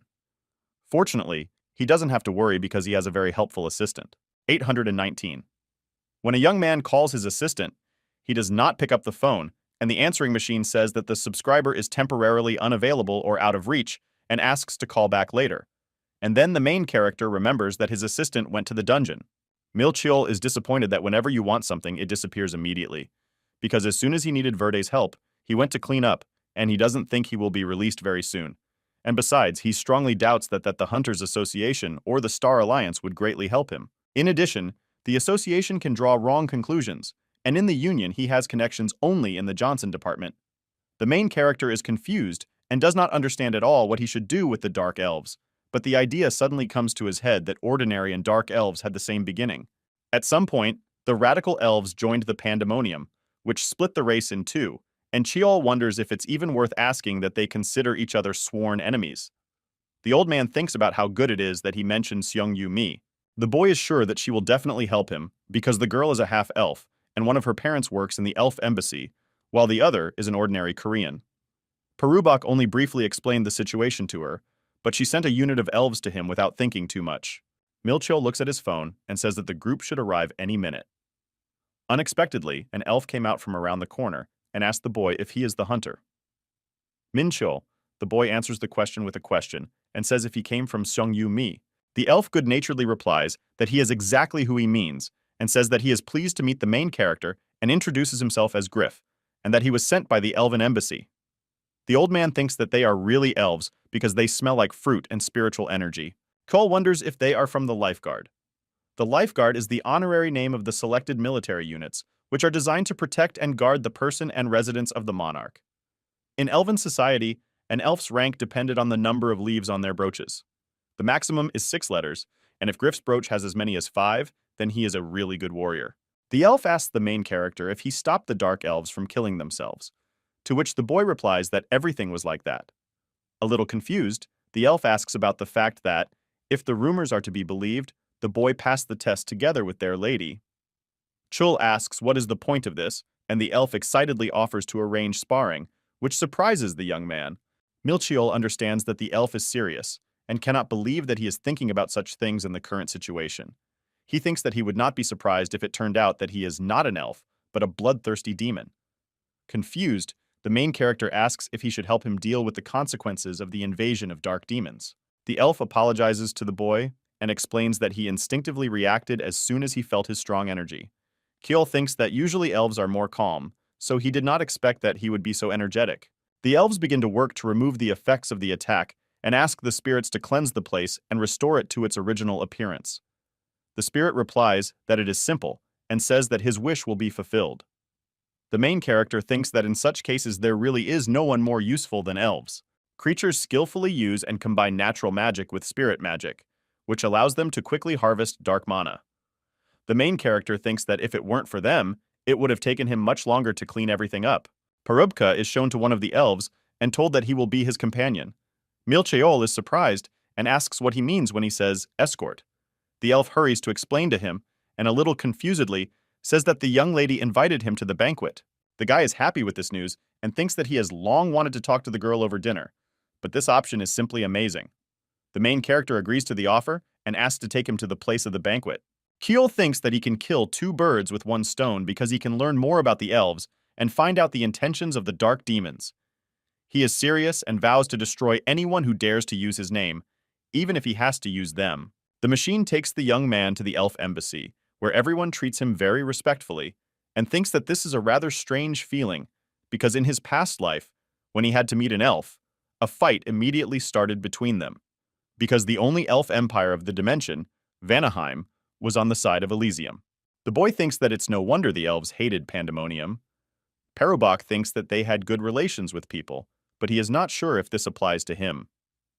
After the second great cataclysm, the elves began to actively build friendly relations with humanity. Thanks to this, the land had a very good impression of the elves. In the past, the main character considered them beautiful, but very weak creatures, but now he has nothing against them. In his house, it is possible because of their appearance, because it is always nice to see beautiful people. Minchiol is met by a girl and tells him that they haven't seen each other in a long time. The guy agrees with her, but asks if this is their second meeting. She says that she was waiting for him to contact her, but he never contacted her. Parubak is surprised by her words and asks why she waited for this at all. The girl explains that she is one of those people who always repays her debts, to which the boy simply agrees. She hurries to explain that she invited him because of the wrong promise. The main character is surprised and questions what she means. The girl says that her father wanted to meet him personally. She warns him not to be surprised when he sees her father.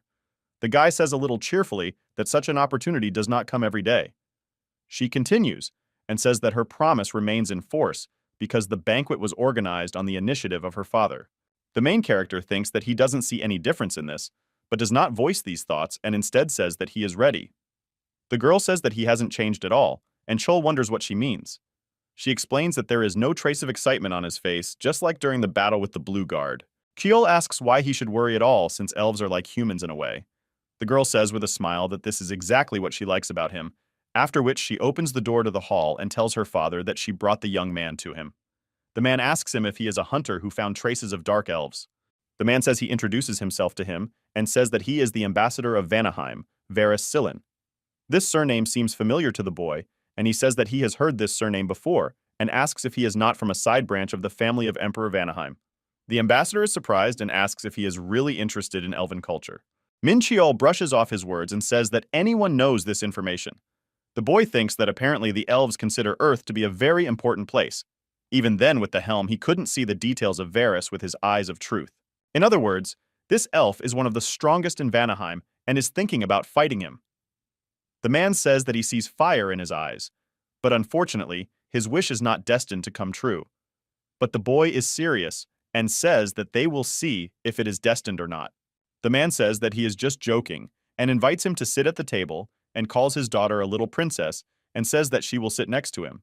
The girl is indignant at his words and says that she asked him not to call her that in public.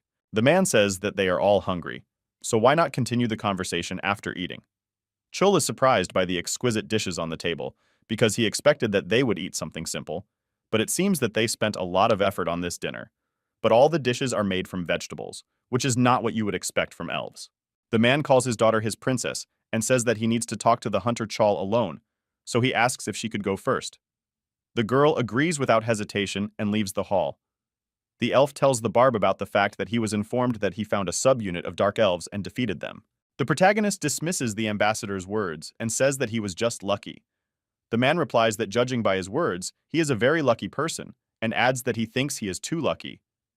Cheol notices the change in his tone and wonders if he wants to get right down to business. Parubok thinks that this was expected because such a story is really hard to believe. The ambassador says that Cheol is their benefactor because they knew about the appearance of dark demons on Earth, but could not find their trail. Parubok does not believe his words and suggests that in his opinion, he will now simply arrange an interrogation. The man explains that dark elves are no match for B-rank hunters. He says that it would be very difficult for an E-rank hunter like the boy to deal with such an enemy.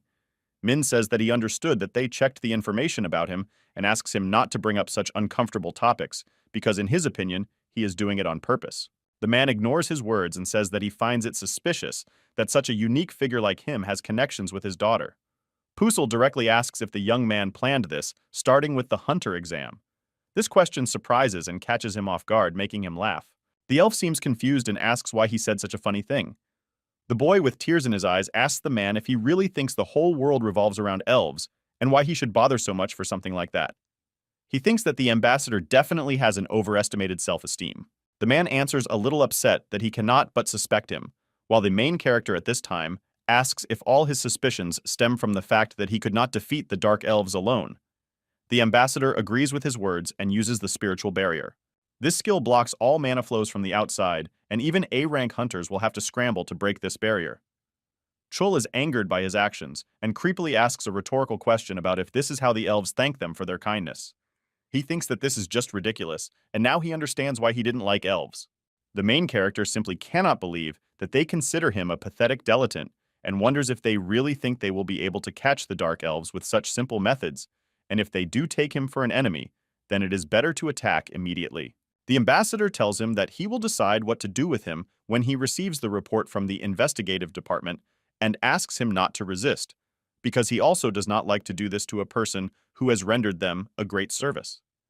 Cheol wonders if by the investigative department he means the two elves who remained in the forest. He thinks that they could use spirit magic to prove how he was able to defeat the dark elves and then all suspicions would be removed from him. But right now, he is unrealistically angry. Min Cheol tries to use his power to destroy the barrier, but the ambassador stops him, saying that there is no point because he cannot break the barrier with his own power. The main character asks him to close the Pelka and uses his demon sword to try again to break the barrier. Under the lad's power, the barrier really begins to crumble. The ambassador seems completely shocked by this and looks up at the lad with surprised eyes. The boy points his sword at the elf, but he does not react and asks what they stopped at and curses him. The main character now understands why he considered him a weakling and cannot believe that the man created a blade from spiritual energy in such a situation. The man says with a smile that no one expected Cheol to have such strength. The guy asks to get straight to the point and says that he never hid his strength because it was they who didn't believe his words. He thinks about how much it annoys him because they said they would only ask a few questions, but in fact they are doing all kinds of nonsense. Cole is already busy looking for the Samosians, and he simply has no desire to waste energy on showdowns with the elves. The boy puts away his weapon, and the ambassador says that he will not threaten him with his blade either, but still asks him why he did not want to fight. The main character says that if he wanted to kill him, he would have done it much earlier, and the fight will only lead to the fact that they will both be seriously injured. And besides, pointing a blade at the ambassador is a serious crime, and he would like to avoid unnecessary racial conflicts. The man says that if he wants to fight so badly, then he will have to arrange an official duel, and he will be able not to take responsibility. The guy says that so be it, and he can't make a joke, because he just wanted to defuse the situation. Chol just seems pissed off and asks if it was really a joke. The main character thinks about whether that idiot thinks that now is the time for stupid jokes. An elf arrives in the hall and uncertainly asks if he really has to show him the report right now. The ambassador agrees and says that the same applies to Minchiol, so he has the right to listen to him as well. After hearing his words, the elf begins to tell about what he learned. The goal of the Dark Elves is to awaken the evil that was imprisoned in the old dimension. The ambassador seems a bit confused, while the main character thinks that the elves are not so useless, because they were able to determine this information simply by examining the magic circle. He thinks that the spawns of dark demons are beyond common sense. The multidimensional universe consists of a huge number of dimensions. Among them, there are both new ones that were born very recently, and those that have existed for a very long time, and it would be wonderful if the dimensions could live and develop peacefully. The destroyed world is called Old Dimensions. The ambassador asks the elf whether he has any guesses about the personality of this evil. At that time, he answers that apparently the Dark Elves have sworn allegiance to the god of demons, Deimos. Meanwhile, the main character thinks that this guess is wrong because Deimos died a long time ago. The man asks the elf if he means the same king of the dimension who was defeated on Earth. The boy confirms his guesses and says that he can say with absolute certainty that the Dark Elves are trying to find a way to resurrect him. Chiol thinks it's all nonsense and they're on the wrong track because Deimos is dead and a reborn version of him is sitting right in front of them. The ambassador asks about the way in which they will try to resurrect their king, and the elf excitedly says that without any doubt they are crazy and must be hiding something. The man says to report this to Vanaheim and Elysium. The main character thinks that they are really very annoying. The protagonist thinks that he still cannot tell them the truth. The elf apologizes for the fact that unfortunately they were unable to locate the other Dark Elves, and besides, it looks like the ritual will take about 2 days to complete.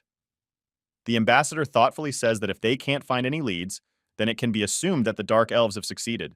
The man asks Minchiol if he can trace the dark mana by believing his words. The guy says with some doubt about what really happened.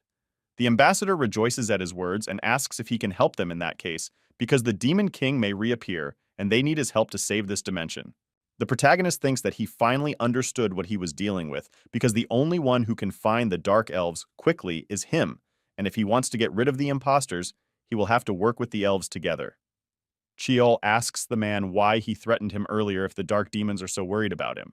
The ambassador tells him that he misunderstood everything, and the young man replies that he remembered well how the elves thank for the good done, and at the same time, he thinks that if he can play the cards if necessary, he will receive even more benefits than he has now. The boy starts to leave the hall, but the man and the elf stop him, telling him to wait and forget about the misunderstanding that happened. Chiol waves them off and says that he is a rather petty person, so he won't be able to forget everything so quickly. The man grabs his hand and agrees to his terms, saying that the fate of all humanity depends on it. The main character says that because someone wasted a lot of his time, he will have to make up for it for a long time. The ambassador begs the boy not to go and asks what he can do to earn his forgiveness. Min Cheol says that it is necessary to pay a large sum to mend a wounded heart. The man asks what exactly he needs and says that he will do whatever he wants. The main character with a smile questions whether it is really so. The ambassador says that it is really so and swears by the name of Cillian and his title of ambassador to Vanaheim. Chol does not advise her husband to forget this oath. The ambassador says that he will never forget her. Parubak thinks that in such situations, it is worth being able to get the maximum amount of benefit. After receiving the form, the boy thinks about what number he needs to write there so that he is not considered a thief.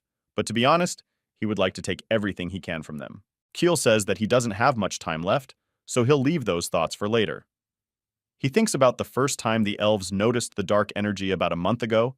They barely managed to stumble upon the trail of the dark elves, and it was only because of him. Unfortunately, the ritual is almost complete. The two sides have been doing all sorts of stupid things, so they're on equal terms.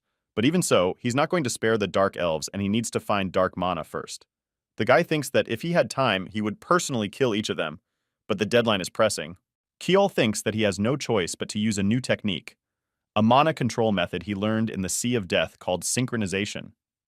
Tentacles appear around him, and the main character calls them his eyes, and thinks that he will find the signals sent by dark mana. The guy says that even if he has to search all of Seoul, he will definitely find them. Lying in the magic circle, the main character sweats and thinks that just now he almost died. He thinks about it in all seriousness, but he almost died looking for dark elves. As soon as he released more chaos energy into the air, in order to expand the area of this search, he immediately began to feel that his brain was flaking by the minute. He is, of course, very glad that it didn't happen, but Seoul is very big. The guy says that he managed to find about 10 suspicious places. He says that all these points had about the same amount of mana, so he could not find the main magic circle. Perubak sends this information to the ambassador, and he immediately replies to his message and thanks him for his work, and says that they will start working on it right away. Chul is surprised at how quickly he answered. The boy says that it looks like they really expected his message if they answered so quickly, and he thinks that in that case he will leave these idiots to the elves. Of course he would like to quarter their carcasses, but the search has exhausted him, so now he can use only 20% of its strength. To begin with, he needs to recover from the search, and only then start the battle. He thinks that nothing helps to calm down better than flows of energy. He will use the ancient Celestia technique to melt the peace stone so he can separate the two types of energy from it. He will be able to separate it into the energy of light and the energy of darkness. His strength increased by 0.1%. After that, he started to feel better and thinks about what time it is and why he feels the energy of chaos elsewhere. He wonders if he let her in because he was busy searching for dark mana. The boy thinks that this feeling is familiar to him. Looking at the trees, he sees a portal opening between them and realizes that it is a breach from a gate in one of the nearby areas. He understands that this is the same energy as when the Black Gate broke through. The mares that appeared from there have the energy of chaos. Chiol thinks about whether this breakthrough could be related to the activities of the Dark Elves in Seoul, but he still has no evidence to indicate this and what business he has to do with it. Parabok cannot miss the chance to feed on the chaos energy that has been honed in these monsters. The main character runs to the magic circle where the gate opened and shouts that this gate is his. The beings who sat there before his arrival say that the great ritual was completed in time. The elves bow and say that everything is happening according to his prediction. Having entered the gate, the boy looks around in surprise and realizes that this is what the dark gate looks like from the inside. There is very little mana here, not to mention the fact that he does not feel any life there, as if this world has been destroyed by someone. He stops and reads information from which he learns that this world met its end due to a war between the god Ami several centuries ago. The guy with a smile says that in such cases, if he is not mistaken, you should say bingo. Rituals performed by dark elves in various parts of Seoul were necessary to open this dark gate. He does not have time to finish when he is met by a wolf that snaps its fangs at him. Kiol talks about the warm welcome he received, but he didn't expect his elixir followers to gather in one place to greet him. Wolves begin to growl at him. The elves say that perhaps one man has come to them and he is brave enough to represent a lower race. Another elf says that he's already bored guarding this gate, so it's time to have fun. He says an incantation for despair to consume him. With a smile, Min Cheol tells them to take their time because they will all die today. He starts using all his powerful spells against them. The main character kills dark wolves and thinks that they are almost no different from kobolds. Monsters of rank C that have the character of rank B. They are easy to deal with, so using chaos energy techniques would be a waste of power. The elves seem shocked that he was able to deal with the carcass beasts. The wolves, who were frightened, began to run away, and the elves shouted after them. Where did they gather in the first place, and that they must return immediately? When the animals do not listen to them, they call the creatures cowards. Min Cheol surrounds his body with holy fire and tells the elves that none of them will get out of here alive. He says that the demon lord Deimos will destroy all their enemies. Bloodied elves lie on the ground, and the boy says that these parrots don't want to shut up. He was able to absorb the chaos energy and became stronger than he was before, as his stats increased. The main character says that despite the recent battle, he does not feel any fatigue at all. He was even able to use martial arts while engulfed in holy fire, and it turns out to be quite an effective tactic. The boy thinks that his body is as light as a feather. Kiel says that he is very grateful to them for giving him this opportunity, and asks how he can thank them for such a favor. Paruak lets go of the wolf and approaches the head elf, asking him if he is going to answer his question. The guy tells him that no matter what he does, he advises him to stop doing it if he doesn't want to end up like the others. The head elf just laughs at his words. Pointing a sword at him, the main character asks if he still hasn't realized the situation he's in when all his wards are dead and asks what he's laughing at. The man says that his comrades followed the path of the great Deimos, and he is sure that they are proud of their sacrifice. Thanks to their dedication, the ritual was completed, and he tried in vain. The guy thinks about what an asshole he is, and that it looks like he's going to have to get his fists dirty again in order to shut his dick. Keel tells him that he says all kinds of stupid things so confidently as if they were true. He asks what's the point of following Deimos if he's long dead. The guy thinks that he doesn't want to say bad things about himself. The elf says that he does not understand anything because they are following the still living god of war. The old man is surprised by this statement and asks who they are following then. The man eerily says that behind him, and here the main character hears a sound. He mentally asks himself what it is and thinks that it is completely untimely. The elf screams for their lord to come and wake up from his slumber and throw this world into chaos. He tells Cole to be afraid and calls him a lowly person because a being like him will be unable to stand up to their master. The guy asks the man if he doesn't think it's all strange. What does he mean? He only questions and asks what he means. Parubak explains and asks why his master has not yet appeared then. The elf is surprised by this and seems horrified. At the same moment, the protagonist punches him in the jaw, which confuses the man. He says that this is impossible because they performed all the rituals that were written in his instructions. Kiol asks if he means all those magic circles. Parubak informs him that he destroyed all circles, all to one. The elf seems completely shocked and devastated by this statement. Kiol laughs at himself and thinks that it looks like the elves did a great job, and it was definitely worth it. He continues their conversation and asks about who ordered the elves to do this. The man reports that they were following the order of the demon Lord Deimos. Kiel seems enraged by this statement and says that he will cut off one of his fingers every time he continues to carry the stupid delusion.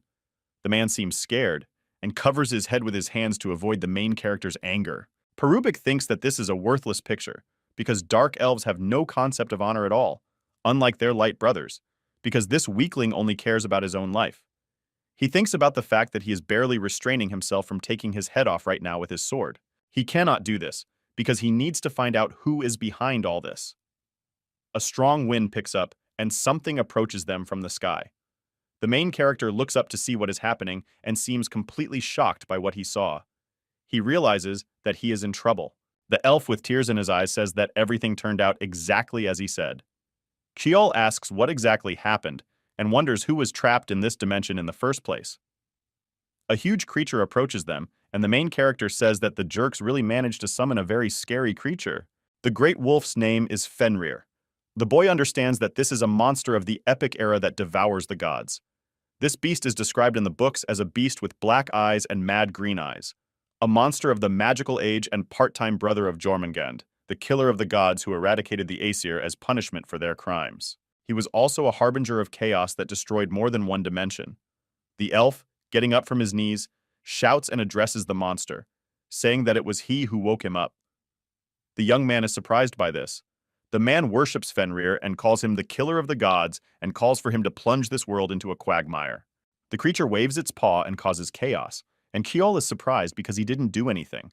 He just waved his paw, and there was such a mess around him, but he understands that something is wrong, because this attack was completely illogical, not to mention its power. He wonders if Fenrir has weakened after being summoned to another dimension despite the destruction of all the strengthening magic circles. Despite this, the main character thinks that if he was not weakened, he would not be able to check his characteristics with the help of Eyes of Truth. Fenrir begins to growl, and the boy realizes that he is about to attack him, but he is far from the gate, so he will have to fight him. The creature was a powerful enemy that he definitely did not expect to meet here. His opponent is a slave who follows the leash of his own instincts and bloodlust. Chaol calls it a very interesting turn of events, but he has every chance of winning, because in the end, he's still Jungmin Chaol and God of War Deimos.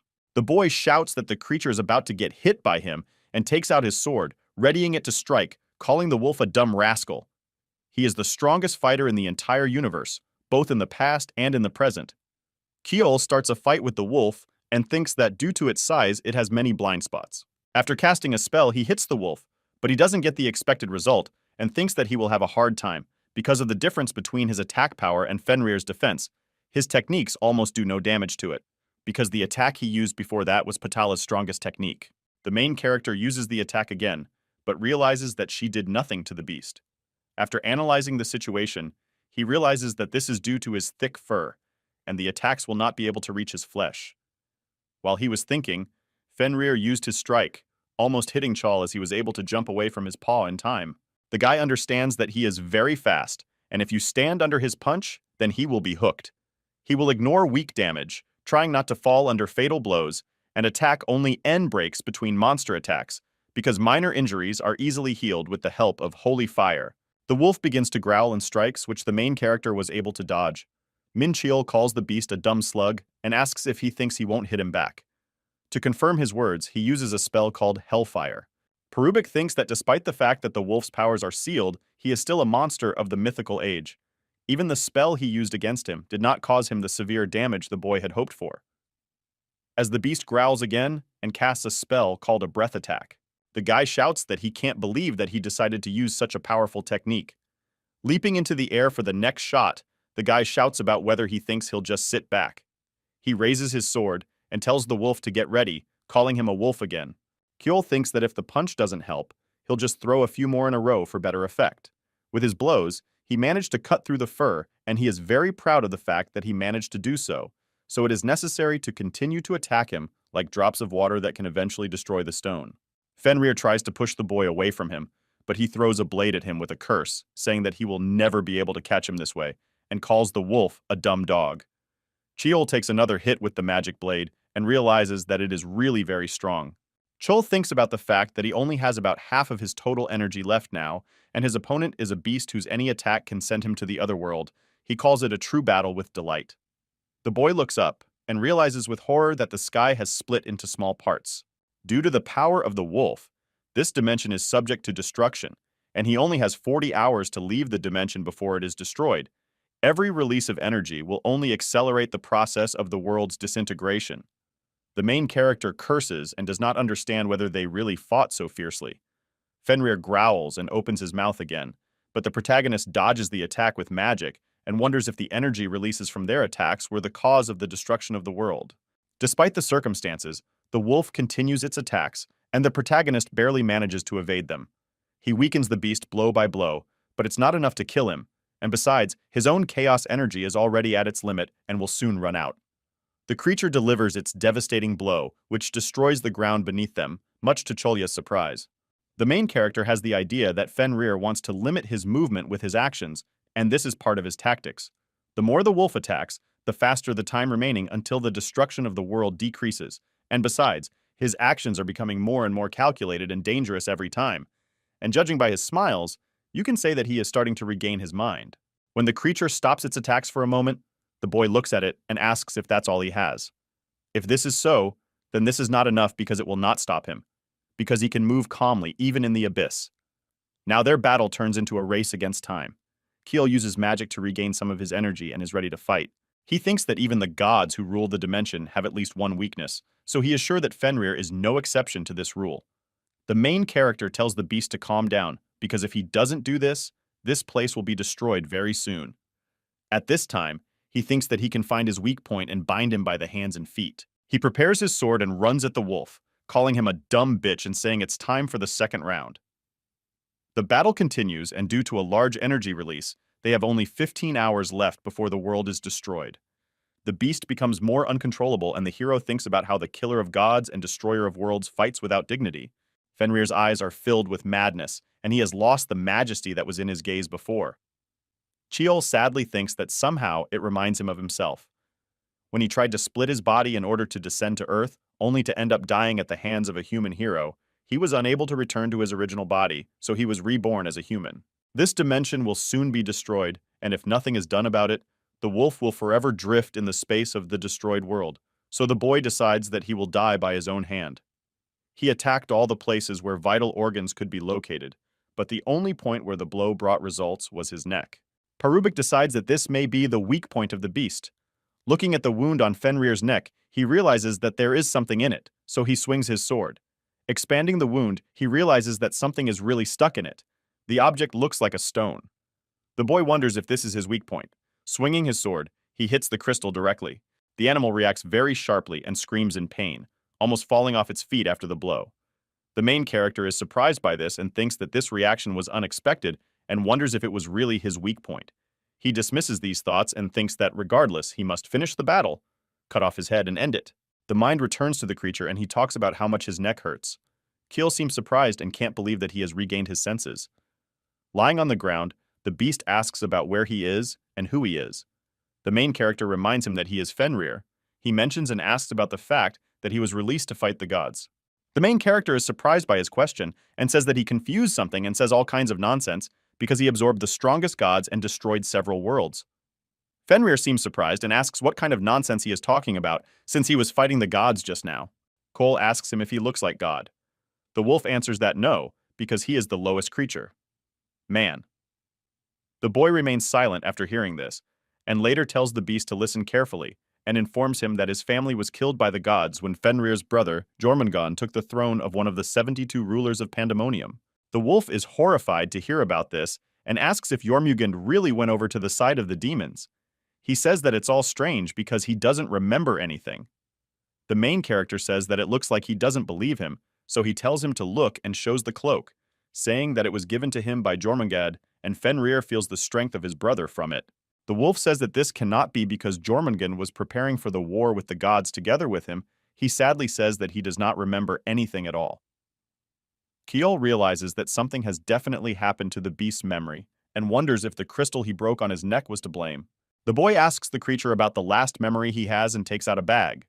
Fenrir begins to think, but as a result cannot remember anything and says that he has a headache. Parubak understands that there is no point in asking him about it, but he still cannot leave it as it is. The main character understands that there is nothing worse than traveling through the void between dimensions for an eternity. In doing so, he is doing him a great service. The boy takes out his sword and prepares a spell as he approaches the wolf. Fenrir is frightened and asks if he is offended by the fact that he called him the lowest being. The boy says that he is not offended, and the wolf in response asks him to just talk in such a case and asks him to lower his sword. Chol gets angry and says that he would rather die than put away his weapon. Fenrir seems shocked and calls Chol a brother, saying that he pointed his blade directly at him, which is unfair since he can't hurt him. The main character says that he is not his brother at all, and the wolf shouts back that he just wants to live. Parubak apologizes and says that he is too strong and he cannot lose such a chance. The beast screams helplessly that the gods said the same, and chained and tortured him despite the fact that he did nothing. Fenrir begins to cry and says that he does not want to die because he fought only for his right to live. Kjol says he doesn't believe that, and grips his sword tighter and asks how he can. The wolf cries out in despair that he will serve the boy if he leaves him alive. Parubak seems shocked and thinks about his proposal. The main character is attracted by the fact that a creature from a mythical age, whose power is equal to the angels of Elysium, wants to serve him. The beast says that he will even swear an oath of obedience if he wants to. Kjol skeptically asks how he remembers the oath if he has lost his memory completely. Fenrir, with tears in his eyes, says that the gods repeated it over and over, forcing him to say it. The guy notices that he still refused. The beast screams that he did not want to serve them, but he had no choice because they pierced his chin with a sword. Parubak cannot find words and thinks that the monsters of the mythical era, possessing ancient magic, are very proud. These creatures would rather die than lick someone's shoes for survival. He knows that because he has fought such monsters several times in his past life, and he can't believe that one of these monsters wants to swear allegiance to him, but rejecting thoughts, nevertheless agrees. Upon hearing this, the wolf begins to happily wag its tail and thanks him, saying that he will not regret his decision. Kjol thinks that he looks very happy and even wags his tail. Rising from the ground, Fenrir is engulfed in green light as he begins to recite his oath, promising to serve Kjol as his master. When the oath was accepted, the wolf seemed in the seventh heaven with happiness and continued to wag its tail without ceasing to thank. Parubka is a little surprised by such sudden changes in his behavior, because a few minutes ago, he called him his brother, and now he is already the master, but he does not say his thoughts out loud. Despite this, Fenrir quickly tires and lies down again, saying that his neck still hurts a lot, so if he doesn't mind, he wants to rest for a while. After thinking for a bit, Kjol comes closer and says that he will help him. After applying magic, the magical fire along with the regenerating power penetrates directly into the wound on the wolf's neck. Fenrir seems pleased with the effect of the magic and laughs, saying that it is very warm and the pain in his neck has become much easier. The old man tells him not to talk, because in this case, an infection can get into the wound. Observing his behavior, the boy realizes that the beast begins to change and behaves like a dog, and not the mythical creature that he was, and reminds him of Bobby. Continuing to treat the beast, he asks if it can run now. Fenrir says it's unlikely, as his legs and neck still hurt, and he'll probably only be able to move after a little rest. Chiel tells him that if they don't leave here, they'll get a one-way ticket, because there's only 5.5 hours left before the world is destroyed. The wolf seems shocked and asks if it's really safe for them to stay here. He starts to panic and says that he can't run, and asks Chal to come up with something. The boy grabs his head from the realization that he didn't even think about how to get out of here, because he was completely focused on the battle. After some thought, the main character asks if he can shrink. Fenrir says he can and asks him to wait a second. Parubak seems completely shocked by his statement and asks if it is really serious. As he begins the transformation, his size shrinks, and as a result, Fenrir turns into a small brown poodle. Chiel is shocked by his transformation and thinks about whether he really risked his life to defeat a beast that can't even reach his knee. A poodle asks a boy if he likes his new uniform, and the boy can't believe that it's true and not a joke. Realizing that the world is collapsing, he says that there is no time to complain about its appearance. Taking Fenrir by the hand, he starts to run as fast as he can. The dog seems displeased with this and says that he does not like being held by men. Chul says, a little annoyed, that if he doesn't like something, he can stay here and die. Hearing this, the beast apologizes. Reaching the portal, the boy stops thinking that he spent too much energy in the fight with Fenrir and realizes that he was really lucky. Looking back at the world that is collapsing, he asks if this is really what the end of the world looks like. There are people sitting at the table, and one of them is cursing while saying that the mana in this dimension is out of control, and they can no longer observe what is happening there. Another guy says that he can't believe it, and suddenly fire bursts out of the magic crystal, asking what he can't believe. The boys explain that the ritual was unsuccessful, and the fire screams that they promised him that everything would go well, but everything ended terribly. The old man asks him for some time to correct all the mistakes, and the fire shouts that for him, all their excuses are like a crime. The fire screams that no one is allowed to let him down and burns the boy's hand, which makes him scream. The elf shouts that this will not happen again. The monster arrogantly says that this is a matter of course because he sent a professor to them. Fire calls Zahit and tells him to meet the professor and help him with the next task. The guy agrees without hesitation. The monster says that he expects success from them, and if they let him down again, it will not end well. Parubak says that he knows about it and assures that they will not let him down again. Fire says that their efforts will not be in vain and he will fully reward them according to their success, and after his words disappears. The guy says that Zahit is in his power, and he can't believe that he is working on the orders of a man. He is told that if he doesn't like something, let him tell the ruler. Cole, together with the poodle by his hand, leaves the portal, entering the human world, where the elves were already waiting for him. He asks if they really all gathered to meet him. The elf asks if he is joking, because when they arrived, the portal was on the verge of closing because they accidentally lost contact and could not find his location. The guy says that he knows about it. That's why he had to leave in a hurry. The girl asks if something terrible happened inside, to which the protagonist replies that everything is fine. She reports that they were waiting for him at the gate, preparing for the worst, because he went there alone. Parubak asks if she was really so worried about him. The girl is confused and says that this is not true, and she just wanted to say that his death would bring a lot of trouble for her father. They start to walk further into the forest, and Chiel thoughtfully asks about the ritual with which they want to summon a creature from the past. The elf asks him if they tried to resurrect the demon lord with the help of a ritual.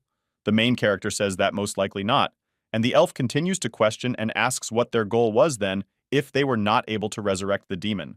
The boy says that the ritual failed due to the destruction of the strengthening magic circles. The elf expresses her opinion because she is sorry that they were not able to get such important information.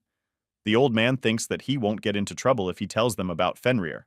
In any case, the girl says that she can't even imagine what they would have to face if it weren't for his help. Chiel says that if she wants to thank him properly, she should give him a worthy reward. The elf laughs and says she will talk to her father about it and asks about the puppy in his arms. A girl stares intently at a dog while a boy prays that she doesn't recognize him as Fenrir. The girl is shocked and asks if he really dared to take the dog with him into the portal. The guy in his defense shakes his head and says that he picked him up on the way here. The girl still can't believe it, and the guy says that he thought that the kitten was left without owners. Fenrir barks and says that no one has left him. The main character irritably thinks about why he cares so much. The elf continues to scold him and says that he shouldn't have taken him even if he can protect him, while the poodle keeps barking. After the portal was closed, the elven embassy looked for traces of dark elves, but they never managed to find anything. However, they did manage to capture a few criminals during the destruction of the strengthening magic circles, while others managed to escape and cover their tracks as if they were never there was. That is why Varys asked the protagonist for help. He was able to absorb the chaos energy from the Dark Gate, as well as find evidence that the Dark Elves do not serve Deimos and pick up Fenrir, so he doesn't think the elves have anything of value to offer him. Kjell says that he refuses because he has done enough. The ambassador is satisfied. The protagonist expresses his hopes that they will properly reward him for all his exploits. The elf says that it is so, and the garden will not disappoint him. Kjell asks if he understands that one check will not be enough because he is far from poor, even if you can't tell from his appearance, and asks him to tell him the person behind the Dark Elves. The ambassador says that they will definitely contact him. The guy thinks that if he has already found out that the dark demons do not obey him, then there is no doubt that someone else is behind them, and he will kill him when he finds out who is behind it. He had already come up with an assassination plan when Fenrir said he was hungry. The old man sighs in disappointment, saying that he was hoping for a rest, and asks the dog why he is so picky, because he said he was hungry. The puppy spits out the food, saying that it cannot eat it. Kjell yells that he said any food would do, and Fenrir points out that he can't eat sour, salty, and spicy. The dog shouts that it is his fault that he gave him inedible food. The main character asks that he can eat it all, and he answers that he does not know, because in the past he never ate and was full. Kjell thinks that he should not forget that he is not an ordinary poodle, but the eater of gods, Fenrir, and the dog cannot calm down and screams that he wants to eat. The old man says that he can't believe that his taste is so different from an ordinary dog, and thinks that maybe it makes sense to feed him like a werewolf. An idea comes to his head, and he invites a girl who will definitely help him. The girl lifts Fenrir in her arms and smiles happily, looking at him. The guy thinks that he has never seen this side of her, and the girl meanwhile asks the dog what breed it is from, and he answers that he doesn't know because he lost all his memories, so he can't even accept his basic account. The girl says that he must be from a very ancient family, because he smells of power and does not even have such a smell. She says that they really surprised her when they called her and asked about the werewolf diet, because she couldn't believe her ears, because she's also a werewolf. So she thought that's why they called. The boy is surprised at this coincidence and answers her question by saying that the dog's name is Pengu, and the dog himself says Fenrir. Kjell lies and says that after losing his memory, he developed mythomania, so he tells everyone that he is Fenrir. The girl with tears in her eyes says how poor he is and hugs him. The main character thinks that the dog doesn't like it, but he still can't stop wagging his tail because the girl hugged him. Perubak thinks that he does not look like Jormungand at all, and thinks that Ely does not let him deceive her. The girl calls the poodle cute, and he says the same thing in response, which makes the girl smile. After all, even if he looks like a poodle, he is still a monster who lives for more than 1,000 years. Eli takes the dog and says that she will buy him something tasty because he must be hungry, and Fenrir says that she is not only cute, but also very kind. The guy crosses his arms over his chest and thinks about why he felt like he lost to some dog. The protagonist met Ellie, who fed Penga Ruby meat and began to admire him. He knew that it would not be easy to find food for him, but he did not expect that it would cost 200,000 won. The girl asked when they would meet next time. The guy was surprised, and she explained that before going to the tower, he promised to treat her to dinner, but it was not supposed to be a work meeting. He panicked, and she wondered if he had forgotten about it. Mincheol says he remembers it. Ellie says that she has been watching him for a long time and has noticed that he does not know how to hide his excitement, after which she adds that the same thing is happening now. He had to admit that he still forgot about his promise, and she promised not to order anything expensive. The girl asks what day the main character wants to meet, but she is interrupted by Martin, who, noticing him, starts jumping for joy, and approaching the table, asks if he can join them. He exhales with relief, because he avoided an unpleasant conversation, and allows him to sit down. Sitting down at the table, he starts drinking alcohol, and the guy asks if it's okay to do this to the head of the department. The dwarf replies that beer tastes like slightly sweet water to his race. Mincheol says that he will take his word for it, and realized that he also wanted to drink. The protagonist came to Martin's office and said that he needed his help. He promised to do everything in his power, after which he gave him a cape made of snake scales and asked if it was possible to charm it. The man asked what it was, and added that it looked valuable and wondered where he got it. The boy says he found it in the tower. The dwarf says that it is almost impossible to find him in a self-net, and tries to use the detect skill on the item, only to be surprised to find that it blocks all his attempts and informs him that it will be very difficult to charm him. He asks what it is, and he answers that it is a cape made of the scales of the world's snake. Martin could not believe this and asked if he was joking, after which he added that he was touching something so valuable for the first time. Min Cheol says that it doesn't make any sense because he won't be able to charm her anyway and asks if the man can at least do something with her. He said that it was too difficult a task and that only his teacher could handle it. The head of the department was very upset that he could not fulfill the request of their VIP client. Noticing his reaction, he realized that this item was much more valuable than he thought, but the cape only became useful if it was enchanted, and until then, the main character could not wear it, after which he asked the dwarf if he knew someone who could cope with such a difficult task. The man sadly replied that he knew several craftsmen who would be interested in this proposal and promised to talk to them. The protagonist handed him a dagger and asked if he could do something like that. After looking at it, Martin realized that it was made specifically for throwing and asked if he wanted to use it as a weapon that would quickly disappear. The boy said that he planned to tie strong ropes to them so that he could pull them to him, and the dwarf advised using arachnid threads, after which he began to take a closer look at the triple hidden blade. In order to use this weapon to its full potential, 10 knives must be used, so Min Cheol decided that it would be better to have a full set with him. The head of the department received a call from a person who was engaged in the construction of a training ground, and with the permission of the protagonist, he answered the call. He immediately paid attention to his favorite, but soon the man distracted him and told that his partner immediately wanted to see him as soon as she saw the magic circle. Min Cheol said that she has taste and asked why she needed it. Martin told him that she wanted to buy his formula, which surprised the boy. After thinking a little, he nevertheless agrees to a meeting with the girl, after which she comes to the office of the head of the Interstellar Union Department. Lindswood cheerfully asked the giant to hear her name and introduced herself. The man said that she founded her construction company because she did not want to dominate them, and she says that there is no need to tell unnecessary details. The main character noticed that she was a dwarf. Her race also specialized in creating objects, but unlike the dwarves, they were scientists. The girl approached Min Cheol and asked if he drew that magic circle, and he faked it. She said that no one on Earth had such knowledge, and that it consisted of 18 runic words, but if you looked closely, you could see ones that were only used by celestial beings. The boy understood that she was wondering how a person could know what angels and demons knew. The main character asked why, in her opinion, this magic circle is needed. Lindswood said that the runes on one side were formulas for concentrating mana. He said that it was very impressive, and added that he now understood why Martin cooperated with her. And she says that she is 10 times better than that bearded old man, and tells him that she wants him to teach her the celestial runes. Min Cheol refused, and explained that they could not be learned through classes with a teacher, and in order to control the runes, one had to be inclined to the spiritual level. The girl knew that the language of the heavenly runes could be used by lithe, spiritually developed beings, so she asked how a person could do it. The boy understood that she would hardly be able to master her, even if he agreed. The main character liked people who knew their business, and he was very surprised that she was a dwarf, who managed to find a celestial rune among 18 ordinary ones. He asked whose person she really thought he was, and took up a weapon. Lindswood thought he wanted to kill her because she bit him and was very scared. Noticing the glow, Martin tried to stop it. The guy decided that she was very dedicated to her work if she ran here as soon as she saw something new, and decided that this was enough. Passing by her, he drew a magic circle on the floor, after which he asked her to pass mana through it. The dwarves were very weak and ready to do whatever they were told, so the girl quickly agreed to it. The protagonist drew a 6-formation trap that was passed down from generation to generation in one of the most famous martial arts families. As soon as Lindswood stepped into the circle, she and Martin were enveloped in a white mist, obscuring their vision.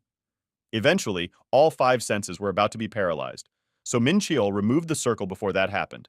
The boy asked if the girl could name the prince of the work of this circle, and she answered that she could not. She reminded him of his young self because before he was also ready to do anything to become stronger, so he knew how to deal with such people and decided to fulfill her wish, after which he explained that it was a trap. She asked why he showed her this technique, but he did not answer. Min Cheol decides that if he can't teach her the celestial runes, then he has to teach her something else and says that he wants her to help him. Dwarves were a race that lived in peace only because of their knowledge of magic. They had given up their ambitions in exchange for a quiet existence, but Heron Lindswood was completely different. She had a thirst for knowledge and material wealth. Because of this, everyone considered her an oddball, and in the end, the girl packed her things and went on a journey, with the goal of finding her place, because life on her home planet did not satisfy her needs. Using her knowledge of magical artifacts, she got a job at an interstellar alliance where she met Martin and completed a major project with him. Working, she earned a lot of money and recognition from society, but it was not enough for her. One day, a distant dimension began to rage. It was the place where the Tower of Trials, which was built to resolve the conflict between Elysium and Pandemonium, wound up, and it was at this point that Earth caught Heron's attention. She left her job in the Interstellar Union and went there, but very soon she realized that this dimension was behind in technological development. So once she was among humans, she opened her own construction company with the help of the money she earned.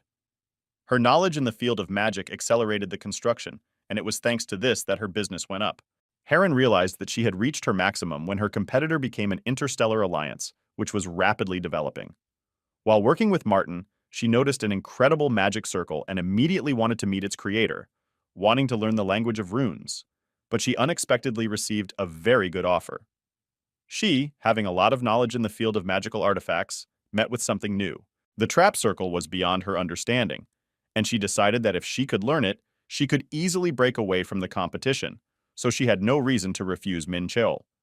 He signed a contract with her and realized that now he would not have to worry about money because the first condition was the royalty that he would receive from each building using this technique.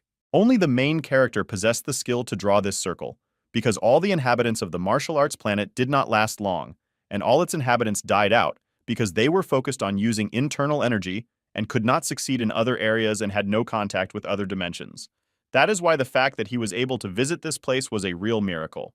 The second condition was confidentiality. Heron was not supposed to tell anyone about his true identity. The guy understood that the bigger her cup mania will be, the richer he will be, and if she falls apart, then he will have nothing. After which he remembered that in the past he had already met people with the same fire in their eyes as hers. These were the eyes of a man who went to his goal no matter what, and his ambition will lift him from the bottom until he achieves what he wants. Martin offered to become an investor, and the girl initially refused, because she thought that then the union would interfere with her affairs, but when she heard that only a man would do it, she agreed. The main character decided that he would just push her forward a bit, and after reading the contract, he said that he was ready, after which Heron asked him to teach her to use the circle trap as soon as possible, and added that she wanted to learn it right now. He said he would start training after the auction was over, and she asked why he was waiting so long. Min Cheol said that he had to finish one thing and took his dog in his arms, and Ellie, who had been following him all this time, said goodbye. He was supposed to practice the ancient Celestia technique, which he did when he came to the training ground, which he had spent a lot of money on, but in fact he still hadn't used it for its intended purpose.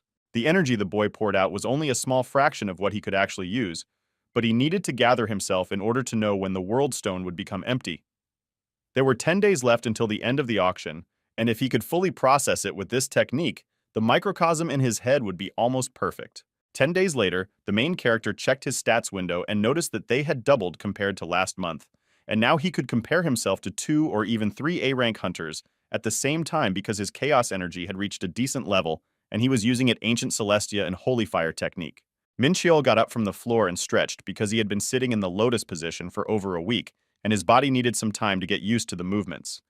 He regretted the fact that he did not manage to raise his level much, but the results still satisfied him. Pengu approached him and told him that his aura had become much stronger, then explained that he had a good dog sense of smell. Fenrir's characteristics were still limited, and the boy decided he had to find a way to get rid of them. He was already quite strong, but his master wanted to restore him to the glory of the Eater of Gods, after which he crouched down to pet him. The lover said that he smelled, but when he ignored him, he asked to take a shower first, and then touch him. The main character says that he would still have to go wash up before going to the auction and went to gather. Getting out of the car, he thought about why he should not be met at the venue, after which he noticed a very nicely dressed Ellie at the entrance and asked what she was doing here and whether she went to the beauty salon. The girl replied that she came to meet their VIP client. Min Cheol admitted that she looked beyond all compliments, and even his favorite admitted it. Noticing what he was wearing, she came closer and asked if he was really going to go to the auction in such an outfit. The guy did not understand what was wrong, and explained that, in his opinion, it was a rather official outfit. Ellie took him by the hand and led him inside.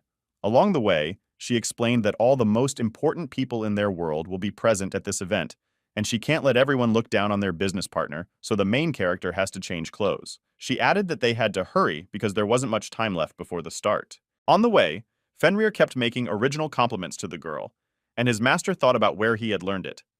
She put Min Cheol in a chair and asked him to tidy up. The workers smiled slyly and promised to do everything quickly and did not pay attention to uncertain protests from the boy. The main character has never had makeup done, so it felt a little unusual for him, but when Ellie saw the result, she knew it was worth it.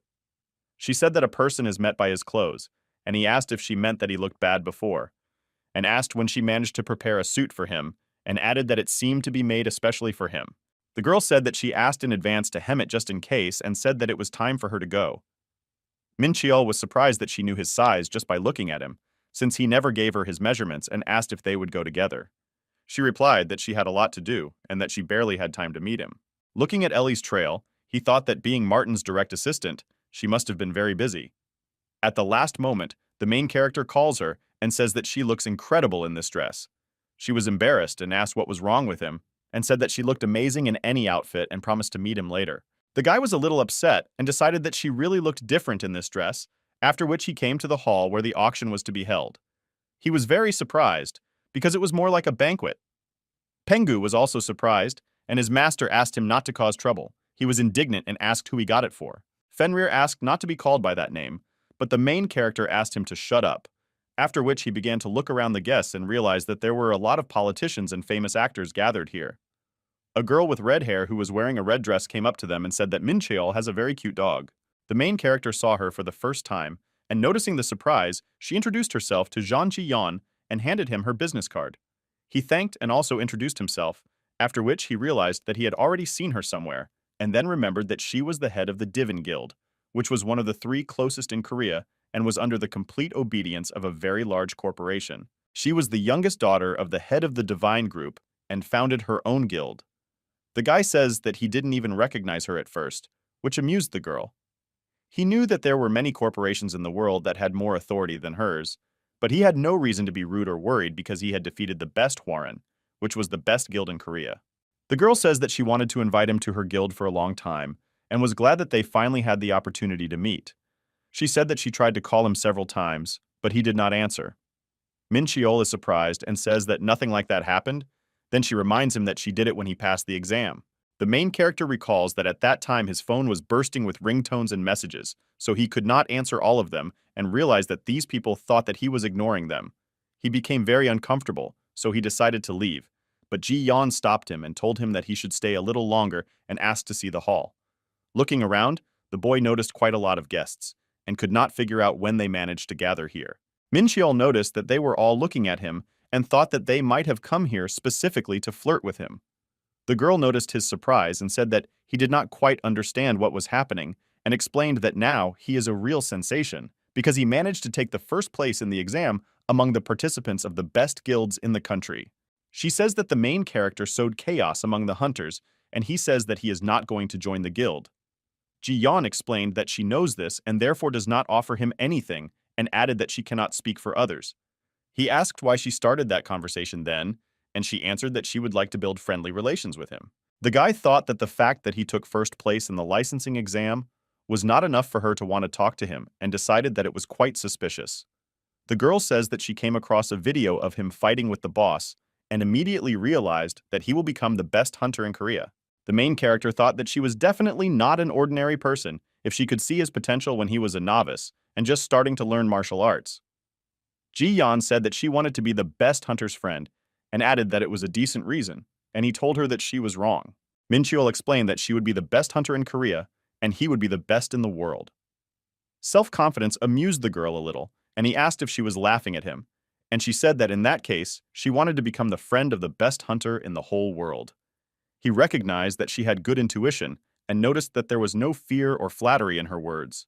The guests were informed that the auction would start soon and invited everyone to go inside another hall. Her bodyguard approached Ji Yan and said he would escort her, and she said goodbye to the boy and left. Pengu said that she was as beautiful as Ellie, and his master asked if it really mattered. He replied that words and actions are completely different things. The main character did not understand what he meant and asked again. Fenrir says that he has always had many beautiful women with him and added that he is just as old as his father. After hearing this, he announced that he would not buy him ruby meat for 2 weeks, after which he went to the hall where the auction was to be held. At the entrance, he was asked for an invitation and checked his identity. He was surprised by such strict security, and while they were checking, Pengu began to choose a mask to wear and thought about the fact that the Interstellar Alliance did a good job organizing this event. Noticing the mask of a bald lion, he immediately chose it. Min Cheol put a mask on his favorite and took him in his arms and went to the hall. Taking his seat, he began to wait for the start and remembered his visit to the tower and that the person in charge of training had given him a key that could open the Scrabble on the third floor. Martin appeared on the stage and introduced himself, thanked the guests for finding time for their modest auction. The protagonist was surprised when he saw that the man was nervous, and Pengu asked if they had come here to see how the insecure dwarf was trying to overcome stage fright. He answered no, after which he saw Ellie enter the stage and begin the auction. The boy had seen the lots long before the start, and there was nothing among them that he might need. He thought it would be much more profitable to buy equipment from Martin than here. The girl showed the next lot, which was Drinky's key. The true value of this item could only be seen through the skill of Eyes of Truth. None of the guests possessed it, so it got to Min Chul very easily. Ellie put up for sale the ore that the main character needed to level up the Black Star. The guests raised the rates and he decided that he should offer twice as much, but one of the guests continued to raise the price, which surprised the boy. He looked for him among those present and thought about his personality. Min Cheol realized that he was challenging him and doubled the bet again, and he raised it again. The girl was very happy when the amount of bids reached $13 million. He wondered if she was too happy that his wallet was getting emptier by the minute and raising the rate by 10%. The blue dog surrendered, and as a result, the lot was sold to the protagonist. He looked back to look at him, after which the auction continued. He wasn't interested in anything else, so he sat there reluctantly for the rest of the time and left as soon as he finished. He realized that the day can be considered successful because he managed to buy everything he needed. When Min Cheol was about to leave to collect his purchases, a red-haired boy approached him. He introduced himself as Alfred Graf and asked if he had some time. He wondered if they could have met before, but realized that they were not familiar, so he apologized and said that he had to finish his business. The main character left, and he told him behind his back that he needed mithril and orichalcum that he bought at the auction. He wondered how he could know that he had bought them and turned around and asked him to repeat. The guy says that he knows everything, but he realized that this is the same person in the blue dog mask. Min Cheol asked him about it directly, and he replied that it was really him and added that he adores dogs. He said that he sneezed at what he was doing and realized that this situation was still strange because the magic of illusion was placed on the mask, and even the Eyes of Truth could not pass through it, and wondered who he was if he could see his name. The main character looked up information about him and saw that he is an angel. Alfred asked what he was doing here, after which they went outside to talk. The new acquaintance explained that in a month he will have $20 million, so he wants to buy minerals with this money. The guy said that they were getting along well, and added that in a month Min Cheol would be incredibly rich. He realized that getting mithril and orichalcum was his main goal. He wondered why he needed them so urgently, and noticed that the same energy was coming from him as from Verde. The main character was sure that someone was behind him, so he decided to find out the true intentions. Alfred spoke with an English accent, and had English words in his speech every now and then, so he pretended to be annoyed, and asked to use magic to translate. He says that he does not understand how to use it. Min Cheol is surprised and says that this is a basic spell for angels. Then a yellow light starts pouring from the boy. He asks how a person knows who he is and adds that he is obliged to find out. Pengu asks if they will fight, and his master replies that he has many questions, so he needs him alive. The main character thought that in his past life, he would have put up with this idiot in charge a long time ago, and realized that after reincarnation, he became much kinder, and because of this, he forgave him for such behavior. He activated the Holy Fire skill and asked the boy why he didn't recognize him, and he asked in surprise what he meant. Alfred recognized the aura of Michael, whom Min Chul had killed in his past life, and bowed so low that he rested his forehead on the floor. He asked the angel to calm down and raise his head, and the angel replied that he had no right to talk to him looking into his face. Seeing their behavior made him remember why he hated this race. The main character says that he must be interested in how he ended up in this world. The boy says that such a lowly creature has no right to be interested in this, and the boy asks him to shut up and listen. He explains that the whole point is that angels who were unfaithful to their people entered Elysium, and the baptismal energy that emanated from him served as proof of this. Alfred apologized and said that he simply obeyed the orders of those who stood above him and knew nothing about baptism. Min Cheol asked who gave him this energy and sent it to Earth, and he said that it was one of the pillars whose name was Edel. He had never heard of him, but he wasn't surprised because he belonged to the low 6th rank. The protagonist asked why he appeared here, and he answered that a ritual was to be held in America, for which he needed mithril and orichalcum.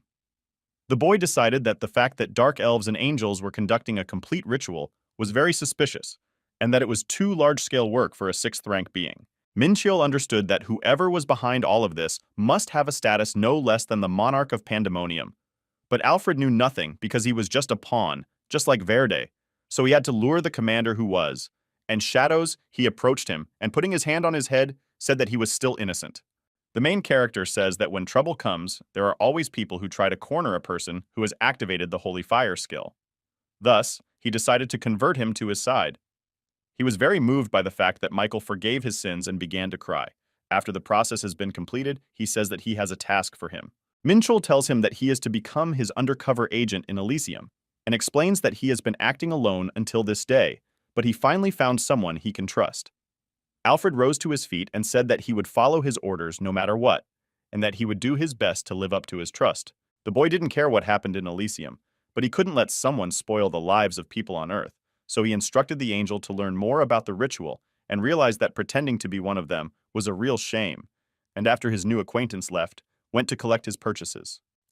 Martin asks if the main character got everything he wanted, and he replies that he only says that to fill his wallet.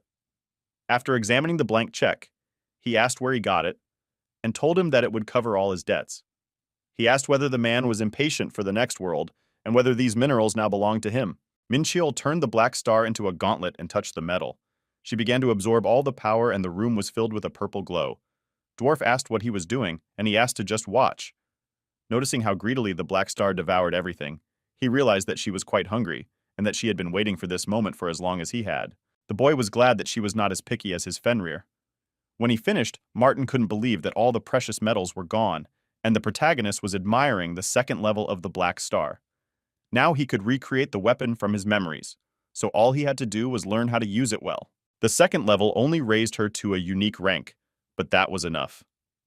Now that Mincheol could obtain any weapon, his power would only grow. He told the man that he wanted to take an order for the gate and asked him to find something closer, because he wanted to test it in battle as soon as possible. The next day, the protagonist immediately set out to clean the gates and the ogre's Azustras. He used the Black Star Gauntlet and the Lightning Emperor's Ruining Fist skill and defeated him in one blow, then thought that removing the Durga seal was worth it. The commander was surprised by such power, as was the entire support team. While collecting the fallen objects, they noticed that he had rather thick skin and were even more impressed with Minchol's strength. Pengu asked him if he could eat the monster's soul and explained that his mind had left him, but his soul remained in his body. Only a few demons in Pandemonium possessed the soul absorption skill. If the rival's soul contained evil, then the person who absorbed it began to deteriorate from the inside. So the boy thought about whether his favorite would be able to cope with it, but after looking at how he begged him, he still allowed it. Fenrir came closer to the body and opening his mouth began to suck the soul. Purple smoke appears in the air and enters Pengu's mouth. The whole team was shocked by this sight, but later everything stopped. The dog said that his seal had become weaker, and the main character noticed that his characteristics had increased a bit and realized that all this time he just needed to absorb souls. Minchiol decided that in this way, he could easily restore Fenrir to his former glory, and patted his head and said that he would get him plenty of food. The commander asks what kind of puppy it is, and his owner tells him that it is a puppy with a sad past. They continue their hunt and come across ogres again. Seeing a crowd, one of them releases a fireball, and the boy understands that if it touches the ground, this place will turn into hell, so he must kill the monster before that happens. He activated the blue dragon blade skill and hit the ball, after which it scattered into different parts and disappeared. Taking the Emperor's sword, the protagonist struck the ogre with a blow that cut him in half. A member of his team reported that the other had closed the distance and approached them and asked for help. Pengu, who was standing nearby, realized that his master would not arrive in time and turned into Fenrir. He asked the ogre how he dared to attack people in front of him, and when the ogre began to growl, he ordered him to be silent and bit off his head. Spitting it out, Minchiel's favorite said that the ruby meat tasted much better. The other monster got scared when he saw him and started to run away, but the boy approached him from the other side and jumped up high and started hitting him in the head. Seeing that even ogres can run away from fear, the man was very surprised.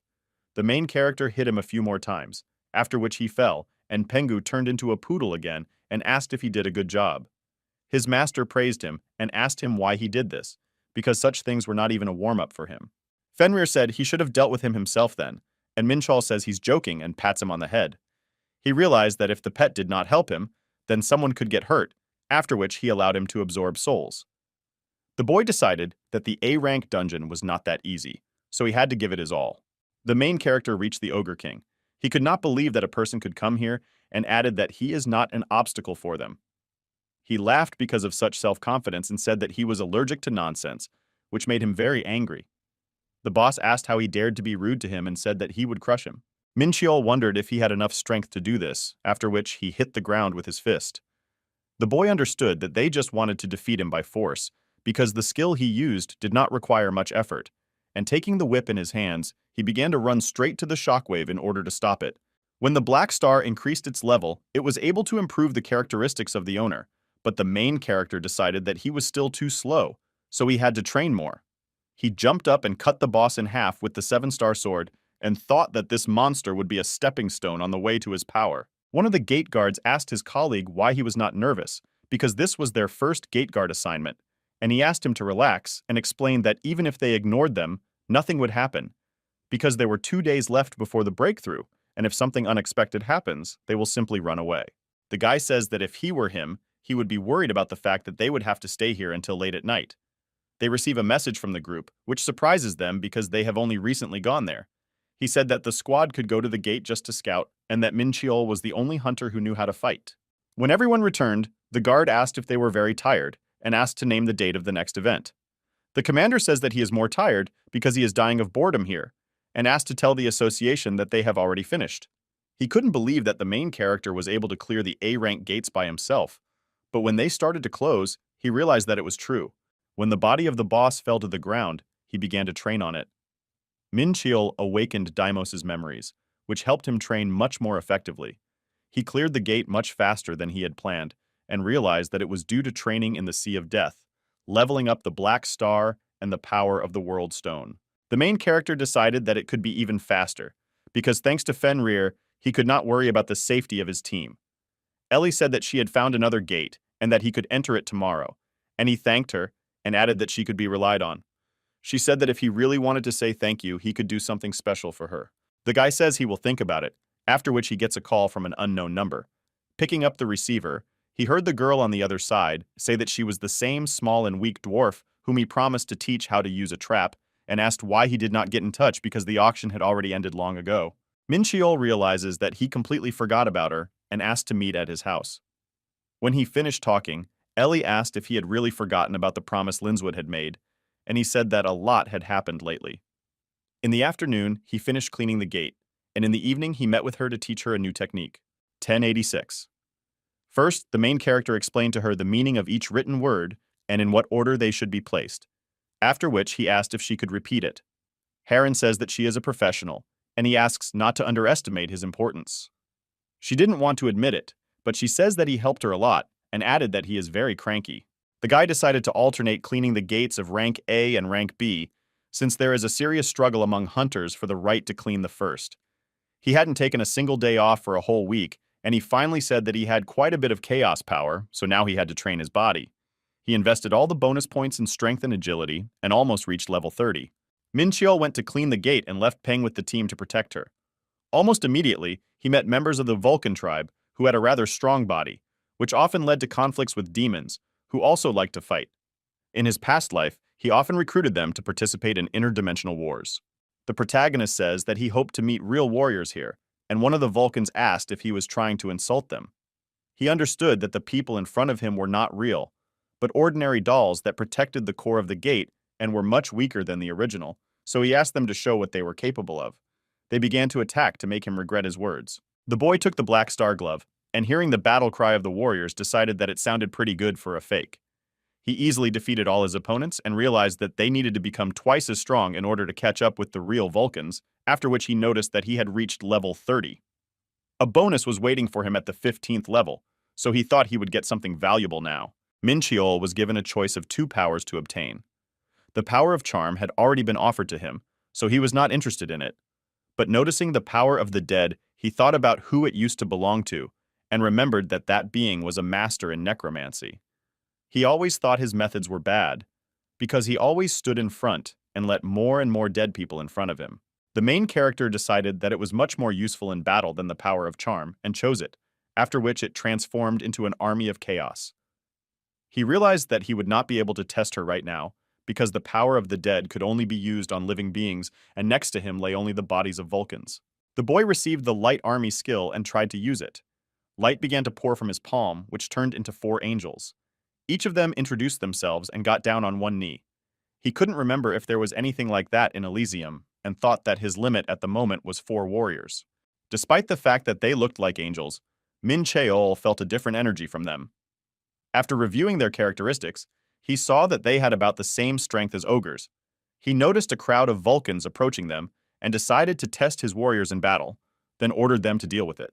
They began to fight, simultaneously saying that punishment will come to the enemies from heaven, and the main character was surprised at this nonsense. Watching the angels in action, he realized that they barely succeeded, but after a while they still managed to win. They approached him completely covered in blood and said that they had carried out his order. The boys flew quite well, but they fought simply by swinging their swords. The main character thought that it was some kind of joke, because with such characteristics it was possible to win without a single injury. He didn't know what to do with them, so he ordered them to line up and said that they didn't know how to use their strength and that none of them had found a decent way to fight. Min Cheol explained that the sword should be used to cut your enemies, not swing it from side to side, and added that there was no point in using magic to heal them, and decided that it would be much easier to fight alone because they were unlikely to be able to do anything to learn. One of the angels apologizes for his impudence and says that they are not weak. The main character says that they have already shown themselves, and he explains that they were pagans fighting because they were unexpectedly called. Hearing this, he thought that it was just foolish self-confidence and ordered him to attack and see by his own experience that he was wrong, and added that he should attack with everything he could. Min Cheol had already decided that he would not summon them again and just wanted to teach him.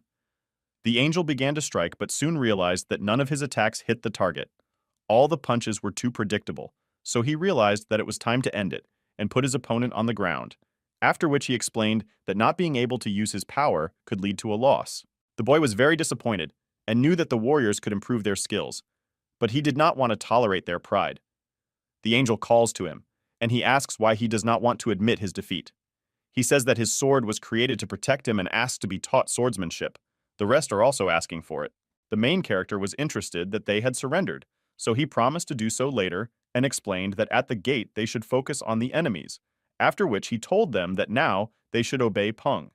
They replied that they could not obey some miserable creature, and his master asked to show his strength. The poodle turned into Fenrir, and seeing this, the angels swore allegiance to him. Min Cheol asked his pet to watch over them and decides to test the power of immortality. She allowed living things to live forever and resurrected them after they died. So when he saw a group of Vulcans, he knew he had to try to use her. The guy put an immortal curse on one of them, and while he was trying to understand what happened, he attacked him from behind and killed him. His body began to enlarge and received armor. After the final transformation into an immortal warrior, he greeted his master, who saw that his characteristics were twice that of the ogre boss. The protagonist decided that he could easily fight the S-rank hunter by himself, so he ordered him to kill the rest of the Vulcans. He took up the weapon and killed all the enemies with one blow. He realized that his warrior was incredibly strong even though he belonged to the lowest rank in the undead hierarchy, and that the power of immortality was far stronger than the army of light. Min Cheol looked at the angels and realized that if they remained as weak even after training, he would never summon them. The support team was very surprised because they did not know that he could summon such monsters, and wondered at what point this hunter became so strong. In the evening, the boy went to the training hall together with the angels, and on the way he reflected on the acquired skills. Right now, he could only summon 5 immortal warriors, but despite their strength, they were not agile. He also didn't like the fact that he couldn't find out the conditions for unlocking the extra skill, but decided to deal with it later. The main character started training and warned that if they don't learn anything, they won't see each other again. They agreed to such conditions and made the wings invisible in order not to arouse suspicion. He told them that they would start practicing right away, so he asked them to follow carefully, although he doubted that they would be able to learn his martial arts. Min Cheol demonstrated a very flexible fate style that allowed him to fight in the air very skillfully and confuse his enemies. He understood that the warriors would not be able to master it just by looking at it once, as it was beyond the power of even talented masters, but nevertheless he wanted to end it as soon as possible, because tomorrow he had to clear another gate. After finishing, the boy asked if they remembered anything and asked to inform if something was not clear. One of the angels says that they can master this style if he shows it again. He could not believe what he had just heard and questioned, and the warriors replied that they had already learned this style. Watching how the soldiers were honing a new technique, the main character realized that he was a little mistaken when he considered them geniuses. It was actually a sink of souls. When he used the martial arts, the skills that were hidden deep within their souls awakened, and the knowledge was transferred to them automatically. Min Cheol decided that the Army of Light was no worse than the power of immortality, and thought about how strong the angels would become if he continued to train them. He orders to stop training and says that at first they disappointed him a lot, which made them very sad, but he adds that now they have proved their strength and informs that now he will give the first task. He asks them to train this apprentice until it reaches 3 stars and explains that only then will he allow them to participate in real battles. The warriors rejoiced and promised to do it. While they were training, the boy decided to try to absorb some more energy from the World Stone, which allowed him to increase his mastery of the ancient arts. Having finished, the main character felt cheerful again, and looking around he noticed that his warriors were training and asked if they had been doing it all night. They answered that in order to fully master this art, they must continuously hone it. He admitted that the angels were quite strong, even though they were in a place with a high concentration of mana. Min Cheol went to work and left the boys to train in the gym. Ellie immediately handed him the case that the department head had asked him to hand over, and began to say hello to Pengu. Opening it, he saw 10 daggers that he asked to be made, and upon closer inspection he realized that they were a real miracle. By itself, the triple hidden blade was nothing special, so with 10 blades of rare rank in his arsenal, the boy could defeat anyone. Having finished admiring, he noticed how the girl was worriedly talking to someone on the phone. After hanging up, she informed that the association urgently needed his help in joint cleaning of the gate. Ellie says that after rechecking the length of the gate's magic waves, they learned that the space inside has doubled, so it takes at least 2 guilds to clear it. The main character says that he could handle it on his own, and she apologizes for the inconvenience. Noticing how upset she was, he says that she is not to blame for what happened. The girl promises to find him an A-rank gate as a thank you, after which they go to the right place. After looking at the gate, Min Cheol learns that the Heisman Guild will clean it together with him. It was the 3rd largest in Korea, and the more people cleaning the gate, the greater the chance of someone making a mistake. He notices a strange guy approaching him. He introduces himself as Oh Chun Woo and says that he is the captain of the guild's 2nd attack squad and shakes his hand. After meeting the main character, he asks where the other hunters of the Interstellar Alliance are, and he replies that only he has come. Noticing his worried face, he says that one person in the field is also a warrior. The boy shakes his hand and says that he hoped that more people would be sent here and asks not to let them down. When he leaves, Min Cheol asks if he has any conflicts with the Union, and Ellie says that this is the first time she has seen him. He did not understand why the new acquaintance was so unfriendly and decided that he needed to give him a reason for this. He says that the fox ran, after which he and the others go to the gate, where they are immediately attacked by a crowd of skeletons. While Chunwoo was giving orders to his guild, the main character just stood there, and noticing this, the commander asked if he would help them, and he explained that there was no need, because it was a low-level evil, and therefore there should not have been any problems. Min Cheol was sure that the B-rank hunters would not lose, but even they had not yet realized that they were in the Valley of the Dead, and skeletons could even crawl out of the sand, so it was pointless to go forward without thinking about their own defense, and summoned immortal warriors. He ordered them to guard the people and Pang to look after them. There was no point in killing the skeletons, because in order to clear the Valley of the Dead, it was necessary to kill the one who rules everything. More often than not, it was a high-level undead, which could be found by the large concentration of energy around it. The main character noticed such a place, so he immediately went there, but upon arriving at the place, he was immediately attacked. The boy dodged the blow, after which Dullahan appeared in front of him, who was impressed by his agility. The Valley of the Undead was a world that was created by the vengeful spirits of the dead, so Min Cheol decided that the creature in front of him was one of those who maintained this dimension.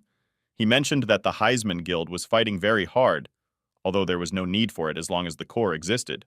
The monster says that there is no need to worry about his comrades, as they will all be part of their army soon, and the main character says that they are just a hindrance, then takes out a new blade and activates the Holy Fire skill. They throw weapons at each other at the same time, and when they meet, it pushes back and flies back. This angers Dullahan, so he calls out his army. Min Cheol realized that these were mid-level undead that specialized in magic, so he couldn't fight them in close combat. He says that if he tears him apart, he won't be able to raise him as his warrior, and he says that he shouldn't be afraid of that. The boy decided that the sense of humor dies with the soul, and taking new blades wanted to destroy him with one blow. He got rid of the servants, and seeing this, the monster ordered them to flee and approaching him, fell underground. The members of the Heisman Guild noticed that the skeletons had fallen to the ground, which surprised them greatly. Together with the main undead, his wards also die, and all the experience went to Min Chul.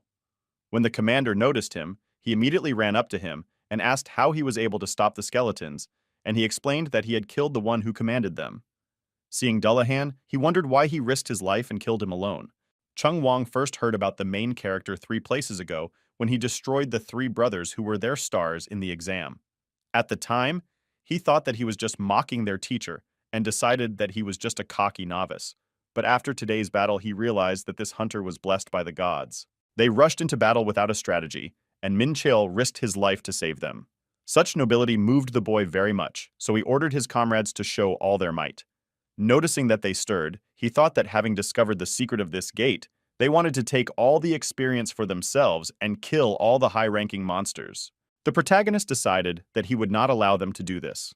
He killed the 4 beings that held the dimension and was able to raise his level, after which he noticed that the energy of the dead began to gather in one place, which meant that the final core began to form. After some time, a creature appeared from the dark fog. Min Cheol recognized her as a creature he had met several times in his past life.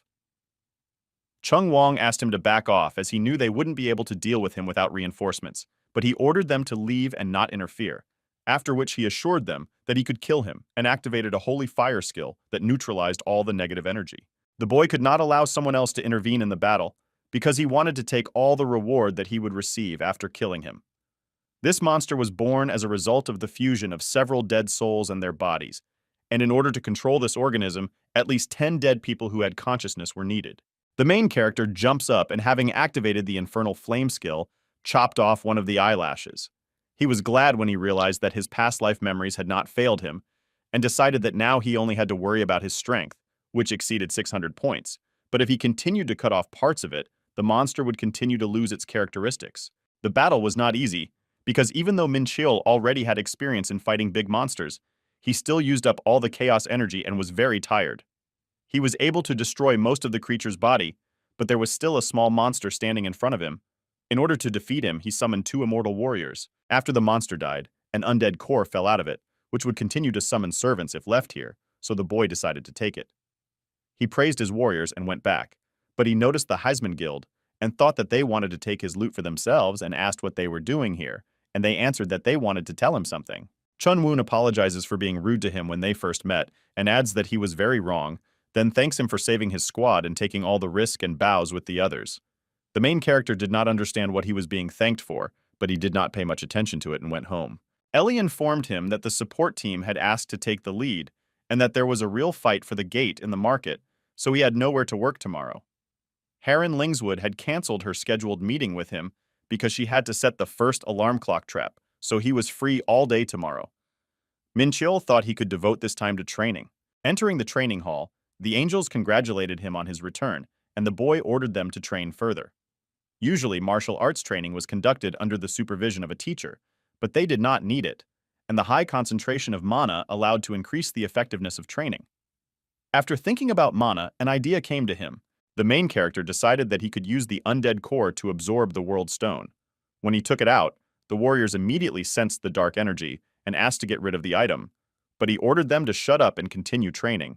The core was poison to living things, so swallowing it brought pain. Min Cheol tolerated her in order to stimulate the world stone. When he tried to push the core away, he gave off a lot of energy, which allowed him to upgrade his star system technique to 6 stars and strengthen his body. Now he could create constellations in space and realized that this use was much more efficient than exchanging for a legendary rank weapon.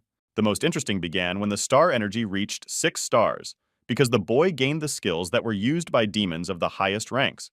When he was Deimos, he could only control the Dark Nebula, but now with the power of the Light Nebula, the list of constellations he could create had greatly expanded. At this moment, the main character could only create 5 species, but he was familiar with only 3, so he decided to stop at them. He created a constellation of sin, fire, and chaos spheres that only reinforced the chaos energy he was most interested in. Despite the fact that he was doing this for the first time, everything went quite smoothly.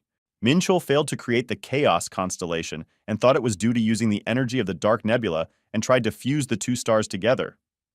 After several failed attempts, he began to get nervous, but he couldn't give up that easily. He noticed that the Sunstone of the World is not used anywhere and thought that it is possible to place it between the nebulae and combine them. Finally, he succeeded in creating a constellation of chaos, which transformed into a constellation of infinite connection. Noticing this, the boy was very surprised and realized that he had acted incorrectly from the very beginning, and was glad that he had created something much stronger than he expected. Now he was able to use the advanced energy of the sword and almost reach the level of the creator of dimensions.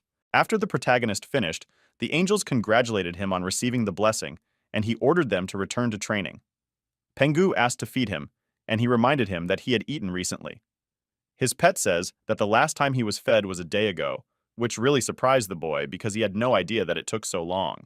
Fenrir said that someone called him, and after checking the message, Minchul saw 20 missed from Verde. Calling him, he asked if he tracked down the elven gnomes, and he replied that the embassy was doing it, after which he said that he had received a second order.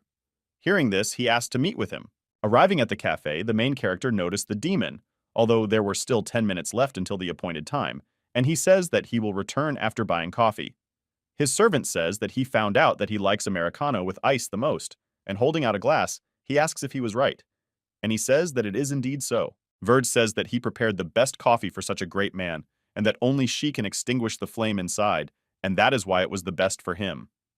Min Cheol hit him on the head and asked him to stop shouting to the whole world that he was an Ifrit, and asked what order he was given, and he apologized and explained that he had to help the Dark Death Guild to establish itself in Korea. The demon explained that this is a large criminal organization that is the leading force in the dark web. The guy says that he does not understand what it is about at all, and then he explains that the Dark Network is a global community that contained criminals. She owned black markets around the world, squads of hired killers, and was responsible for all the illegal contracts that were concluded. This organization was based in China, and Verdi was supposed to help them move to Korea. Elysium and Pandemonium were interested in this country because it had good national security and a small number of criminals. After thinking about it, the main character understood why his servant and Alfred, whom he met at the auction, decided to live here. Demon said that he no longer knows the details because he was not interested in this area before. Min Cheol began to digest the information and realized that the person behind all of this had not only come to his country to expand the criminal organization, then asked what the elves had to do with the dark net. Verdi said that they were able to get to Korea only thanks to the dark net, and the boy ordered him to continue to monitor the situation, and added that it is very difficult to deal with it now, so you need to wait until the thief reveals himself. He was pleased to find out about this organization's involvement with Pandemonium. The main character came to the department of the Interstellar Union and, meeting with Ellie, asked if she was busy now. She poured him tea and said that working with him was her top priority, and that only at such moments could she rest. He asked where Martin was and explained that he wanted to talk to him about the mantle. The girl replied that he was very busy now, so he could not find a master. Min Cheol asks when he can start work, and she says that the battle for the gate is still going on, so finding it is harder than she thought.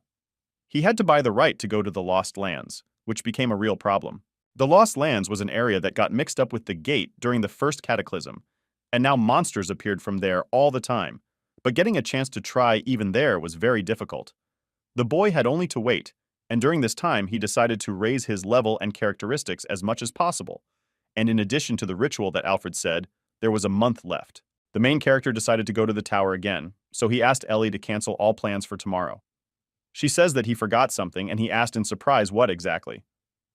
After the assistant explained that it was not related to the gate, he thought about it, but after a while he realized that he had no idea what it was about. The girl gets up and says that she thought he was just pretending, but he really didn't remember. She reminds that he promised to treat her. Min Cheol admits that he did something bad again and invites her to dinner, but she says that she has something to do and is about to leave, but at the end she wonders if he wants to say anything to her. A guy approaches her and asks when she will be free. Ellie replies that she is very busy today, so she will finish work before nightfall, after which he asks her to call him when she is free and asks him to do it before he falls asleep. In the evening, he picked her up and, as they had agreed, took her to a cafe. Watching a girl taste food, the main character realized that she looks serious only at work, but in everyday life she is completely different. She pulled him into Gopchan and looked very happy. After quickly eating her portion, she said that they cook very tasty here and asked how he knew about this place. Min Cheol says that he was an ordinary student before he woke up, and Ellie reminds him that he is a VIP client. He mentions that everyone in the Interstellar Alliance knows him as the reincarnation of a superior being, and they were right. He was a normal person until he was pierced by Calith's sword in the museum, and now he was just playing with them. The boy understands that if he continues to play, he will cease to be himself. He says that being a VIP client, he still wants to live a normal life and thanks the girl for all the help she gave him, and adds that he and Martin are very valuable partners. As soon as he decided to explain everything, she started to fidge and drew his attention back to the food.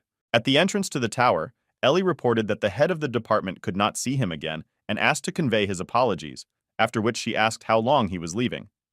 The main character says that the dwarf may not worry and that he will be back soon.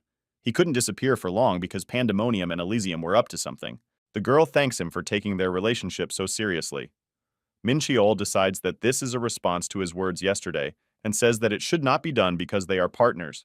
He could no longer pretend that he knew nothing about the plans of the higher dimensions, so he had to become stronger in order to protect himself and the people dear to him. The assistant told Deimos about the Tower of Tests, but he heard about it for the first time, so he asked for an explanation.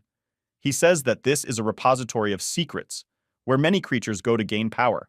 It was connected to other dimensions, and each floor contained a special challenge. Having learned that for passing all floors you can get a good reward, the demon decided that it sounded interesting, but the tests were so severe that people died during their passage. Despite this, the tower generously rewarded all who managed to pass through them and granted incredible power that exceeded human capabilities. The protagonist enters the third floor and sees a castle in front of him. He was supposed to protect its core from monsters, and skeletons were supposed to help him. The guy understood that there was no use for them, especially since the core was not guarded in any way, but he noticed a house near the far wall and thought that the administrator must be there. A raven came out of the darkness, introduced himself as a merchant, and asked who he was. Min Cheol turned around and said that he thought he was an administrator, so he didn't have anything to talk about. He catches up with him and says that it is so easy to meet him and that he will regret it very much if he does not listen to him to the end. The main character says that he can buy information for points, but he assures that he does not sell it, but will tell everything for free. He explains that the monsters will start to attack from the wormhole, and the hunters must defend themselves with the help of 3 bases until the attack stops, and adds that an undead will appear at each base to help him. Raven said that each base has a different strength and that they can be fixed by using points. The boy knew that it would not be easy, but he could not believe that he had to go through this task alone and asked if there were other hunters nearby. He says that a group of 5 participants can pass the test. He said that the last group completed the test 12 hours ago and adds that he has a product that will help him fight himself. The main character says that he may not show it because he still won't buy anything. He was very surprised and began to assure that it was very irresponsible to complete this task on his own. Min Cheol decided that he could replace the group with something else. But since he left Penga on Earth, only immortal warriors could help him. He called them and ordered them to go to the 2nd and 3rd bases, which were the most destroyed, after which the test of the 3rd floor began. There were 20 trolls in the first wave of monsters. The boy realized that he did the right thing when he chose to stand on 3rd base, because he understood that the skeletons would not be able to stop even one enemy. The only useful thing was their weapons, but they couldn't do anything to the trolls because of the fast regeneration. He didn't want to lose upgrade points, so he had to figure it all out on his own. The main character jumped down and killed several monsters with one blow. Thanks to the Infinite Connection constellation, he was able to not worry about energy consumption and became stronger, so his sword was able to easily cut B-rank creatures. He thought that at this rate, he could easily deal with them on his own, and moved to 2nd base. Min Cheol saw one of his warriors knock the troll to the ground and use the life absorption skill on it, causing it to die. They never ceased to surprise him, and due to his strength and size advantage, he was able to win before the battle even started, but several servants could miss a monster or two. The guy decided to go check out 1st base. On the way, he thought that he would definitely burden Pang with work as a punishment for refusing to go with him. On the spot, he saw Vlins who easily killed the enemies, but since there were many of them, they still caused damage, so he killed them all single-handedly. After the completion of the first wave, an hour break began, and the protagonist returned back to the castle. where the Raven asked him if it was easy to complete the task on his own and promised to make a discount if he wanted to supply more ballistae. He wanted to put 10 of these on each base and asked if he could take them with him to the next floors. The merchant said it was impossible, and then Min Cheol thought about whether he really needed them because he didn't want to spend a lot of points. He decided he could find something more valuable and remembered that he still had the key to the jewelry box that the ground floor administrator had given him. Seeing it, the bird was very surprised and asked where he got it. The boy squeezed it tightly in his hand, after which a ray of violet light began to emanate from it, and he learned from the raven that it was leading to a wormhole. He thought that if he went there, he would most likely be able to kill all the monsters at once. His new friend realized what he was up to and told him not to even try to clean her up, because he wouldn't succeed. The merchant says that he is not the only one who thought of this, but no one could do it, because the wormhole was guarded by a creature that was much stronger than those who attacked the castle, and added that no one could escape its punishment, even if he will try to escape. After listening to him, the main character said that he would still try. Any other hunter would have changed his mind a long time ago, but Min Cheol was not like that. He always knew that valuable things can be obtained only by risking something, and thought that only a fool would not go to the wormhole with the key to the room with jewels. When he got closer, he heard someone calling him and ordering him not to go any further. Looking back, he saw Jiang Shi in front of him. These were corpses that possessed a special necromancy skill. In the martial arts continent, they were controlled with spells and medicine. Noticing that the boy recognized him, he asked if he did not live on the continent of martial arts, and he answered that he did not, and added that something connected him with him. Due to the fact that he had reddened skin, the main character concluded that he hoped for a blood cult. Such monsters terrorized the entire continent for a long time, and to create them, people used the corpses of martial arts masters, which were treated with the help of special tinctures and human blood. They were very strong because they contained at least 10 lives and were always the main weapon. Min Cheol had never seen such a creature before and understood why the raven refused him so stubbornly. Jiang Shi asks if they are from the same continent, and he says that he knew that something was guarding the wormhole, but he didn't even know that it would be him. The boy says that fate brought them together, but he is unlikely to miss him. The monster says that this is a condition of the contract, and having drawn a line on the ground, asks not to cross it, and adds that he does not want to spill the blood of innocent people. The main character asks if he doesn't allow Leash to go on because he is sure of his victory. Jiang Shi says that he should not lose his life in such a place. Min Cheol steps over the line, after which he gets very angry and calls his iron assistants. There were 5 of them, so the main character summoned the immortal warriors and ordered them to deal with them, and thus equalize their strength. Noticing that the opponent was already preparing to attack, he asked him not to drag it out. The main character activated the Holy Fire skill and took a few hits, but saw that they did almost no damage and decided that he would have to power up the weapon with his energy. As soon as he wanted to hit him again, he used poison and jumped up. He was surprised by the fact that even despite the fact that he was wounded by holy energy, he could fully fight. The monster spat out bloody energy that began to fall to the ground in the form of rain. The guy understood that things were going badly because she was dangerous, and besides, soaked in poison. Now he knew why everyone hated the blood cult so much. But he didn't need to dodge the drops because he was protected by demonic energy. The skills that Jiang Shi was currently using were nothing compared to his true strength, so the main character decided that he just wanted to weaken his defense. He had to approach him to strike with the Holy Star and took the blue dragon spear in his hands. By using the technique of the Yue clan's scribes and combining it with the Hellfire, he was able to defeat. Min Cheol understands that the enemy should not have hoped for his regeneration, because if martial arts did not cause damage, then any power could. No matter how strong the Magister was, he was still weak inside, so he decided to burn him. Just because he didn't feel pain didn't mean he was capable of surviving it. Approaching the burning Jiang Shi, he asked if he agreed with him, but he did not answer, but simply began to make incomprehensible sounds. After his death, the boy received 22% experience, and decided that it was much more efficient to pump here than at the gate, and checked how his warriors were doing. They didn't kill any monster yet, but only tried to hit them and curse them. The main character expected this because the enemies were very fast, but did not go to harm the warriors because of their strong armor. He realized that they would fight like this for a long time, so he decided to intervene and quickly put an end to them. Min Cheol did not think that anyone else could appear here, but just in case, he ordered the soldiers to stay here, and he himself approached the wormhole. At the entrance, he received a message that the jewelry room was now open. A golden glow began to pour from the center, after which the boy saw a pile of weapons in front of him. The boy's eyes began to widen when he entered the middle. He couldn't believe that he had entered a room with 1,000 artifacts and wondered if he would be able to get everything out of there. He received a message that he could take only one item, after which he realized that this was a test during which the hunter's ability to choose the right weapon was tested. The protagonist knew a way that would help him check the value of 1,000 objects in a few seconds.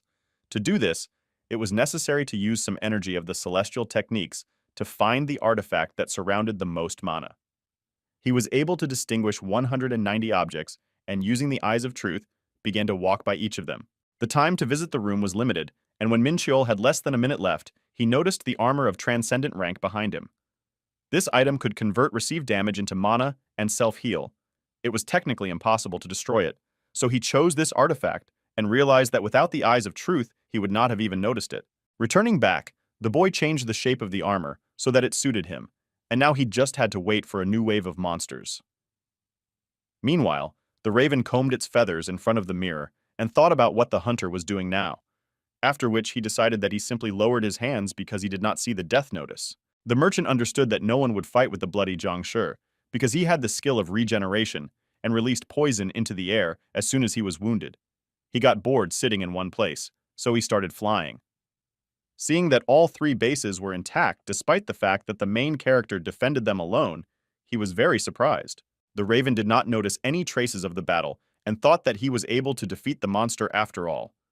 Having reached the wormhole, he sees that it is burning and does not understand what is happening, because he has never seen anything like this before. He thought that he was obliged to report this to the floor administrator, after which he disappeared. Min Cheol used the infernal flame skill on the wormhole, so the enemies burned before they could get out, and if anyone managed to get out of the trap, the immortal warriors killed them. By the beginning of the 9th wave, the fire became stronger and larger, but still could not hold back the giants, so the boy ordered the servants to hold them back. Even S-rank monsters would die if they stood in the flames for a long time, so the warriors just needed to restrain them. When the bodies of the enemies hit the ground, the main character decided that this way he would be able to deal with them faster. Suddenly, someone used the ice breath skill and was able to get out. Noticing the ice giant, Min Cheol couldn't help but feel that he met the monster of the mythical era again, and was surprised that he was able to stop the hellfire, but his strength was not enough to completely extinguish it. The whole point was that he was just a copy that the tower created specifically for the test. The creature was very angry and was able to kill one immortal warrior. The boy was surprised and told him that no one would even look at him. He asked what he meant, and looking around, he noticed that all his brothers were dead. The main character says that he should have taken care of his assistants first, and only then boasted about his strength. The giant says that his rudeness knows no bounds and threatens to kill him. Min Cheol uses the power of immortality on him and asks him to stop talking and attacking. He was even more enraged that someone dared to look down on him and hit him with a sword, but the boy was able to dodge. The main character thought that he could get a higher rank than a warrior, and noticed that the enemy used an Ice Age skill, after which an ice wall appeared behind him, cutting off the way to retreat. The monster releases ice blocks and tries to crush him with a mass, but he knew how to avoid the attack. Min Cheol admitted that he planned everything well, and used the ancient Celestia technique, the Holy Fire skill, and the Hellflame skill, after which he realized that the battle with him was like a battle with a beast. The boy says that he is not the king, and having melted the ice blocks, climbs the wall and jumps on it and cuts off its horns. The protagonist quickly finished him off and leveled up after gaining 17% experience. He did this for the 3rd time since he came to the 3rd floor and was admiring his enhanced characteristics when he noticed that 3 immortal warriors approached him and said that they had already carried out his orders. The boy noticed that the ice giant's body began to transform and that his understanding of death increased. After a few seconds, an immortal knight appeared in front of him and greeted him. Looking at his characteristics, he realized that he can not only use a sword, but also use the Arcos technique. Arcus was a 30-rank demon lord and was obsessed with reaching the pinnacle of swordsmanship and would do anything for it. The main character didn't know how his servant was able to master a technique that was equal to the knowledge of the martial arts continent, but he could make a good partner for duels with angels. The knight says that he can change his size according to his wishes, after which Min Cheol notices that he has passed the 3rd floor test and received 200,000 points and an elixir as a reward. It was a potion made from water that flows from a spring in Elysium, mixed with various medicines and blessings. The guy decided to keep it and went to the next floor, where he saw ordinary concrete walls. The task was to get to the end of the corridor, which was filled with traps. He heard someone behind congratulate him on passing the third floor test and was very scared because the ancient selection techniques did not detect a single living soul around. The administrator apologized for scaring him, and he noticed that he still couldn't see information about them and realized that he still had a long way to go. He says that they really like teasing others, and Rand says that it's not like that, then introduces himself and says that the person in charge of the first floor said that he needs to pay attention to him. Min Cheol noticed that he put some kind of magic on him and asked if that was the only reason he was here, and when he heard confirmation of his guesses, he left. He decided that the boy thought he didn't understand anything if he didn't say anything, and intended to make him regret what he did right now. The protagonist knew that he could pass this test only if he used all 5 senses. When he took the next step, a trap appeared to the left and below. He couldn't use the sword or the walls because it wasn't allowed by the conditions, so he just fell into the chasm and grabbed the edge of the chasm with his hands, then climbed up. Min Cheol realized why the previous floor was so easy and continued on his way.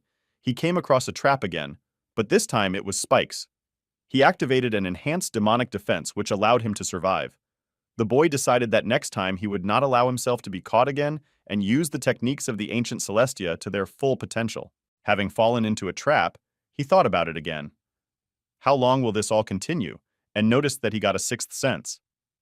Rand watched him and realized that he had become a completely different person since he first entered here, and that his stats were now twice that of most A-rank hunters. Using the new sense in action, the main character decided that even now, he cannot bypass all the traps as if he knows where he is.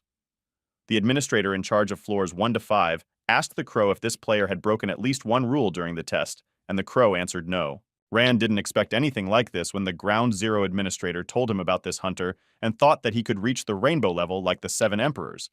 But he quickly dismissed that thought because there was no way the Earthling could do it. He heard someone speak to him, and looking at the screen, he noticed that it was Min Chul, who asked him to keep his eyes on him. There was a phenomenon that allowed a person to look at his life from the side before death. It was based on the fact that the brain was sifting through all the information collected over time in order to avoid this danger, but an ordinary person would not be able to withstand such tension for a long time. The 6th sense, which was transformed into a super sense, was able to expand the boundaries of the mind. It also allowed time to slow down a lot, thanks to which the main character could now react in the right way. He couldn't believe he was able to get it. His sense of time now seemed infinite, and he could analyze any danger approaching him, which meant he now had no problem passing this test. After a while, Min Cheol saw a way out, but before going to the 5th floor, he decided to deal with whoever was breaking the rules for him.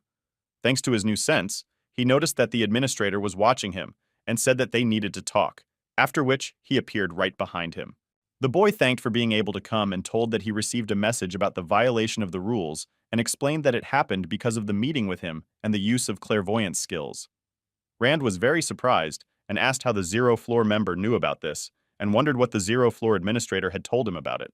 The protagonist asked to stop panicking and asked how he was going to compensate for the inconvenience, and he replied that he was not allowed to interfere in the process of passing the test. He says that it would be useful for him to have information about secret places or a key to them.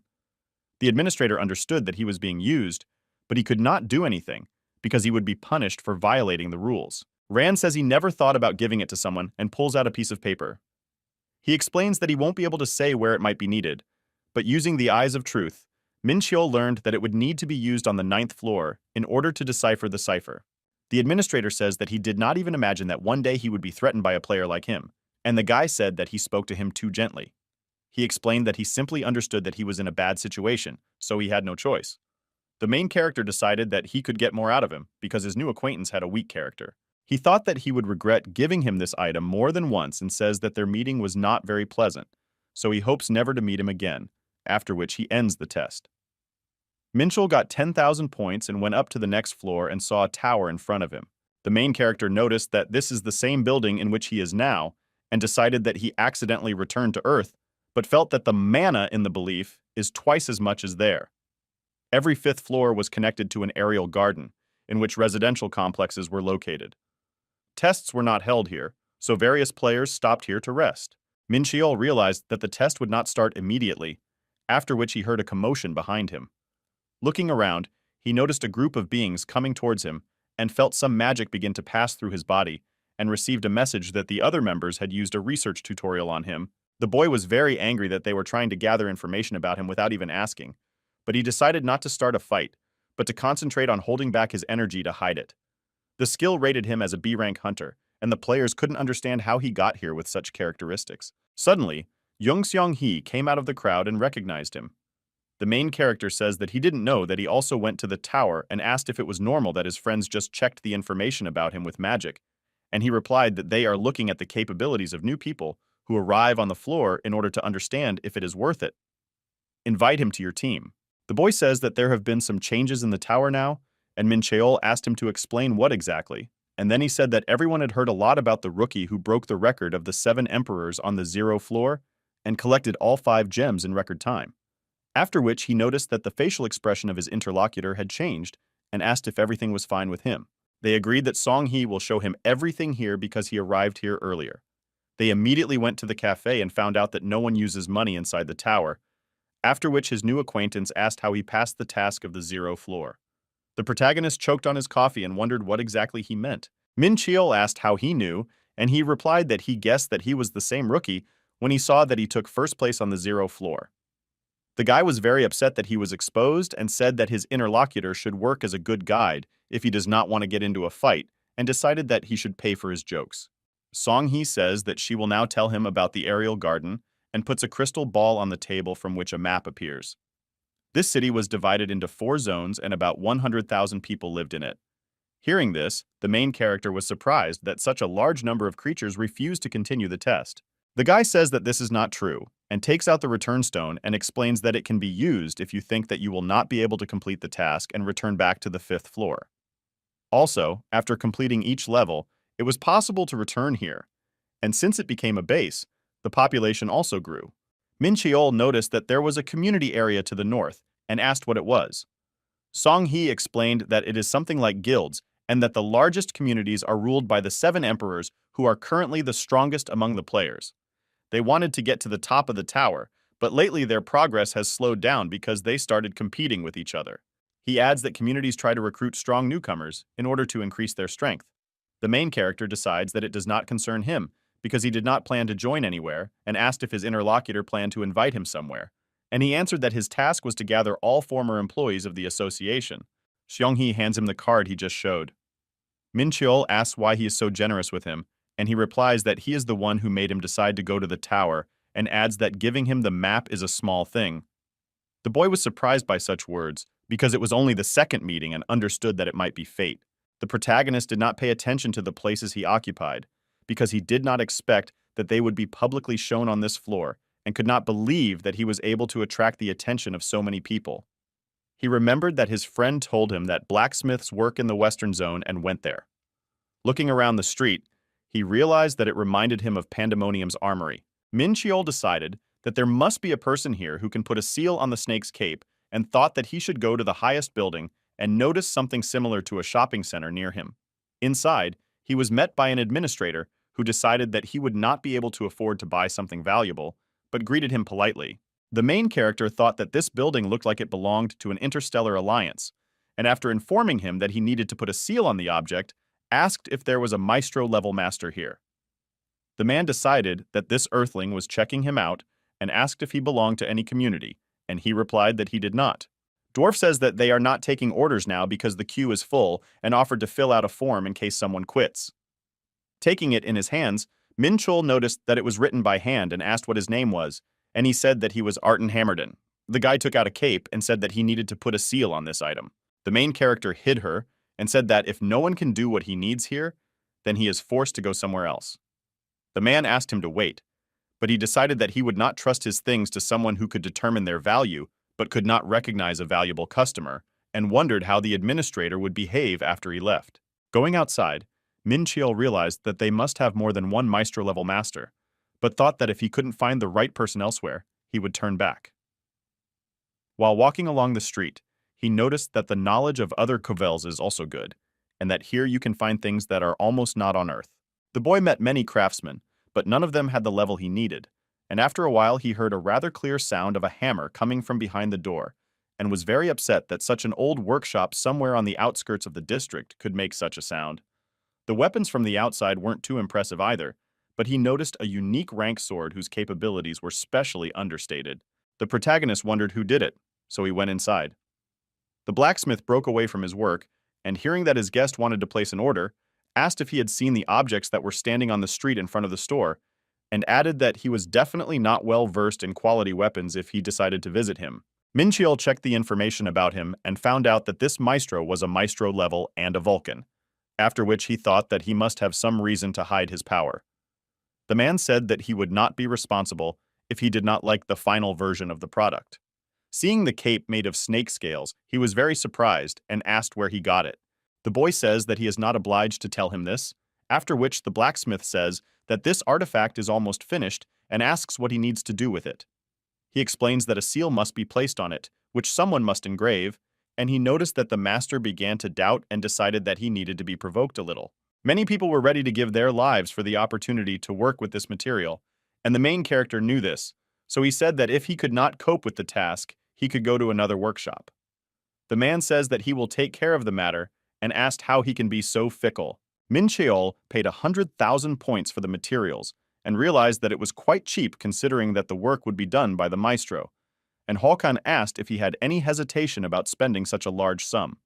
He did not answer and said that now it is an official agreement and now he can do whatever he wants with the cape. The man said that he could pick up his artifact tomorrow, and when the guy was about to leave, he said that he looked like a novice who had just climbed to the 5th floor, after which he warned that there were various parasites lurking around. The main character says that he can stand up for himself and thanked him for caring, and the master says that it is not what he thought. The boy went into the alley and ordered his follower to leave, and notices Arton Hammerden on the roof of a one-story building, who says he can see pretty well for a novice. He knew something had to happen after he showed him the cape, but he didn't expect him to follow him. Dwarf says that meeting him in this alley is a great coincidence. The main character asks if he really thinks he's an idiot and releases daggers from those standing around the corner. The man asks what he just did, and he says that he was hoping to kill them all with one blow. But they had their human instincts, so only 3 died. Min Cheol notices that there are about 10 people left, including the injured, and says that he knew something fun was going to happen. One of the members of the gang asked how dare a newcomer behave like this with wild wolves. He asked if they were some famous community, which made their leader very angry. Arton orders them to take the cape, and the boy tells him to shut up and says that their opponents are no rookies if they can afford to provoke them like that, then tells their team to kill him until he starts throwing punches again. The main character checks their characteristics and sees that they have an A rank. He decides that he needs to devote more time to duels with other players and, taking out his sword, says that now he too will fight seriously. The main character was able to quickly kill everyone, which surprised the dwarf. The leader was the only one who survived, but he was left without an arm, and after he came to his senses, he began to scream that his opponent was a real monster. The boy released all of his aura, but was only able to avoid the fatal attack and wondered who he really was. Min Cheol approaches him and says that it is very rude to call an earthling with no rank a monster, and that it was thanks to him that he remembered how to fight a large number of opponents. He adds that he still has someone to deal with. Arton realizes that he needs to run, but the main character catches up with him and uses the gravity skill with the glove. He asks to take him to the others and threatens to kill him if he does something stupid, after which he leads him to their community building, which was in a special area. The man wants to leave, but Min Cheol stops him and stabs him with a sword. He explains that he noticed how he sent a signal by pressing something under his vest and reminds him that he warned him. The guy says that he knows that the members of the community are ready for a fight and asks them not to drag him and come out to him. The captain of the Wild Wolves appears in front of him and says that he behaves too self-confidently for a novice and asks what he has done riding a horse. The main character answers that he killed him, after which she said that thanks to him the position of vice captain in their community became vacant, and added that she likes the fact that he is skilled in battle and can assess the situation from the outside. The girl offers to take the place of the murdered man and promises to forget everything he did. Min Cheol doesn't believe her words and says that a dragon's head can't fit on a snake's body. She decides that the newbie should be taught a lesson and orders her team to attack. But the non-aura strikes were not dangerous for him because they were absorbed by the defense. The boy summons immortal warriors and orders the knight to lead them, while he himself attacks the commander. She activates a shadow mastery, but he is able to parry the blow, after which she asks if he came from the martial arts continent. He says he's from Earth, after which she asks him to stop lying. The girl attacked the protagonist with dark spirits, and he says that she continues to send him all sorts of little things. She starts laughing and uses Megaris's mouth to lock him inside and says she'll make him pay for everything he's done, only to find that he's torn her apart from the inside. Minchiol sees that she is hurting after he destroyed her magic and is upset that he barely took any damage. When she regained consciousness, she became enraged and attacked him with a magic bullet, but he could ignore such small blows and just keep moving forward. Noticing that he came too close, she started to run away, but the boy caught up with her and killed her. The protagonist returned to Hokan and asked if he had finished preparing for the sealing. He replied that he returned on time and said that he smelled very strongly of blood. He explained that since yesterday, he had been busy dealing with those who pursued him and added that they thought they could handle him if they worked as a team. He decided to put an end to all wild walks, so that no one would come to take revenge. It took him all day to search for those who had escaped from the battlefield, but Min Cheol knew that one should always worry about those who might hold grudges. The man did not question him, and told him that he would need to douse the cape with blood in order to complete the process. He thanks him for the work done, and the master asks not to make this conversation awkward, and adds that he also learned a lot while working with this. The boy takes out a knife and cuts the skin on his thumb, after which he squeezes a drop of blood onto the scales. The magic seal synchronized with his energy so the cloak could now transform at will. After putting it on, the main character noticed that she was immune to poison and had good physical protection. Hokan says that he can visit him if he finds more liquid materials, and he replied that he cannot entrust them to anyone but him. After saying goodbye, he went outside and realized that he had almost finished his business on the 5th floor. Min Chol mentioned that he has fragments that he found in the gate and bought at the auction. Taking them out, he saw that they combined into a drunky key that opened a hidden level. The boy decided that the fact that this object was on the ground was very suspicious, but thought that he would deal with it later and put the key in the air. The assistant head of one of the largest Aatrox communities put a list on the table. His girlfriend, who saw him, said that she didn't like the fact that they were the last on the list and asked which newcomers had shown themselves well recently. He answered that the most famous of them is Raoul Goldrian, who is currently undergoing tests on the 8th floor. She says that the Draconian will most likely be taken in by the Dragon's Tooth community and asked if there is anyone else. The guy said that among the newbies there is Young Min Cheol, who took first place on the ground floor. The manager was happy and, after considering the information about him, decided that as soon as she found him, she would immediately invite them too. The assistant said that he had also heard that a player without a rank appeared recently and single-handedly defeated the Wild Wolf community. The girl asked if he was sure that it wasn't because they were weak. He explained that there were about 80 members in that community, and their leader was a little weaker than an S rank. The leader was interested that 2 strong newbies made themselves known at the same time and says that for now, they should focus on tracking down Min Cheol and finding the one who destroyed the entire community. She was glad that they finally got the chance to impress the captain and looked forward to the moment they met. In the meantime, the main character went to the place where Drunky's trial was held and noticed a temple in front of him. Near the entrance to it stood a stone on which there was a diagram that reminded him of the constellation of infinite connection, so he decided that it must be somehow connected with this place. He saw that he needed to deal with a complicated sequence of mana in 60 minutes. The boy remembered that he had already solved a similar puzzle in the warehouse of the Interstellar Alliance, so he thought that he could easily cope with the task in 10 minutes. He took a little longer than expected and was a bit upset, but he realized that it was because he was focusing too much on boosting his energy, so it was more difficult for him to control it than usual. Min Cheol decided that he needed to pay more attention to developing control over chaos energy, and noticed that he received 100,000 points and infinite space as a reward. It was a personal vault in which objects weighing up to 1,000 kilograms could be stored and taken from there with the power of thought. It could also be expanded, which it did. The main character noticed that symbols incomprehensible to him appeared on the stone and thought that it was some ancient language. He received a message that he cannot decipher it now because his skills are not developed enough. He was very surprised that this text had such a high level and decided to take it with him. The guy noticed that he couldn't put it in the infinite space because it was part of the quest, so he just copied the text. He already got everything he wanted on the 5th floor and wanted to go to the next one, but he didn't have enough time for it. The real difficulties started from the 6th floor, so it took about half a year to complete one test. Currently, Min Cheol had to focus his attention on the actions of Pandemonium and Elysium on Earth, which is why he could not devote so much time to the Tower of Trials. He intended to protect what belonged to him and not allow anyone to cause chaos in his country, so he decided to go to his dimension. A week after his return, he was able to contact Alfred and Verdi.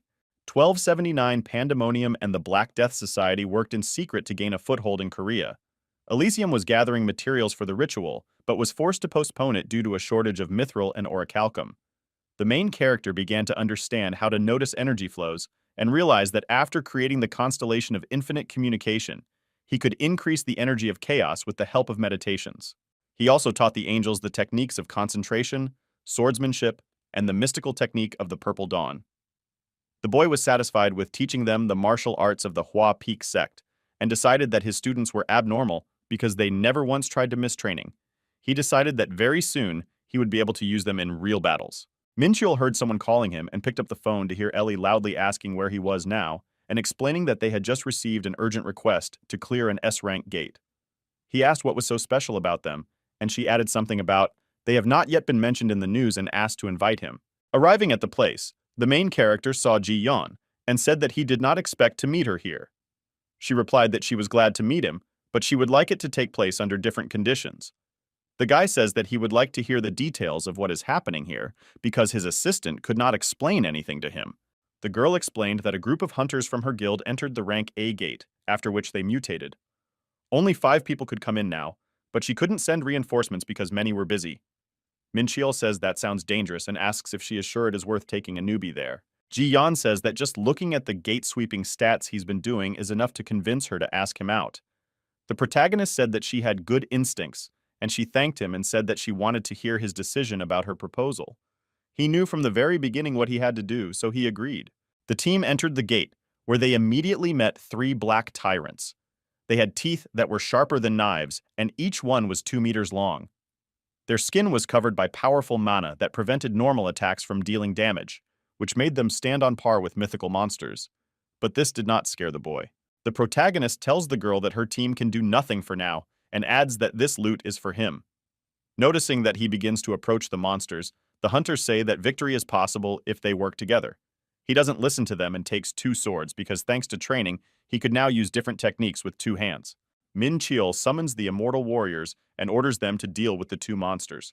They were on a completely different level than the creatures in the tower, so he understood that it would be more difficult, but thanks to his super sense, he could easily avoid their attacks. Watching the battle, the team couldn't believe what they just saw. Ji Yan was the most surprised, because even with rank A, she couldn't deal with the Black Tyrant on her own. She decided that the boy was at least an S rank if he was able to dodge attacks and counterattack, and wondered who he had summoned, as she had never seen anything like this before.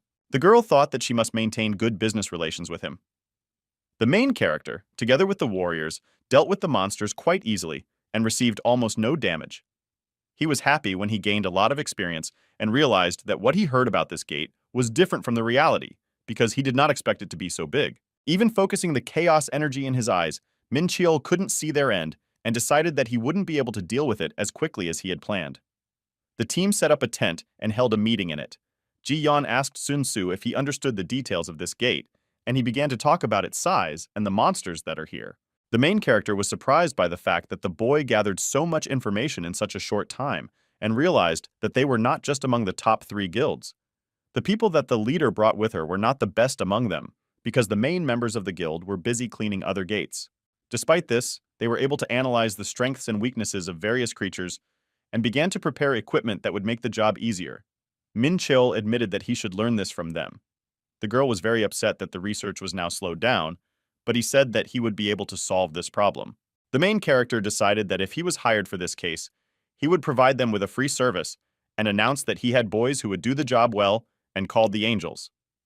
They were very happy when their master called them and promised to carry out any order, even if it was dangerous for their lives. Minchiel realized that he had been forcing them to train for too long and even felt sorry for them a little, after which he used the power of holy fire on them, which increased all the characteristics by 40%. Noticing that magic passed through their bodies that made them stronger, his servants began to thank him. The protagonist ordered them to find the hunters who were in this gate. They immediately hurried to complete the task, and their master realized that they were very different from the angels he had summoned the first time. Ji Yan couldn't believe that this whole area was inhabited by monsters and hoped that everyone was safe now. Minchiel reported that they found people a kilometer from here, after which the team immediately went there. On the way, he asked his servants if there were any monsters around, and asked them to guard the area. Arriving at the place, he said that they cannot be afraid and leave the shelter. Realizing that reinforcements had arrived, the hunters came out from behind the bushes. The main character knew that there were 30 people in the missing team, so the fact that only 2 were standing in front of them seemed strange to him. The boys were happy that they had survived and explained that when the gates widened, everyone ran away.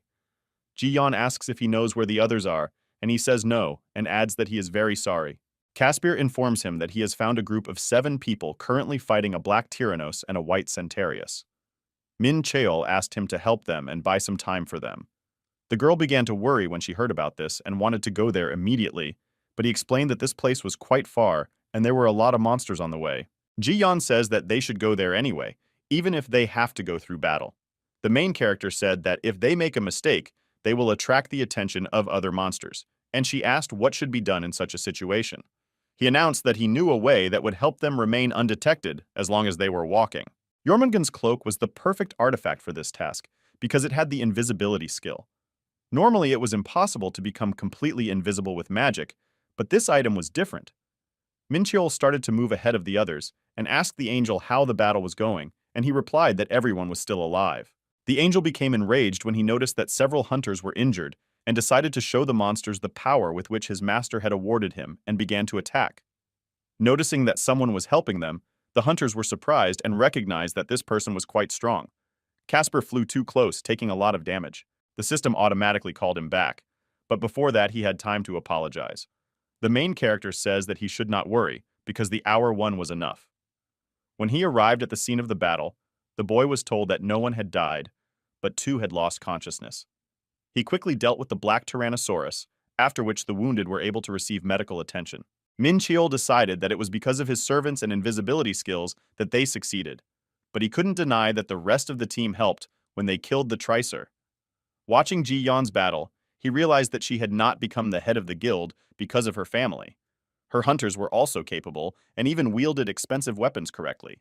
He thought that he could leave this place to them and went in search of others. Angels relayed the location of survivors and acted as decoys when things went badly on the battlefield, allowing the protagonist to assemble a second squad fairly quickly. The girl thanked him and added that they would not have been able to do it alone. Ji-yeon says that they need at least a day to treat the seriously injured, and he says that in that case he will go himself, and explains that he is worried about the gate being breached, so he wants to gather more information. She asked him not to work too much and to give himself time to rest, and he promised to do so. In fact, the main character wanted to work so much because there were mantras who gave a lot of experience, so he went hunting as soon as possible. He met a Tyrannos, and activating his super sense, took a set of daggers and began to attack with them. And after a while he realized that this battle reminded him of a corridor in a tower. Min Cheol took 2 swords and struck from behind, causing the creature to die.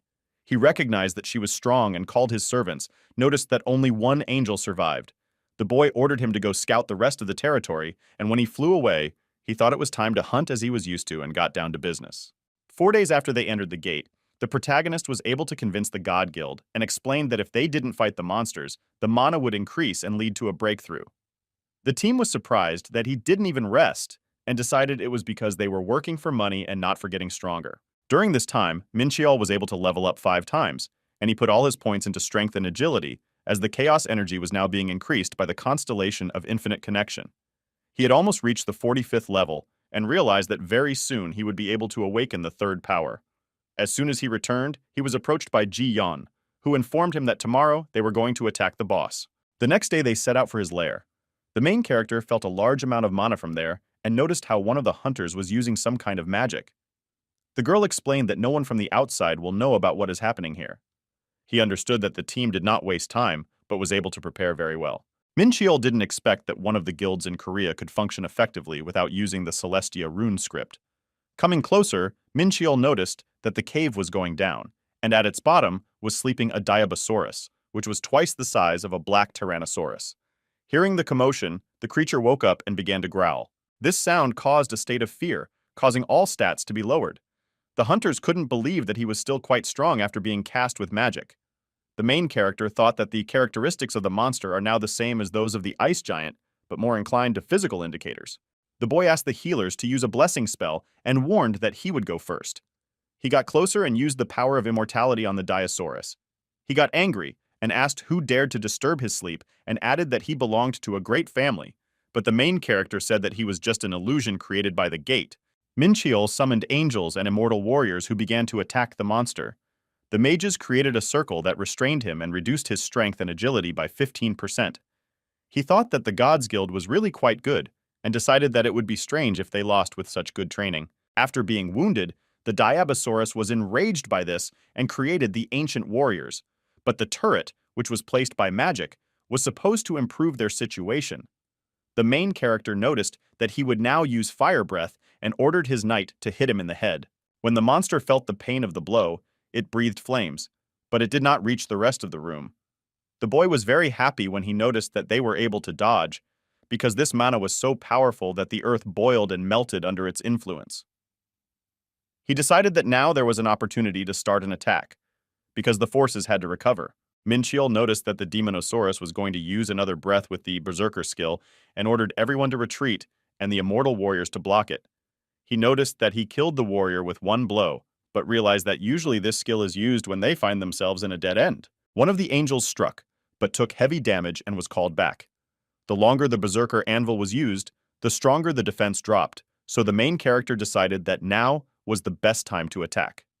Ji-Yeon asked to take her positions and concentrate all her fighting power. Thanks to their joint efforts, they were able to defeat the boss. The hunters couldn't believe that they had just completed an S-rank gate raid. Everyone wondered how their guild head could invite such a strong person to join them, and rejoiced. Min Cheol thanked his servants for their work and remembered that he had placed the power of immortality on this monster. The guy was already planning to take his body for himself, but remembered that he had to share everything with the guild. Ji-Yeon called out to him, and when he got off the demon beast, she said that without him, they wouldn't have been able to get out of here without loss, and added that this is why she wants to give half of the loot to him. Since she had the right to clean these gates, she decided who would get what. Minchiel was a little puzzled that he wouldn't be able to handle everything from Worthy alone, but he was thankful for it.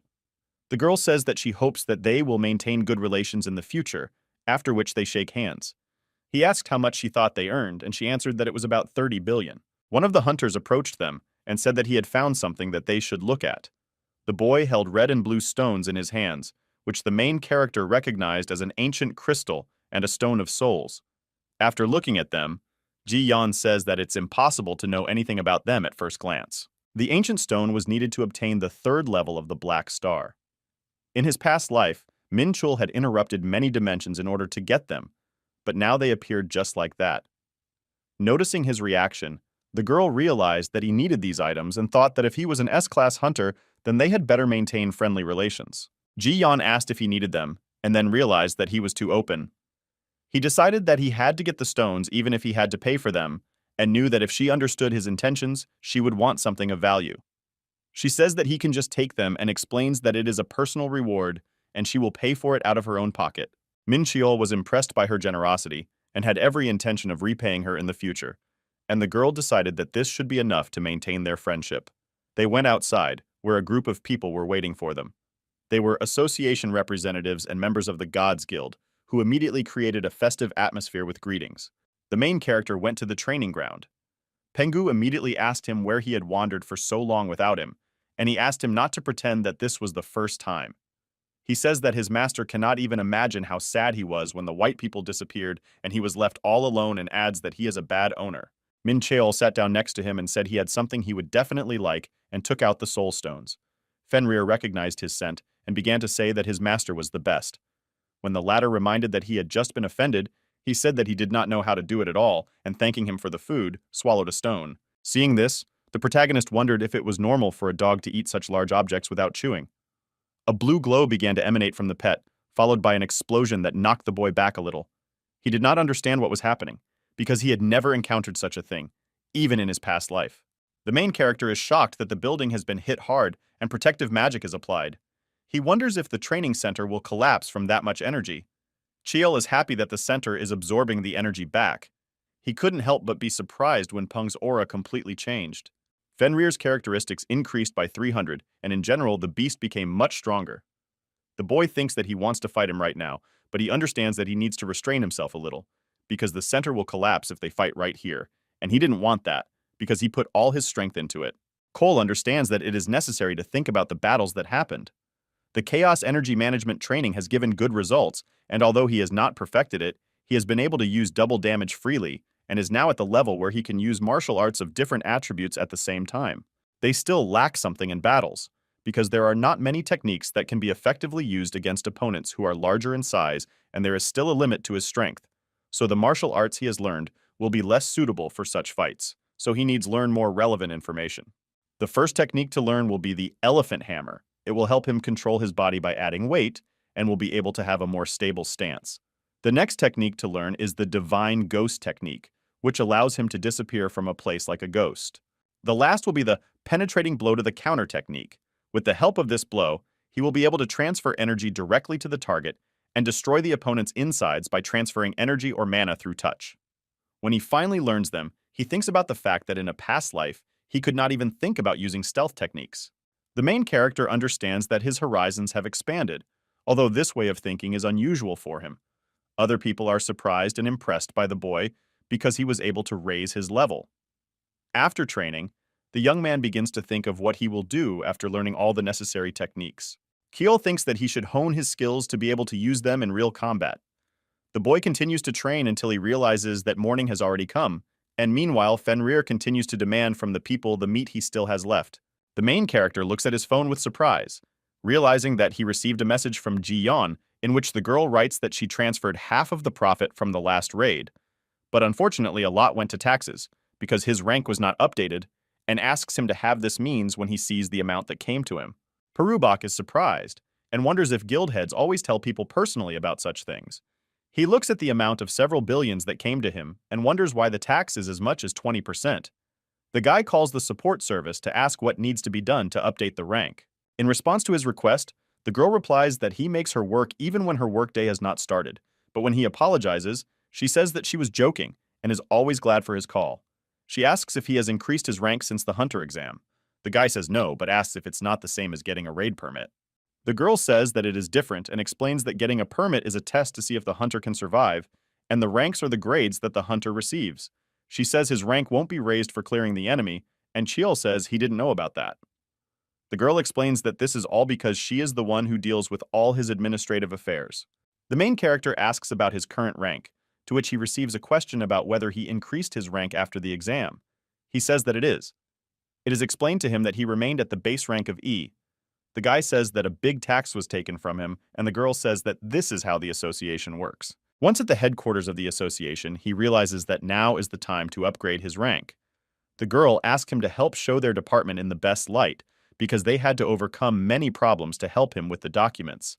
She says that with his abilities, he should get at least an A rank. The boy calls this process very troublesome. The question comes to him about whether he will continue to grumble.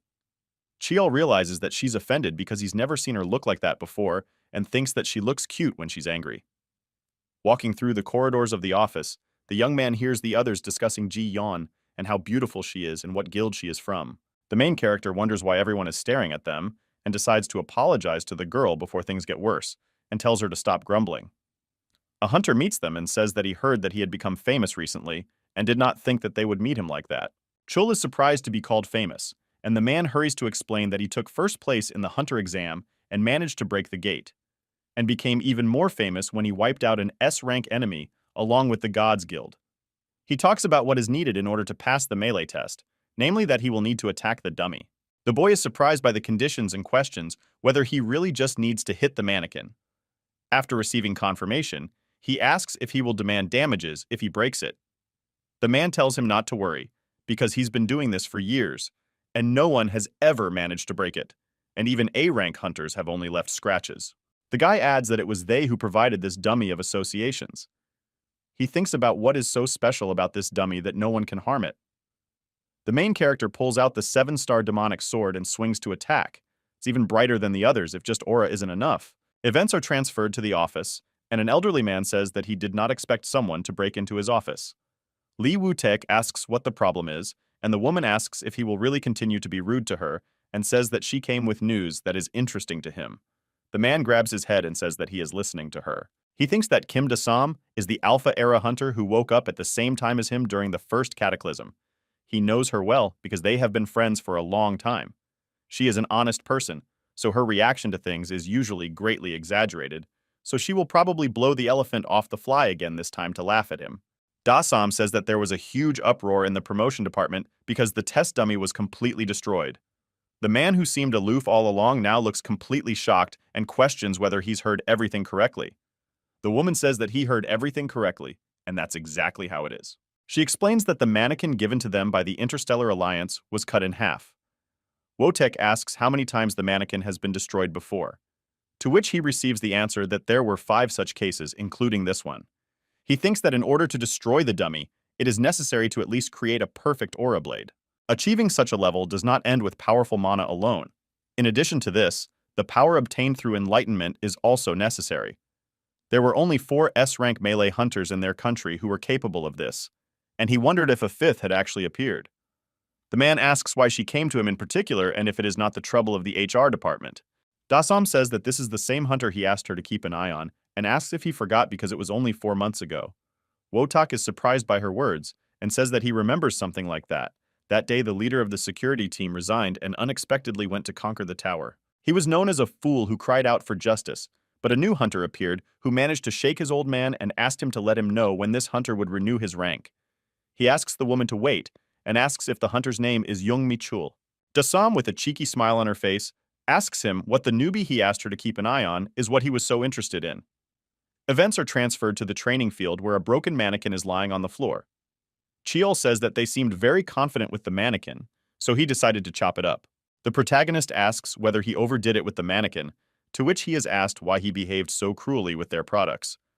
Surprised, the guy asks if he really didn't need this job, because he wasn't told that he shouldn't break the mannequin. The girl says that she was just joking, and it's even good that he showed all his strength. The young man asks if he will have problems now because of the destroyed simulator, to which he is told that there will definitely be no problems, because the product they sold to the association was without defects, and the boy thinks about whether it is really so. Ji-yeon tells him that once his skills are recognized, their department will likely be very busy. Chiol asks how this affects them at all, to which he receives the answer that since their planet is considered on the outskirts, the activity of their guilds and mercenaries is regulated quite strongly. However, now they have a superstar in Korea in the form of Chiol. The main character is a bit confused about just smashing some mannequin and doesn't take much credit for it and asks how it turned him into a superstar. While they were talking, department heads approached them to talk. A man and a woman introduced themselves to the man and shook his hand.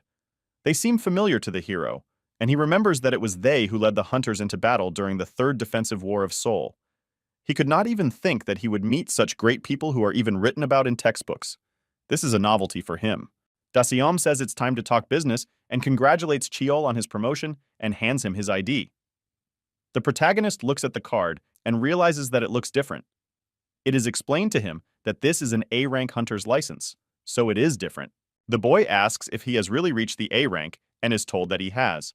The woman explains that such licenses are usually not approved so quickly, because for this it is necessary to undergo awakening training, gain skills in gate raids, work for a while as a hunter, and so on. Chiol wonders if this is normal, that he got this license so easily. Dasam says that there is always an exception, and he's the one. She explains that they can't treat hunters who can use an aura blade the same as others, and the guy asks if it's really that important.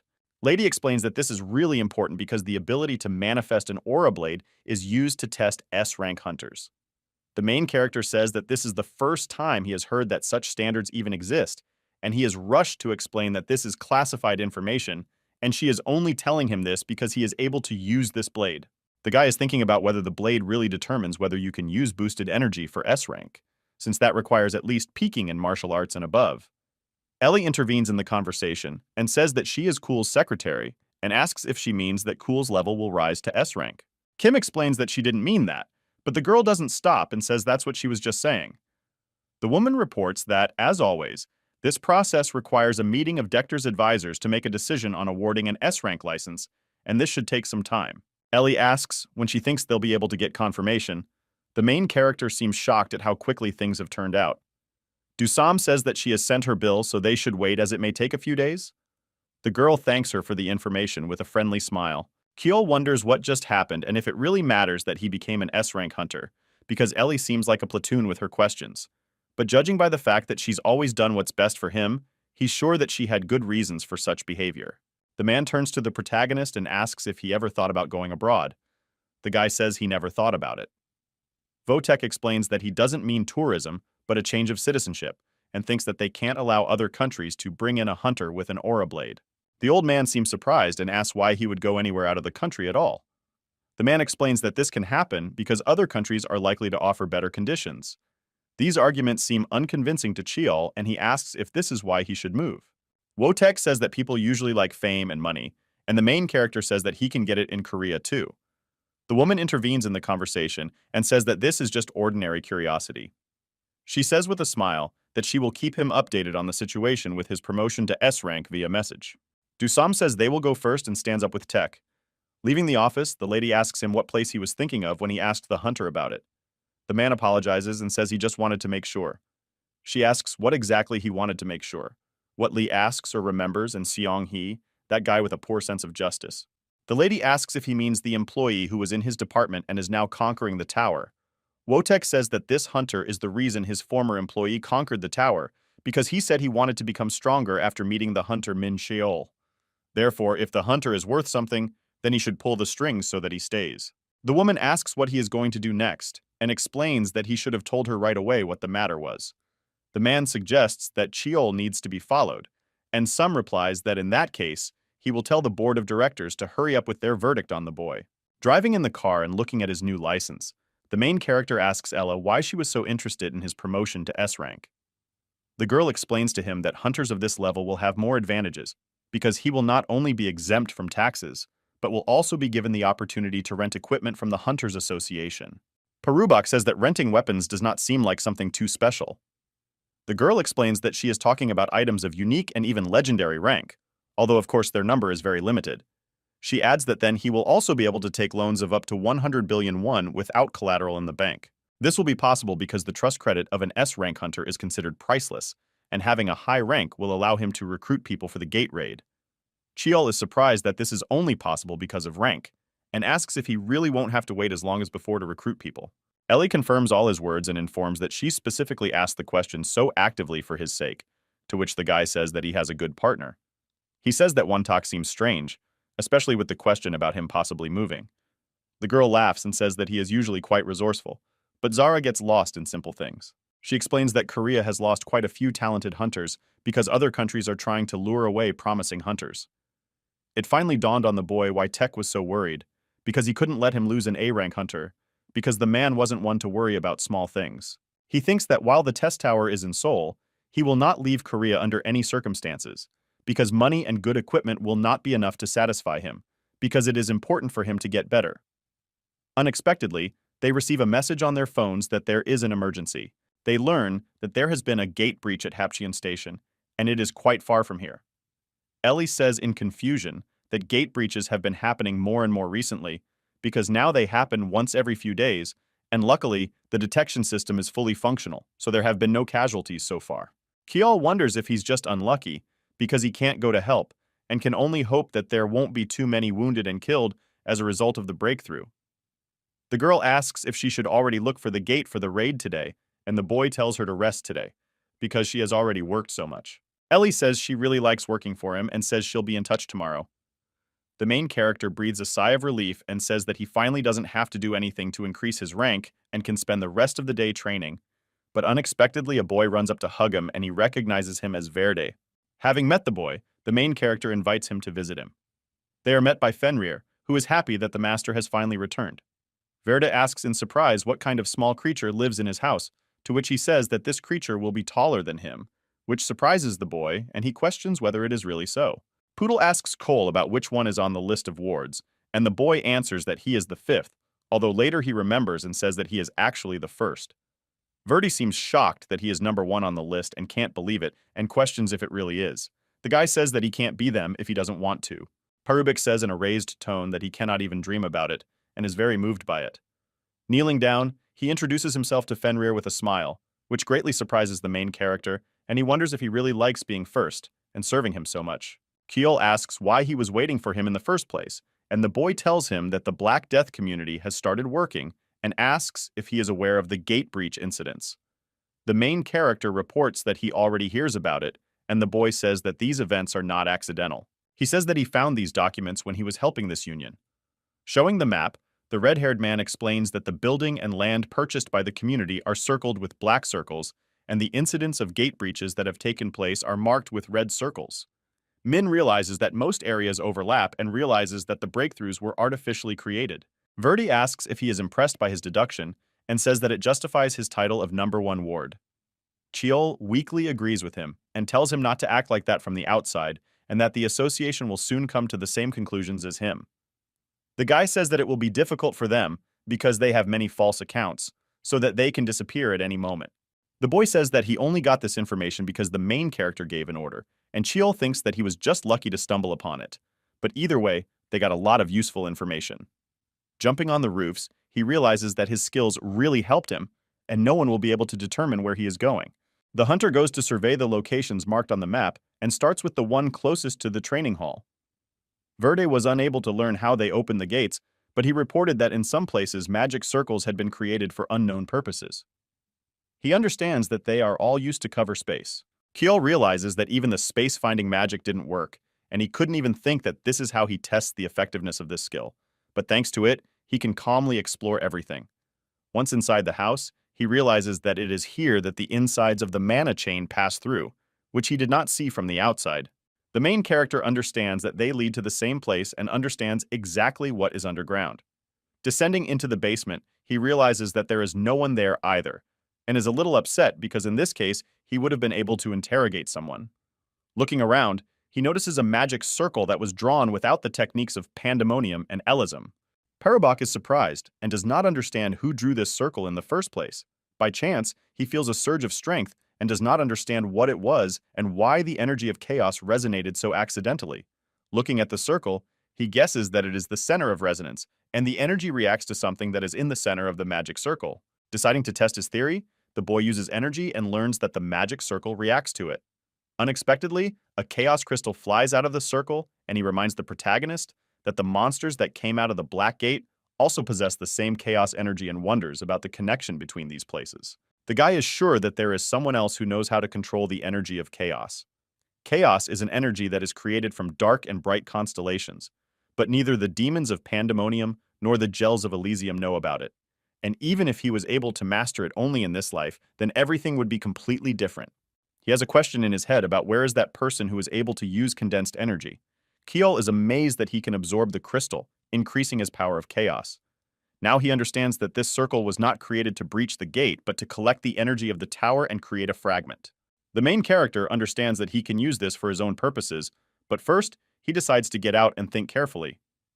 Sitting on the bridge, he analyzes the document and understands from Verdi's documents that there are at least 10 such circles in Seoul, and comes to the conclusion that all these circles must simultaneously create a crystal at a certain time. After learning from Verdi that these circles are also located in the countryside, he understands that their plan is to send the entire country into chaos and quietly create many fragments of chaos from these magic circles. The boy understands that if he intercepts them, he will be able to significantly increase his power of chaos. Cole realizes that he can't do it himself and he needs helpers in order to deal with the circles that create a breach of the gates in the provinces. Due to the lack of helpers, he can't start breaking the circles in advance. And letting everything go by itself is not an option, because in such a case, the breach of the gates will bring many victims. The old man calls the secret prosecutor Taniel, which surprises him very much. The main character thinks that it is very strange to communicate so kindly with someone, but he understands that there is no way out because this is his first international call. He tells the prosecutor that he has a warrant for him, and the boy just beams with joy when he hears about it. Taniel enthusiastically informs the main character that he will gladly sacrifice his life if it is necessary for the successful completion of the mission entrusted to him. Kjol seems completely confused by the boy's statement and can't believe his ears. He wonders why he would even put his life on the line. Min Cheol says that he wants him to mobilize all the angels he can to stop the devilish creatures operating in Korea, and adds that he needs to keep his identity a secret, so he should state in his report that the mission is his merit. Taniel says she will grant his request. After hanging up, he was very moved by the fact that he was working for justice, and he gave all the glory to him, and decided that he would carry out his order, even if he had to spend all his strength. The protagonist remembered that the boy had talked about being able to summon 5 rank 8 angels that were supposed to be as strong as rank A hunters. Min Cheol thought that his tongue would now be covered in pimples from such angelic words and ancient language. Then he started back. He ordered Verdi to continue helping the Black Death Society and added that it was a very important role, which motivated him very much. Judging from the map he gave, there were a total of 11 places where fragments were created. The main character was able to explore from the middle of the 10, but one was under heavy guard, so he did not take the risk of trying to get inside. A few days later, messages about the state of emergency in the country, which was connected to the breach of the gate, began to arrive on the phones of all Korean residents. They took place in buildings that belonged to the Black Death Society. Min Cheol decided that he could avoid losses if he left the areas outside of Seoul to his servants and ordered them to leave, as the operation to steal the chaos fragments had begun. According to the plan, he was to collect all the artifacts in the Gangbuk area and Penggu in the Gangnam area. The main character contacted Verdi via video link and asked to supervise Pandemonium's movement. He was a little upset because he did not take a direct part in the attack, but he was proud of himself. Noticing this reaction, he thought that he had praised him too much, after which he learned that the angels had already arrived at the place where the gate was broken. The boy was not worried, because he knew that they could not stop him, and decided that the methods of manipulation of angels and demons are the same. Arriving at the right building, he realized that he had been here before, and saw that all the windows and doors were boarded up, and admitted that those who did it had prepared quite well. The main character kicked the door and went inside, where he saw hunters working for the Black Death. Even though they were all B and C rank, no one could understand why they couldn't see the enemy until one of them said that he was using an invisibility skill. Min Chol stopped using it, and seeing the uninvited guest, they began to ask what he was doing here and how he dared to attack them. He noticed that everyone relaxed when they noticed that he had come alone and was unarmed. The man says that he can only let him get out of here alive if he came here by accident. The guy says that he planned to do it anyway, which made the hunter very angry. He ordered the others to attack, but the reinforced demonic defenses absorbed them.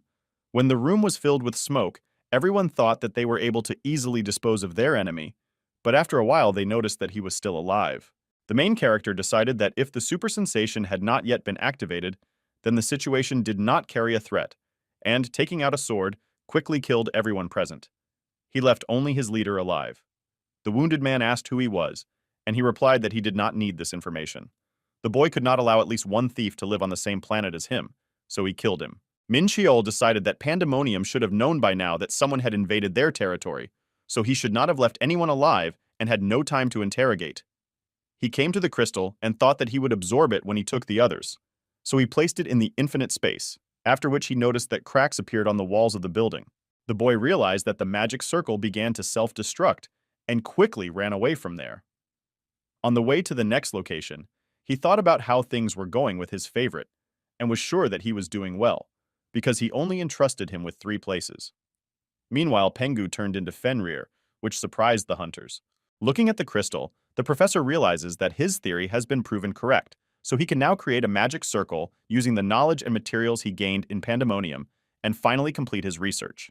His bodyguard approached him and said that now was not the best time to stand in shock.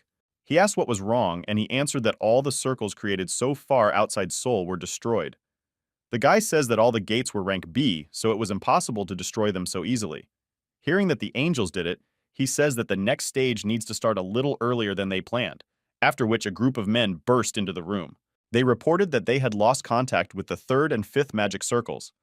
Zahit asked what nonsense they were talking about and wondered if they had any information about the number of enemies. When contact with 2 more circles was lost, he raised his alarm level. The professor announced that he was leaving, and the professor asked if he would stay outside to see the process of completing the work on the fragment. The guy says that the circumstances are not the best now, and his friend asks if he at least wants to take him with him. He explains that if you use teleportation on him, all the energy he was holding back will disappear, and informs him that he will leave a stone on him. He adds that it is necessary for their boss's next plan. Zekit did not have time to answer anything, because the professor disappeared. He was very angry because he always blamed him for all his work and remained in their team only because the boss was not very strict with him. A guard enters the room and says that enemies have entered the building and a fight is currently taking place above them. He was angry that someone had dared to attack them while he was in the building. At this time, the hunters attacked the main character, but they did not manage to kill them. He dealt with half as roughly as he could and noticed that there were significantly more of them than when he had come to scout. Most were rank B, so they couldn't do anything to him. Min Cheol smelled sulfur and realized that this was what demonic mana smelled like. He decided that the demon was their leader after which he saw Zahit in front of him and said that he came here when he smelled a bad smell. The boy thought that if I could capture this place, it would prevent other magic circles from receiving information about their attacks. He says that he will make every effort to defeat him and orders everyone to eat the pill. Circle of Darkness was activated, causing all the stats of creatures with holy attributes to be reduced by 20%, and the power of dark mana increased. The fact that the hunters were evil helped the demon from Pandemonium take over their bodies. Zahit asked what he thought when he saw his assistants, and Min Cheol replied that he had bad taste and believed that their leader thought he was an angel. He saw that he was being attacked and noticed that they were using demonic techniques and their weapons were using dark mana. Having finished analyzing the situation, the main character struck with the Black Star gauntlets and took the spear and continued the battle. He was able to kill several hunters and realized that demonic people are considered monsters, which made him a little sad. All enemies were at least A rank but could not fight together. The boy was able to reach Zahit, after which his body turned into a piece of ice. The main character was happy that he had finally joined the battle and thought about how strong he would be. He delivered an ice storm blow, and he used the infernal flame skill to melt it. He says that his ice is stronger than mithril, so it won't destroy it, but Min Cheol still managed to do it.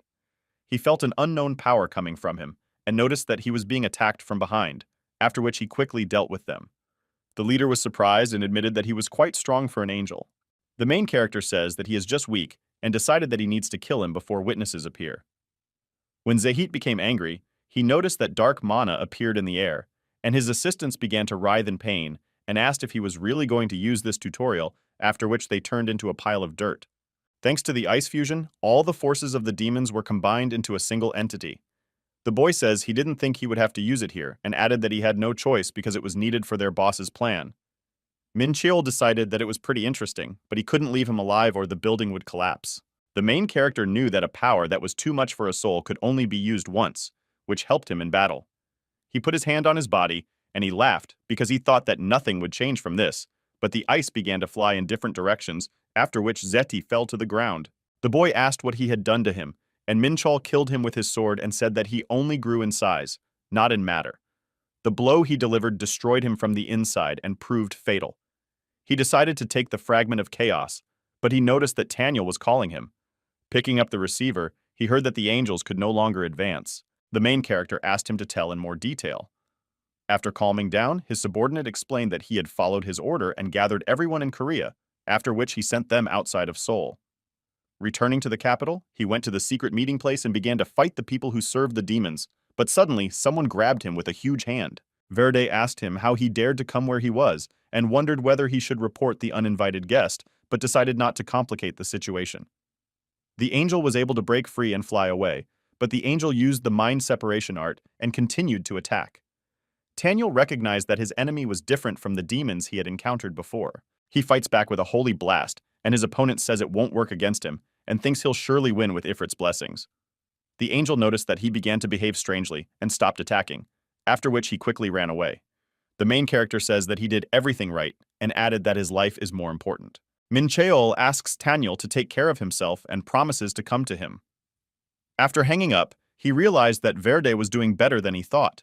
He specially sent him to where his servant was in order to check that the information he would tell was true. The boy thought that if he was able to drive out the angel, then he had correctly used the art of dividing the mind and decided that he had done the right thing when he had taught him this a long time ago. He remembered that something had happened during the battle, but wanted to ask everything during the next meeting, after which he set off to collect his reward. The protagonist took another stone and realized that he already had enough chaos, then heard Pengu call him from behind and ask if he had taken care of what he asked for. He turned into Fenrir and pulled out the chaos stones, and his master didn't expect him to keep them inside him. Lover says that he still has a lot of stuff in there, and Min Cheol says that next time, he will give him a bag because he doesn't like the way he keeps it all. He returns to the training ground only when he has collected 9 fragments, which have turned into a huge piece of energy. The boy began to absorb her, thanks to which he was able to greatly increase his characteristics and match the strength of the martial arts masters of the Revolutionary Kingdom. At this level, he could defeat a mid-rank demon and knew that he would soon be able to try to change his body and decided to set a date. 2 days later, he met with Verde in one of the VIP rooms and thanked the protagonist for making him stronger again. Being the only demon to protect the Chaos Shard from the angels was a huge honor, so in Pandemonium, he was praised and given an elixir that multiplied the devil's power. The importance of Taniel's efforts was also recognized and given the rank of power among the angels. Minchiol said that he wasn't the one who gave his fruit to the darkness, but he explained that Siam was able to win the battle thanks to his blessing. The boy asked what voices he heard during the duel, and his servant said that it was Asmodeus who praised him for the work he had done. He was an 8th-rank demon and the monarch of corruption. He once ruled as a seraphim, but succumbed to the temptation of power and turned into an archangel. Due to the fact that the bastard understood politics and creating forces, the main character had a bad relationship with him in his past life. He thought that it was Asmodeus who might be behind Pandemonium's actions in Korea. Min Cheol asked if there was any news of his men, and Verdi said that Rosalina had moved through him and added that the chaos fragment he was protecting was supposed to go to Kaisong. The boy said goodbye to him and began to reflect on what he had heard. He realized that if one of the demons was going to use the fragment, he knew how to control the power of chaos. The protagonist visited the Department of the Interstellar Alliance. Martin, who met him, said that they had not seen each other for so long that he thought he would forget what their VIP client looked like, and when he asked why he was so cheerful, he explained that thanks to him they had a lot to do, and added that he will be able to get an S rank soon. Min Cheol says it's not that important, but the man assures him that everything is already happening, and he shouldn't think about whether he will get this rank or not. He says that the Interstellar Alliance is somewhat similar to him, because he is ready to go through any difficulties in order to become stronger and earn money, even if he has to work a lot. The dwarf asked how they could help him this time, and the boy asked if he could get to the lost lands where Kazan was. He replied that this would require the permission of the association, but that they would be able to arrange everything in a few days. The main character said that he is very confident, and Martin explained that he knows the value of his time. The man says that he wants to invite him to be a model for their products, and that he has already set a date for the first shoot. Min Cheol was shocked and uncertainly asked if he was joking, and Min Cheol explained that he would become Korea's 7th S-rank hunter, so they had to do a photo shoot before that happened. The main character realized that the dwarf was not joking and heard someone calling him.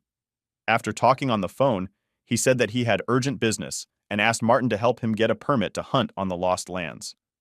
After he left, he and Ellie began to reflect on what had happened. A few hours later, Min Cheol arrived home to be met by an excited mother who was surprised at his speed. He asked how his father and sister were feeling, and she answered that he had gone to pick up Min Jong, but she never received any information from him. He said he would be back soon and quickly ran out of the building. The main character went to his relatives because he thought that it could be dangerous, despite the fact that this happened often. Arriving at the place, he saw how his father separated the girl from the crowd and informed her that she did not plan to be a hunter. People did not calm down and continued to invite her to their guilds. Ming Jong did not know what to do, but her brother stood in front of her, who said that this was not a market, and asked why there was a fuss around this place. The boy had heard that she was going to go to the Hunter Registration Center, so he was going to bring her back, but he didn't expect that there would be so many people from different guilds who were clinging to those who didn't even pass the test. The main character got angry because someone would do something like that to a person who didn't know anything yet, especially since she was a member of his family. He asked everyone to leave, and someone in the crowd asked if they were one family, and without waiting for an answer, added that he would like to discuss this with someone. The man begins to tell what will happen if his sister joins their guild, but Min Cheol can't stand such arrogance and uses the elephant hammer skill to crack the concrete under his feet, then ask him to continue.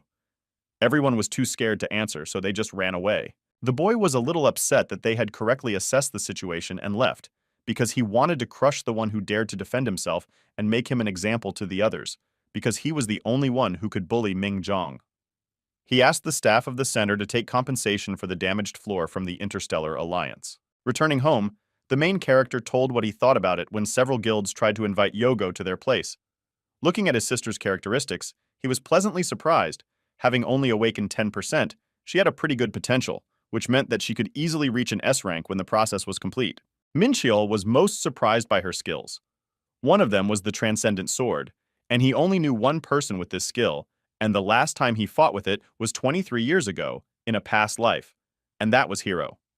Now he began to think even more about the moment of his death. He died when he was hit in the heart. Even when his opponent was tired and wounded, he was not in a condition that was life-threatening.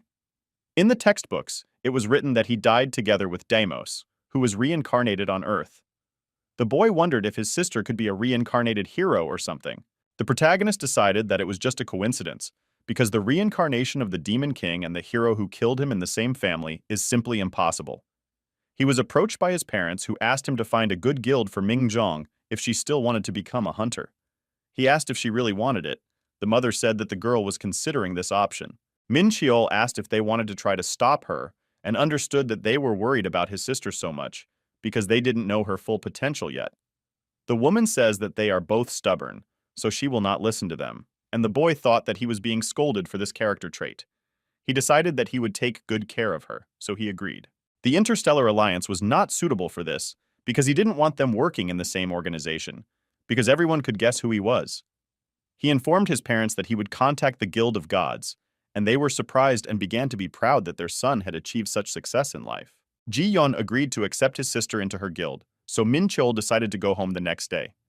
At the last moment, Min Jung ran up to him and thanked him for everything he had done for her, and added that the next time they meet, she will be as strong as him. The main character said that if she wants to catch up with him, she has to train for millions of years, and pushing away from her, jumped into the air and announced that the Guild of Gods would write to her. He decided to forget about the hero for now and focus on more important things because he did not know why he was reborn on Earth and could not be sure that the hero did the same. Min Cheol arrived at the Interstellar Alliance where he met with Heron, with whom they examined the map of the Magic Circle. He had invested 15 billion won in a construction company, and now he had one more thing to do. During the meeting with Martin, he said that he was able to get permission to go to the Lost Lands, and now he could go there right now. The boy arrived at the Paju United Bridge. It was the only place through which you could get to the Rough Lands, because they were located along the former battle line. Seeing the soldiers and the barricades, he realized that the Dark Death Society had already received permission to pass through this area. The main aggro wondered what they had done with the Chaos Fragment, but dismissed those thoughts and asked why Ellie and Martin were following him. They answered that they came to help him hunt monsters, and he asked why they decided to do it so suddenly. Expeditions usually have an expert in tracking and disposing of monsters. Min Cheol couldn't believe that the workers of the Interstellar Alliance were willing to take it upon themselves. He wanted to go alone, but they caught up with him. The girl assured that she was following up very well, and the dwarf explained that they had hired people who would replace them even when he asked them to help prepare for the raid. Ellie knelt down and began stroking Penga, who was also walking towards the Lost Lands. The guy was a little annoyed that someone went with him because he planned not to hunt, but to look for members of the Black Death Society. He decided that his activities should not seem strange because they both knew that he was a VIP client. The protagonist asked them to keep up. He didn't want to take anyone with him, but he really wanted to see the girl's reaction when she found out that this cute dog was actually a mythical creature and thought that it was better for her not to know. After crossing the bridge, everyone noticed that the atmosphere here was very different from the usual one. Ellie asked where they were going now, and Min Cheol answered that he was in Kaisong and thought about whether to send angels to scout because the roads here were badly damaged. He decided that they would be noticed quickly because they were bright and stood out strongly against the background of shades of gray and brown. The boy began to look at the map, and the assistant drew his attention to the fact that the grass nearby was a little crumpled, which meant that someone had passed by a few days ago. He was surprised that she could figure it out from such a small thing and asked if she could follow these tracks, since they were most likely left by people from the Black Death Society. The main character says that when he asked the association to send a tracker, he did not expect that it would turn out to be him. Ellie asks him if he has ever seen her do her job poorly. He didn't answer, but he understood that it was thanks to her abilities that they would be able to find the place where the demons were now more quickly. The girl was able to quickly follow the tracks and even use smells for this. After a while, they reached a country road, looking around which she concluded that most were ahead of the group, and drew Min Cheol's attention to the fact that there were marks on the tree left by the Shriekings. These were monsters that hunted in packs and gave a lot of experience, but right now the boy was focused on the Black Death Society, so he decided to ignore them. He thought he would be able to go after them when he got the last fragment of chaos, after which Ellie informed him that she had found traces of the battle. The main character notices that stones are flying towards Ellie and covers her with himself, and the demonic protection absorbs everything. He asks Peng to protect them and stand behind him, then realizes that he relaxed too much, even though he knew that the presense didn't activate because the attack wasn't aimed at him. Min Cheol took out his sword and noticed that they were being attacked by Ents, who were hiding behind the trees, and decided that if they kept moving, they would be able to avoid the attacks. He summoned immortal warriors and ordered them to protect his followers. The girl asked how he would manage on his own if everyone stayed here. The boy said that he would not go far and quickly left. The Lost Lands was an area where reality and the gate were mixed, so when he entered here, He immediately realized that simply following the tracks would not work and thought that using the energy of detecting the ancient celestial art, it would be best to kill all the monsters nearby. When they got to Kazan, the protagonist gave them 2 bottles of red liquid. Ellie was surprised and asked why they were drinking something so expensive if they weren't even injured, and he replied that he didn't need it anymore. He decided that it was time to tell his assistants why they really came here. Min Cheol says that they are hunting the Black Death Society. Martin was very frightened and told that according to rumors, they have connections with Pandemonium, and the girl says that they have nothing to worry about with such a skilled hunter next to them. But the dwarf did not calm down and tried to deny it. The main character mentioned that he considers him to be a split, high-ranking spirit that can leave this body if trouble arises and return to the main one. Ellie says that they can't let him go there by himself, because he told them the truth, because he trusts so much, and asks if it's true. Min Cheol saw trust in her eyes, which was something he had never received in his past life, so he swore by his name that he would never leave them and added that he could do everything himself, after which he asked the girl to find out if someone lives in this area. She says that she will not be very comfortable in this form. Ellie partially transforms into a dog and explains that she is part of their race. They entered a city that was abandoned, but despite this, people still lived here. They were usually angry and very cautious, so it was almost impossible to get any information from them. Unexpectedly, the girl led them towards the beach. The protagonist asked whether Martin knew how his assistant was investigating everything here, and he answered that he did not. She informed that the tracks lead down, and after looking closely, he understood that it was a port, after which he noticed a black boat in the water and decided that it belonged to the Black Death Society because he saw their flag. Min Cheol asked if anyone was near them, and Ellie said that everyone was on deck. In order to make sure of this, he decided to call the Army of Light and ordered them to deal with everyone. He asked the immortal warriors to block all land routes and Pengu to protect his assistants. Everyone was a little confused because they did not understand how the poodle could fight, but they did not argue. As soon as the hunters noticed that they were attacked, they immediately launched flares into the sky and prepared for defense, but the main character quickly defeated them. It was hard for everyone to believe that he won not only due to physical strength, but also calculated attacks very quickly and effortlessly. The 2 boys decided to run away, but Min Cheol prevented them from doing so and ordered his servants to deal with them. The man had never seen someone capable of summoning dark and light energy at the same time and thought that they would definitely need to lure him to their side, and he thanked the warriors and asked them to restrain the survivors. Martin wondered who their VIP client was, and Ellie replied that he was an ordinary hunter. He said that she is very naive, but the assistant says that if such a strong person trusts them, then this is a very good sign. The head of the department added that he had asked a very stupid question, then continued to watch the battle. The main character hoped that there would be more than 10 people on the boat, but there really weren't that many of them. He also did not find a fragment of chaos and noticed traces of many objects being rearranged. The guy decided that this ship was set aside to send supplies for someone else. Min Cheol sat down next to one of the captives and said that if he answered his questions, he would spare his life. He says that this is ridiculous and adds that the Society of the Black Death will never obey him.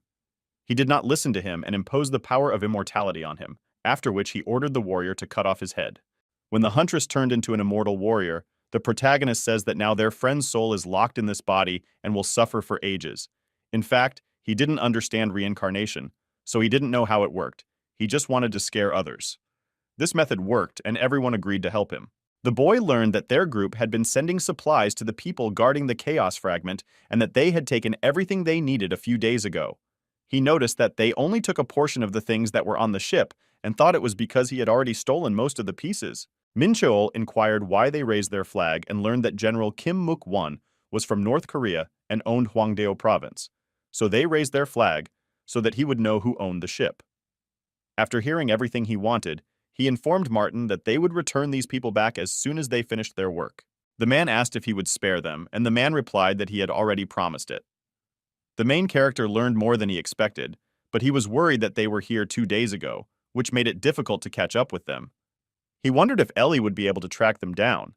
Then the dwarf wondered if the area needed to be cleared. Martin recalled that when the battle began, the hunters fired flares into the sky with a range of 10 kilometers. This meant that there was someone else nearby, and realizing this, the boy called the angels and ordered them to find the source of the chaos energy, which was coming from the fragment and was in the other group. Having learned that this place was near the northern mountain, he went there, but did not take assistance with him, because he wanted to reduce the risks. He suddenly felt a weakness in his body and noticed a flash of purple light nearby, and felt that there was a high concentration of dark demon mana in the air. Someone threw a sword at him from the top of one of the mountains, but he was able to dodge it. The boy decided that it was invisibility magic and activated his super sense, after which he realized that the people from the Black Death Society had brought demons with them. He saw several people appear in front of him, one of whom asked if he was the same hunter who meddles in other people's business. She says that Asmodeus ordered them to tear his limbs to pieces and asks the guest not to fear death, for he himself came here, so he has nothing to blame them for. The main character understands that these are demons that possess human bodies, but he was not afraid of them, because he had already fought with them. The only difference was that they were stronger. After checking the characteristics of the girl standing before him, Min Cheol saw that she was an S rank, and had already reached the level of the lowest demon. Pengu asks what smells so good in the air, and he says that he will get him a demon's soul for lunch today. She was very angry when she heard this, and asked how he dares to be rude and underestimate them. She spread her wings and started to attack, but he used a dark satin gauntlet and hit her hard. The other warriors pointed the tentacles of the abyss at him, but he destroyed them and said that if they challenged him, they would be 1,000 years away from victory. They felt a holy energy and wondered if there was really a person in front of them. The protagonist asked if they were scared when he repulsed their first attack and added that the youth lacked courage now because in a past life he would have fought to victory and ordered the immortal warriors to kill them. His favorite ran in front of everyone, who immediately turned into Fenrir and declared that he would grind them to powder. The demons said that they would definitely kill everyone who stood in Asmon's way, but that did not stop Penga. Min Cheol decided that something was wrong because his opponents were too weak. After the dog absorbed the souls of the dead, he thought about the strange feeling he felt before the battle began. When demons that had turned into humans died, their souls returned to Pandemonium, but Fenrir's master allowed him to eat them. The main character says that he is getting stronger, after which he began to remember everything he knew about this gang. They were the Devil Clan that was the first to receive a blow from the Crimson Thunderfist. Min Cheol felt proud that he was able to use his knowledge in battle, and asked the warriors to leave a few enemies alive, but noticed that they had already killed them all. He says that there is nothing you can do about it, and sees that he has finally reached the 45th level. He received a message that he should search for traces of souls and awaken new abilities. The boy realized that he was right when he decided that a new power was given every 15 levels and began to choose. He was once again offered the power of charm, but he noticed the power of augmentation, which turned everything its owner looked at into stone. He thought about choosing the second skill, but changed his mind when he realized that it might be useful. The power of charm only worked on the opposite sex, but due to the fact that the demons did not have it, the main character managed to use the skill on the captive. He asked who he was and how old he was, and his interlocutor replied that he was a member of the Death Clan, and that he was 586 years old. Realizing what was happening, the girl began to try to bring her Swago to consciousness, but Min Cheol ordered Fenrir to eat her, after which he asked if he was ready to tell him everything he knew. The demon said that they had tried to bypass the limitations of the lower dimensions, and that the research on this matter was almost finished. The bypass method involved the use of chaos fragments, just as the protagonist had suspected. He also learned that in 3 days the possession would end, and they would all return to their original bodies and go to Pandemonium. He asks what they were going to do next, and he replied that they wanted to start cooperating with North Korean General Kim Muk-won and turn Seoul into hell. Min Cheol said that he had never heard of it and couldn't understand why they chose the capital, but then decided that they wanted to attack the tower, and all the chaos fragments were absorbing the energy emanating from it. He knew that their forces were small, so he asked if the demons were preparing for an invasion and who invented the possession ritual. The guy says that they ran into problems during the ritual, so instead of mid-level demons, they were sent, and adds that the ritual was created by a man called a doctor. He says that he doesn't know anything else, and the main character tells Pang that he can take him now. When a high-level being entered the lower worlds, its capabilities were limited, but a solution to this problem had been found about 30 years ago. Min Cheol couldn't believe that he was invented by a human, and think about who this doctor is. As soon as he approached the port, Ellie immediately ran to him and asked if everything was okay with him. The main character noticed that the mountain he had just been on now began to look calmer from the side, and decided that it was a one-time ritual that he managed to interrupt. The girl approached him, and smelling his scent, asked if he used cologne, and he could not understand why she spoke so harshly about it. Ellie moved away from the boy and said that she just smelled a nice smell and was curious, and Min Cheol decided that the charm had worked on her too. It was immediately activated, if it was not specifically suppressed. Martin calmly approached him and asked if everything was okay, and he replied that he was not as worried as his assistant. The protagonist told them everything so that they would not be greatly surprised by future events. The man says that if it originates in pandemonium, then it is definitely not worth ignoring, and adds that if he did not take care of the destruction of all the crystals, then dozens of demons would be summoned to Earth. Min Chol could not garner victory over at least 3 mid-ranked demons, and if they attacked together with the North Korean forces, Seoul would suffer heavy losses. He decided that it was not in vain that he had dealt with this in advance, and handing the dwarf a map, asked him to buy all the lands marked on it. The points on the map marked the magic circles into which energy flowed from the tower, and by acquiring them, you can break the connection and prevent the underground world from penetrating to them. The protagonist asked if it was possible to hide this purchase from the Interstellar Alliance, and Martin replied that he would simply do everything under a pseudonym. Min Cheol asked him to find the person who was known as the Doctor, and decided that starting to look for him with a small amount of information was much better than not acting at all. His assistants promised to do so, after which they were asked if they would return. Before leaving for home, they lingered on the ship and took all the magical catalysts from there. The protagonist sent the angels to scout and ordered an immortal warrior to watch over them, after which he and the team set off for home. When they returned to the Interstellar Union building, Martin said that he would report everything to the hunter associations and take care of the captured demons. After saying goodbye, the boy left. He realized that without his team, he wouldn't be able to find the place for the ritual and defeat several mid-level demons, but there was no guarantee that they would be so lucky again, so he couldn't rely on luck, but had to work on his own strength, after which he left for the training camp. Halls. Min Cheol asked Peng not to touch him under any circumstances and to make sure no one was around. In 5 places, he was able to transform from an ordinary person to a master, but lately he had spent too little time improving his abilities. He needed to train more in order to achieve the power he had in his past life. The main character decided that his strength is enough to try to surpass human physical capabilities. He began to use transcendence. It was a process of rebuilding the body into a form that would be able to exert a more powerful influence, and by tearing the cells apart, regenerated them in greater numbers, which allowed them to hold more energy. Also, this process removed from the body all the impurities that had accumulated in his body during his 23 years of life. The microcosm inside him knew no bounds, but the boy's vessels were too thin to withstand this, so he had to take a step forward. To begin with, he had to overcome a barrier known as mortality. After a few hours, the main character was finally able to reach the flawless state of the arcana, after which he noticed that his body became lighter. The imbalance between inner energy and physical strength that he had felt all this time was somewhat overcome. Rising to his feet, he began to warm up, and Pengu asked if he felt better. The lover says that he stood here all the time and, watching him, thought that he was on fire. Sensing the unpleasant smell coming from his master, he covered his nose with his paw and reported it. Min Chul asked how bad it was and then felt it himself. Looking around, he noticed something dark under his feet. The protagonist realized that these were toxins that had accumulated in his body throughout his life and the corpses of cells that had died during transcendence. He ordered the angels to remove everything, which they did. The boy was surprised at their speed and decided that they had used magic to clean up and asked them to get back to training. Looking at his specs, Min Cheol noticed that they had grown as if he had risen 10 levels in one go.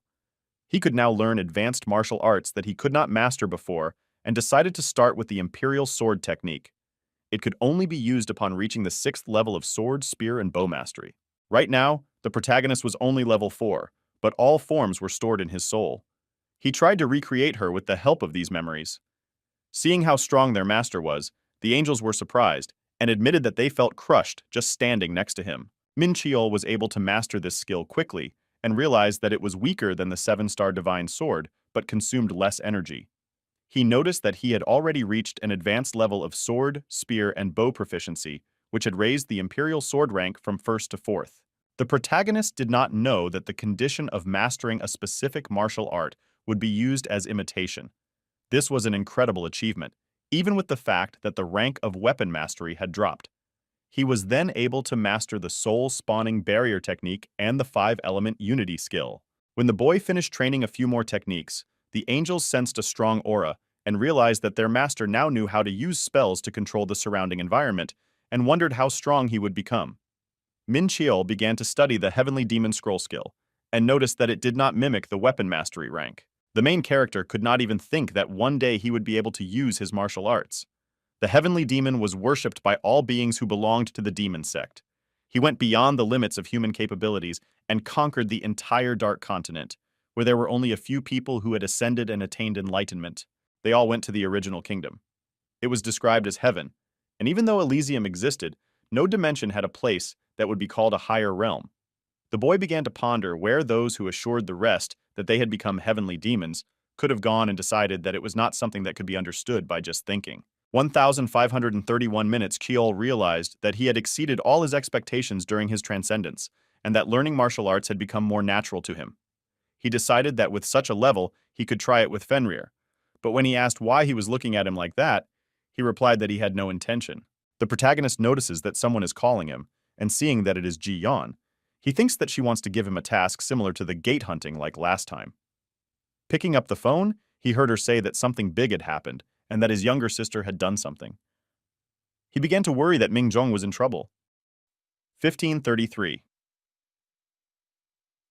A few minutes ago, the guild member had finished studying the girl's exam results and couldn't believe that she had received top marks in all subjects of the Hunter pre-training course, a first in their guild's history.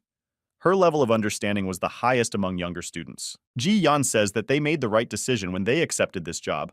The man said that these brothers and sisters are monsters among newcomers. When the protagonist asked her to take Ming Zhong to the guild, she thought it was a simple request, but as she expected, her apprentice was guaranteed to be one of the best hunters. The girl says that if they let Min Cheol in, they surely can't do the same to his relative. She asked when the exam for obtaining a hunter's license would be held, and her interlocutor replied that if they had to pass only the practical part, then the training would be over very soon. Ming Zhong came to the practice, which was an exam, and asked if she just needed to win. The organizer explained that it was not necessary, after which a hologram of a lizard warrior appeared in front of her. He explained that her skills would be judged by the results of the battle. Regardless of the fact that the monster wasn't real, it was still C rank, so any human would be stunned. The girl was going to use the best technique she knew to repel the attacks. Using the skill of the transcendent sword, she defeated the enemy with one blow, and her power left a deep crack on the wall, which surprised her greatly. Min Cheol went to the Guild of Gods and apologized for his sister and promised to pay for the repairs. Ji Yan says that it is not necessary because it happened during training. The main character says that he cannot burden her because he is already in debt to her, and expected that after the chaos that was arranged on their territory, they would complain at least a little. Vaughn continues to assure him that there is nothing wrong with this, as the crack appeared during the training process. Despite everything, the owner of the guild looked happy, and his sister looked sad. She approached him and said she needed to go to the bathroom. Min Cheol noticed that she looked tense, but he didn't question her and continued talking. The girl says that she has a request for him. Ji Yan says that he really wants his sister to continue her studies at their guild and explains that the walls of the building were built in such a way that they could withstand the blows of A-rank hunters, but Min Zhong was able to break through her. She asked to convey her request to her, and the main character was a little surprised, because he had been asking them for this very thing from the beginning. Min Cheol picked up the girl from practice, but before they left, the guild owner reminded them that the exam was the day after tomorrow. He brought her to his home, the luxury of which surprised her. He explained that he was able to earn a lot of money, and she said that this house was too big for her to live in alone. The main character asked her to show what she learned during this time, after which they went to the training hall. Ming Zhong says that he may regret challenging her to the battle and adds that the instructors said that she has a very rare talent. He said that there was an A-rank huntress and that she should obey her elders. The boy decided that the crack in the wall was created by a transcendental sword, so he wanted to make sure if it was really the reincarnation of the hero. The girl asks not to underestimate her just because she is his sister and struck a blow, which he deflected. He admitted that she really had a good talent. Ming Zhong was very confident in battle, even though it hadn't been that long since she woke up, which really surprised the main character. Her fighting style was fearless and unrestrained by wounds, which was very similar to the hero to the point that his sister could be taken as his descendant or reincarnation. Seeing the techniques used by her brother, the girl was a little puzzled, and he asked who recently wanted to destroy this building. She said that if he is older than them, it does not mean that he has the right to abuse her. After some time, she got tired of fighting and fell to the floor. The guy asked if that meant she was giving up. Min Zhong said no and explained that she was just taking a short break. He approached her and lightly touched her leg with his boot, after which she asked not to touch it because the muscles hurt a lot. He tried not to dramatize it and healed her with the help of holy fire. Min Cheol decided that after such a battle, it is quite normal for an ordinary person to feel pain in the body, and realized that her potential is so great that if she is properly trained, she can become stronger than the previous hero. He asked what she thought was wrong with the fight that had just taken place. The girl thought that she was not fast enough, and the main character explained that her problem was that she got into hand-to-hand combat without using any techniques. His sister says she couldn't use the sword when he dived, and he says she had to make it so he couldn't do it. Mingjong says that it is much easier said than done. Taking the sword in his hands, the boy offers to try it. The physical demonstration was the easiest to understand, and decided that trying to teach someone who had killed him in a past life was rather ironic. He asked her to attack, and she said that this time he had better prepare. She tried to trick him with her moves, which was pretty good. But it didn't work for the main character, so he easily fended off her attack, and said that the girl still had a lot to learn. He wasn't going to cut her any slack in her studies, so he asked if this battle was different from what she expected. The sister asked how he knew which side she would attack from, and Min Cheol explained that he read her muscle movements and mana flow, then added that it was pointless to fight without knowing how to do so. She asked if he could teach her this method, and he asked why he should do it for free.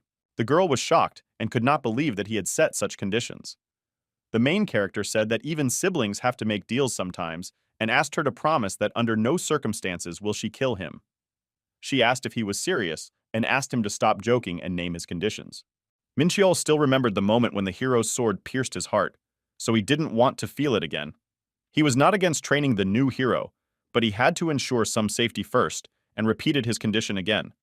His sister was frightened by the seriousness with which he said these words, so she promised not to kill him. The guy asked her to cut his finger a little, after which they put them together. The girl promised never to harm him, after which she asked if that was all he wanted, and added that there was nothing special about it.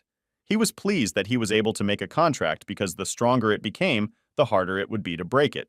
The main character said that they will start training now and asked her to undress. This really surprised Mingjong, but he explained that he didn't mean what she thought, and began to tell him what to do with the mana before starting the training. She did not want to listen to him and called him an animal and started beating him. The girl still undressed and sat down in the center of the magic circle. Min Cheol puts his hand on her back and says he's going to teach her martial arts, then says the instructors didn't teach it because those techniques didn't belong in their world. He said that first he would help master the law of the heart, which allowed him to manipulate mana. The main character began to pour his mana into her back, and then it should begin to flow through her veins. This martial art surpassed in ascension even the art of the heavenly demon. Built with this system, Qi was always clean and stable, and could not be shaken under any circumstances. Mastery of the law of the heart made bones and muscles stronger, and if one reached a certain level of mastery of it, one could become as strong as the Vajra. It was the best combination with Mingjong's fighting style. Normally, people would have to know the contents of the texts in the Shaolin frame, but now it was easier for her to do so. The protagonist asked the girl to try to repeat everything on her own, and was surprised when she was able to understand everything and absorb the entire stream of mana. He admitted that his sister was much more talented than Verde. She says that her senses are heightened, and her body is filled with power, and she asks if it is martial arts. Having risen to her feet, the girl approached him and said that it was incredible, after which she offered to arrange a duel again. She added that she understood something, and Min Cheol noticed that she was overflowing with enthusiasm, so he agreed. After a few hours, she again collapsed on the floor from exhaustion. He asked what she expected, and she replied that she did not know. Mingjong asked why she never managed to land a blow, and he replied that he was not good enough to let martial arts novices beat him. Despite these words, the main character was amazed, regardless of the fact that she only learned the basics of martial arts, and the law of the heart only increased physical characteristics. The boy was 5 times stronger than her, but sometimes his sister followed his movements. He wouldn't let her beat him, but he was surprised that she was able to understand all the ins and outs in just a few fights. He asked Penga to bring her some water, and when the girl saw the puppy with a bottle of water in its mouth, she said that she did not even know that he had such a cute baby. The main character noticed that his favorite was popular with the opposite sex and asked Mingjong to get up because he still had a lot to do. She says that he is only pretending to be busy and offers to take a break. He says he's not joking and asks her to get up again, but this time she obeys. Min Cheol trained his sister for several days, making her learn to read the opponent's actions and body movement techniques, after which he sent her back to the Gods Guild. In the end, she promised to become stronger and definitely beat him, and he advised her to develop her potential and train hard. Now that the boy had laid the groundwork, Ming Zhong could handle the rest on her own. Now, he has only one thing left. He came to meet Ellie, who asked if he had a good time with his sister. The main character said that she is so energetic that he is even tired. She says that it is strange to hear that from him. Min Cheol asked how the department was doing, and the girl said that they were doing very well thanks to him, and added that they were planning to start producing products that would bear his name. He says that he is ashamed of it, after which he asks if they have found the person who is known by the nickname of the Doctor. Maiden says something is wrong here because even the hunters from the lower world don't know anything about him, and said that the Hunter Association has said that they will file a formal complaint with China and Pandemonium about what happened. She asked if the guy was going to go to the tower. He says that she is quite perceptive. Ellie said she had another present for him, but she would only give it to him when he returned safe and sound. The main character asks to wrap it up and adds that he will come for him soon. Also, through her, he sent a request to check the fragments of magic circles of chaos, which Heron installed in her buildings. Now that he had trained his sister, dealt with reincarnation, completed a few tasks in the Interstellar Alliance, and left all the menial work to his assistant, Min Cheol decided it was time to return to the tower. Before going up to the 6th floor, he went to the Information Guild to gather information. Since the next test was to find minerals, it was better to do it in a group. On the 5th floor, a guy approached him and said that he could hire someone, but he refused. Having entered the tunnel, the main character realized that they were going down, so he needed to go down there for a while. Min Chul was suddenly surrounded by a group of creatures guarding the oars. He noticed that they were climbing out of the walls and realized that they woke up when they felt his presence. The Information Guild hadn't told him about them, so he was very surprised. After reviewing the characteristics, the boy noticed that most of them were A rank and B rank. The crystalline dead blocked the exit, so the main character could only move forward. He used the Imperial Sword technique, and as he began to kill them, he was surprised by the amount of experience. He walked further and noticed that the passage began to narrow, and huge ants appeared in front of him. The boy decided that it was they who discovered these tunnels and took up a sword spear. Having quickly dealt with them, he continued on his way, and after some time reached the end. Looking around, Min Chil couldn't figure out how to get minerals here, but he saw a message that he should touch the wall with his hand. The main character did this, then saw that he wouldn't be able to use his hand during the 10-minute foraging, and decided that's why everyone recommends doing it in groups. He noticed people coming out of the other entrance to the room, one of whom said he needed to check the condition of his weapon. A stranger came up to him and asked if he really challenged this floor alone, after which he added that instead of arms and legs, the boy had some kind of sticks without muscles. Min Cheol asks if he means that he needs to always be on his guard, and he says that there is no need if he is such a good warrior. The elf offers to leave, and Mitrang says that they are all very tired and wants to rest for a while and lies down on the ground. Someone in the crowd said that he had activated his nonsense again. The main character realized that they wanted to watch over him while he mined the ore and thought about whether this was really a good intention. He asked if everything would reset to 0 if he removed his hand, and he explained that the timer would simply stop. After 10 minutes, Min Cheol saw that he had gained 17.5 kilograms of iron, but if he mined anything else in this mine, it would disappear. The boy noticed that he would be able to return here only the next day. The main character decided that the task would be quite simple if it was completed after he returned with this ore. Mitrang says if he came here alone, then he better not be greedy and leave, and he asked what does that mean. The stranger explained that the lower he went, the more dangerous it would be there. Min Cheol asked if there would be a better quality of metals there, and he said yes. The group left quickly, and he realized that they would be going down. This challenge had a low difficulty level, but if one wanted to get a better reward, they had to take risks. The boy summoned an immortal knight. The main character says that from now on, he will cover for him. He couldn't hold back his greed, so he decided to take a chance. But first he had to learn a martial art and wrap the Black Star Earth chain around his body. It was invented by a master named Wu Yun, who belonged to the demonic sect and was chained in prison for a long time. He couldn't even move his fingers calmly, so he studied martial arts in his head and tried to find a way to use the chains to his advantage. This is how the art of the destroyer of the heavens of the golden earth was born. Learning it was the only way out for Min Cheol, as throwing knives was not his thing and hellfire could not be used in a confined space. Having finished the training, the main character asked if no one had come up here, and hearing that everything was quiet, announced that they would descend lower, but go in the opposite direction to that in which the group he had recently met had gone. He quickly defeated monsters on all floors and was calmer than before, because he was helped by a knight. Minchiel decided that at this rate, they would be able to reach the lowest floor soon. The longer he passed the test, the more different creatures he met, but they were not a problem for the boy, because he considered them as normal experience points. He wanted to go down because he wanted to pass this test flawlessly. When the protagonist entered the deepest part of Mount Hyas, his senses were dulled. He realizes that the owners of the tower have no intention of making the trials easy, and decides that he must stop their deterioration with a chaos shield. The guy says that the next mine is only a short distance away and he heard someone stop him. The man says that this is the territory of Gehenna and that foreigners are forbidden to mine ore here, adding that he can pass, but if he tries to mine anything, he will be killed.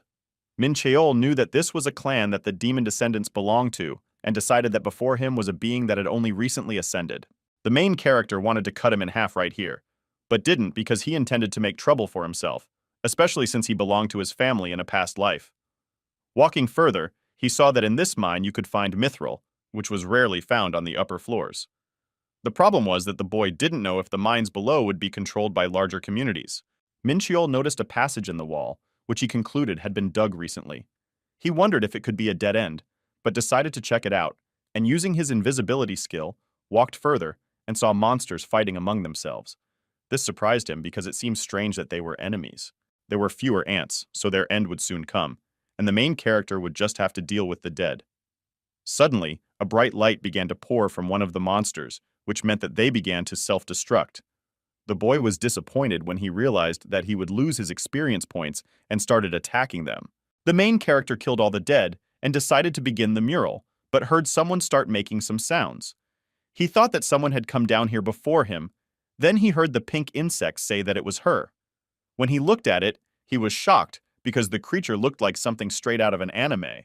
She said her name was Cece and that she was a princess and thanked the boy for saving her. Minchul said that it is natural to save someone who is in trouble, and she says that she did not even think that there really were princes on white horses in the world, and noticing his surprise, explained that she could feel the sweet pheromones coming from him. The main character realized that he needs to suppress the power of charm even when he is in the tower. The aunt says that she has one request for him and explains that she has a mother who is still alive, but she dislikes her for having greater talents than her, so she set a trap and closed her inner shafts. Sissy asks him to help her escape from here, after which Minchiol sees in front of him the details of an additional task, for which he was supposed to receive adamantium as a reward. It was a mineral that could rival orichalcum, but if it was known as the strongest material in the world, this one had a high sensitivity to mana. From this material, he could make new equipment and strengthen magic circuits, so the task was profitable for him. The main character agreed to help the princess, and she asked if he really came here on a white horse to save her, after which she blushed and asked to address her by name, without using formal titles. Sissy led him through the tangled tunnels, and thanks to her authority, they managed to avoid fighting the ants. Minchul wished she wouldn't call him prince so often, but there was nothing he could do about it. They continued on their way and descended even lower, and the boy noticed that now it was not so easy for him to stop the dulling of his senses. He asked the princess if this did not bother her, and she replied that she had no idea what he was talking about. The main character realized that this punishment does not apply to ants, and thought that it was a little unfair, after which he decided that for other people just going down here would be an achievement. Minchiol asked if many people went down to the lowest floors, and Sissy replied that there weren't many, and that they were talking to her mother. Hearing this, the boy thought that she was much more merciful than he expected, but she added that she always started the dialogue by showing her chainsaw. The boy realized that those people had made a compromise with the Ant Queen in order to save the mines, and wondered how much longer they had to go. The princess said that they had already come and told that one of the tunnels leads to the treasury, where her mother keeps valuable things. She explained that she could take adamantium and royal jelly from there to strengthen her influence. The main character asked if she could use telepathy on the guards, and Sissy replied that they were her mother's personal servants, so it wouldn't be easy. He decided to make one of the ants part of his army and put the power of immortality on her, and after killing her, he put this curse on another target. Minchiol now had 2 immortal knights, and when reinforcements arrived from the enemy side, he called them and realized that this battle was a good chance to increase the strength of his own army. He quickly defeated them and had 4 knights and 4 warriors, and could get 2 more in the future. Seeing how quickly he defeated everyone, Cece said that the prince is really very strong. The princess approached the double lock and asked to wait while she opened it. The main character asked how long it would take, and when he learned that she would do it for an hour, he asked his servants to guard the entrance. When the treasure chest was finally opened, he went inside and thought about what he would find there. While Sissy was getting everything she needed, Min Cheol looked around the room and asked if he could get something for himself. She replied that she was the legal heir, so she could dispose of it as well, and allowed him to take what he liked. He decided he needed to increase the size of his stash and figured he should grab whatever he could. When they took everything they needed and went to the exit, they noticed that an ant was standing in their way, who said that everyone who disturbed the peace of their queen must die. The protagonist noticed that this centurion had better characteristics than the immortal knight, and that he possessed his own aura. The princess got scared after beating him and asked him to protect her. She said that these warriors were selected by her mother personally, and Min Cheol realized that his opponent was stronger than he thought because he fought like a human. It didn't work for him, and he quickly overcame him, then sat Sissy on his shoulder and told her to hold on tighter as the endurance test was about to begin. The main character realized that if there were hundreds of royal guards around them, it would not be easy to leave the mountain with the princess, and decided that they should escape before they were caught. He asked why these ants came to the treasury, and she replied that she did not know, and added that they were supposed to guard the lower floors. The boy says that her mother is very angry and starts fighting. All of his immortal knights were destroyed, but they were still able to reach the passage and noticed that it was blocked. He asked if there was another passage, and Sissy said that then they would have to make a detour. Min Cheol put on a glove and destroyed the wall with it. The princess says that this is incredible, and adds that this is exactly what she expected from the prince on the white horse who came to save her. She reported that they were almost there and asked him to help her up another ladder. The main character asked if he should just watch her while she did it. The boy's heightened senses activated, and he noticed several fireballs flying towards them in front of him. Someone up front asked his teammates if it was the same player doing the extra task, and added that he looked pretty skilled. Min Cheol deflected the flames, which surprised the strangers. The main character didn't know where they found out about it, and said that he didn't expect to see hooligans here. One of them says that they also received an additional task and revealed that the Ant King asked them to capture enemies. He wondered if this task was due to Sissy's disappearance, or if he had raided her treasury. The princess asks to leave her and go, after which she explains that the cloaked men belong to the Mobius clan, who have a contract with her mother. Min Cheol wasn't scared and decided to fight, and she tried to stop him by saying that they belong to one of the 7 great societies and have the support of the archmages. The boy remembered that on the 5th floor, he was told that one of the 7 emperors used magic very often to achieve ascension. He found it interesting that Sissy was worried about him. He put her on the floor and asked her if she really thought he would escape and explained that these people were not archmages. The stranger asks if he is challenging them and tells them that they have created a barrier so that no one can enter them or communicate with the outside world, and asks him to spare his life. The main character used the power of the heavenly demon, which surprised the enemies.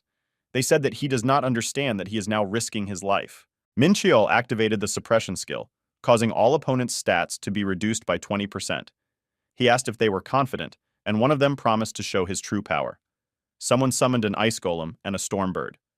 Since all the knights were destroyed, he summoned the yoke of light and asked her to deal with them. The angels began to attack the monsters, and the main character decided that he would soon be able to recall this bird. But with the golem, everything was more difficult. The main character decided that he could rest a little, but after activating his super sense, he felt a thirst for murder. Looking around, he noticed an ant walking towards Sissy. The guy used a glove, but it deflected the blow. He realized that this opponent was much bigger and more stylish than the ones he had fought before, and heard the princess call this monster mother.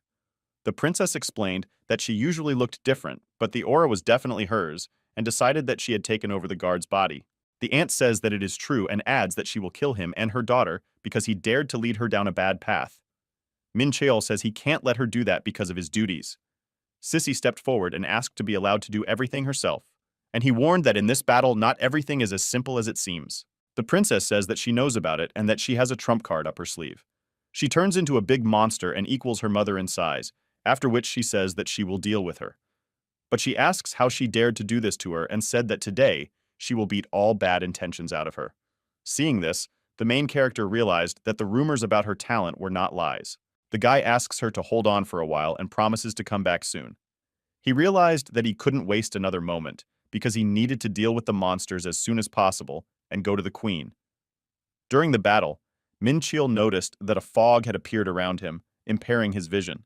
The main character wondered if they were up to something, And one of the enemies said that they had greatly underestimated him when they thought he was just a regular lad who had just reached the 6th floor, and added that he would have to use the force. His friend says that it is very dangerous, and he explains that if everything continues like this, they will be killed. He says that they created a barrier, so they could not escape and had to defeat the enemy here. Min Cheol sees a flash of light and a message that the tower system found a creature inside that possessed a divine essence outside. So admin intervention was necessary, and if not, it will be automatically removed in 10 minutes. A man appeared before them who introduced himself as Thor and told them that he was the god of thunder. The main character decided that the body of the one who summoned him was flowing with his blood, and recognized that this phenomenon was incredible. He noticed that the strength of his soul belonged to the highest class, but it was still not a miracle for him, and even his weapons were against this greatness. Thor raises his hammer and says he will now prove the difference between their ranks and strikes. It was difficult for Min Cheol to hold back the lightning that was charged with divine power, but he did it anyway. He was surprised when he saw this, and said that his abilities were quite good for an ordinary mortal. Due to his skills, the main character could only use a small fraction of his true powers, but so far it was superior to anything he faced. He realized that if he continued like this, he wouldn't be able to last even 10 minutes, so he decided to use the Rainbow Blessing, which removed all curses and healed all wounds. The man was surprised when he noticed that he challenged him with his strength. Min Cheol used the quick blade technique, and he asks how he could not understand that these tricks will not work on him, but he was scared when he felt the pain. The guy says he has a special skill for him and uses Jormungand's poison. Ragnarok was a war started by the children of Loki to overthrow the tyranny of the gods. Fenrir and his brother and sister untied her. Stories about her were well known on Earth. According to the myths, Thor, who was poisoned by Jormungand's poison, walked only 10 steps before dying, but in reality he survived thanks to the other gods who saved him. The main character asked if he felt the same as last time. The man asked him not to laugh and asked if he really thought a normal person could defeat him, and began to attack. The boy says that this attack was worthy of the strongest god, but even he weakened as the poison entered his body. Min Cheol was able to get closer and cut off his head. His companions couldn't believe that he had been killed by a common squire from the lower floors, and said that he would pay with his life for daring to defy their master, but then realized that because of the barrier they had created, now cannot use Return Stone. The boy defeated not the real god, but only his avatar, but he was able to gain 53% experience. He realized that without the cloak and the set of kids he had used to distract him, he would not have succeeded. The main character quickly finished off the Mobius, so he only had to complete an additional task. Sheshi's mother cut off one of her limbs and said that her poison does not spare anyone, after which she announced that it was time to finish. Min Cheol walked up to them and said that her daughter was holding up well. Hearing someone else's voice, the queen turned quickly and wanted to strike him with her sword, but he dodged the attack. The main character realized that she was stronger due to the fact that she inhabited the guard's body, but he was still sure that he could kill her with one blow. He jumped up and struck with the single lightning technique and the Heaven King step, and was able to finish her off. The boy noticed that her screams sounded quite realistic.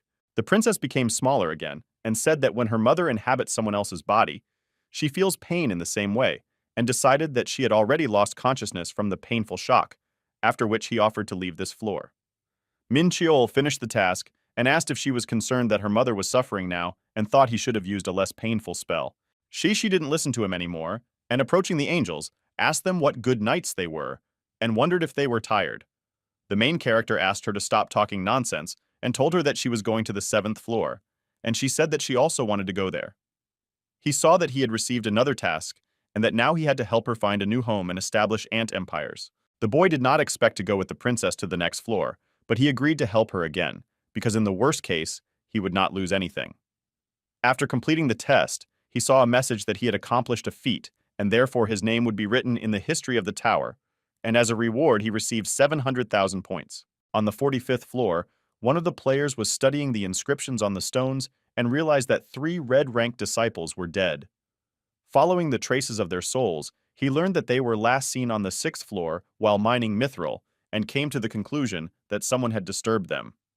His bodyguard approached him and asked if it was necessary to send a search party there. The man asks to send his students of the 4th circle there, because the 6th floor was neutral territory with the consent of all 7 great societies, and whoever was behind it all had to pay for his actions. The boy says that he will do anything for the sake of knowledge, and after the master agreed with him, he set out to fulfill his request. The main character climbed to the 7th floor and got into a very hot place. His task was to survive in the jungle, which had no rules or laws, for 28 days.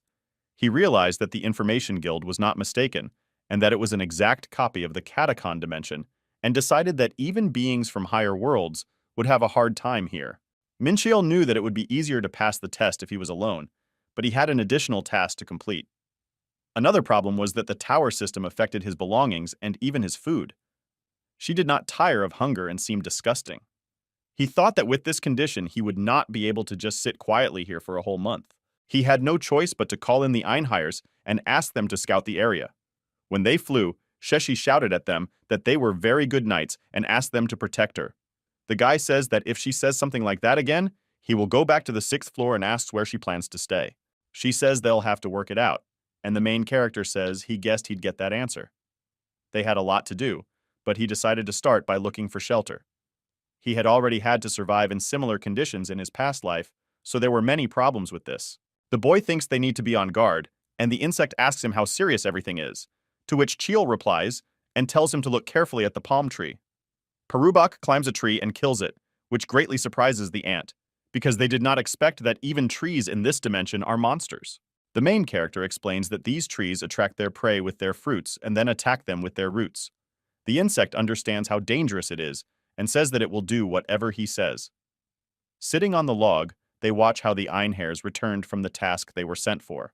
The angel says that this forest is simply huge, and its boundaries are impossible to determine, because it is at least 3 times larger than the portal from which the hippos climbed. From the features of the forest, you can determine a river and a hill 300 meters high. This information interests Chiel, and he says that the hill could be a great vantage point. They go towards the mountain, but their path is blocked by an Io bear. The guy thinks that if this place is a copy of the Catahan dimension, then you can meet the same monsters here, but like the other monsters in the Tower of Tests, they are only worthless copies, so he deals with the monster without problems. Chiel asks Seisha to take the carcass to eat later. After stopping, he realizes that it is possible to set up camp at this place, and with food for the first time the issue was solved. The ants will build a shelter, and the Einhayars will stand guard, but he will draw 4, so he goes on.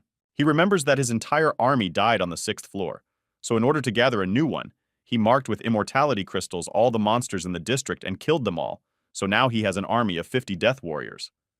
Back at their temporary roost, he collapses on a log and says he's just starving. The boy realizes that from the moment he met Sheshi, he didn't even eat anything at full value, because the blessing of the rainbow restored his strength, but the hunger did not go anywhere. Since his new soldiers will be patrolling the perimeter, they can relax. Just as he was about to take a bite of his food, he found out that his death warrior had been destroyed. The people who destroyed the warrior wonder what kind of creature it was because it does not look like a summoner. Going out to the people, the main character asks whether they have good reasons to climb his mountain. Parubak asks Chiol if he is not aware of the shipment of supplies and calls him Green, whose only fate is death, because he is not their competition. The main character realizes that a fight is inevitable, so he uses the move of the heavens and the power of suppression, which makes the opponents seem confused and defeated. He tells them not to be so bold because everything could have ended completely differently, and asks to tell him about the supplies they talked about earlier. After talking with them, he returns to his group and says that it is time for them to leave because the plans have changed. Sheshi asks what happened, and the boy explains that in a few days, this part of the forest will go underwater. He killed 3 of the 4 summoners and put a spell on the girl, so now he has some information. The girl told him that these loads are boxes with food, water, and various useful things.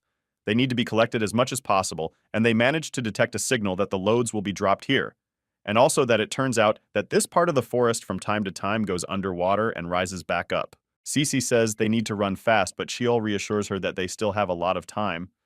When they finished, the boy says that the meat of the bear is a real delicacy. Unexpectedly, one of the angels says that something is falling from the sky and boxes of supplies are flying towards them. After opening the box, they see that it contains everything they need, and the main character understands that they were given a test, because the 7th floor is not only a test of strength, but also pushes the summoners together, so he decides to take as many boxes as possible.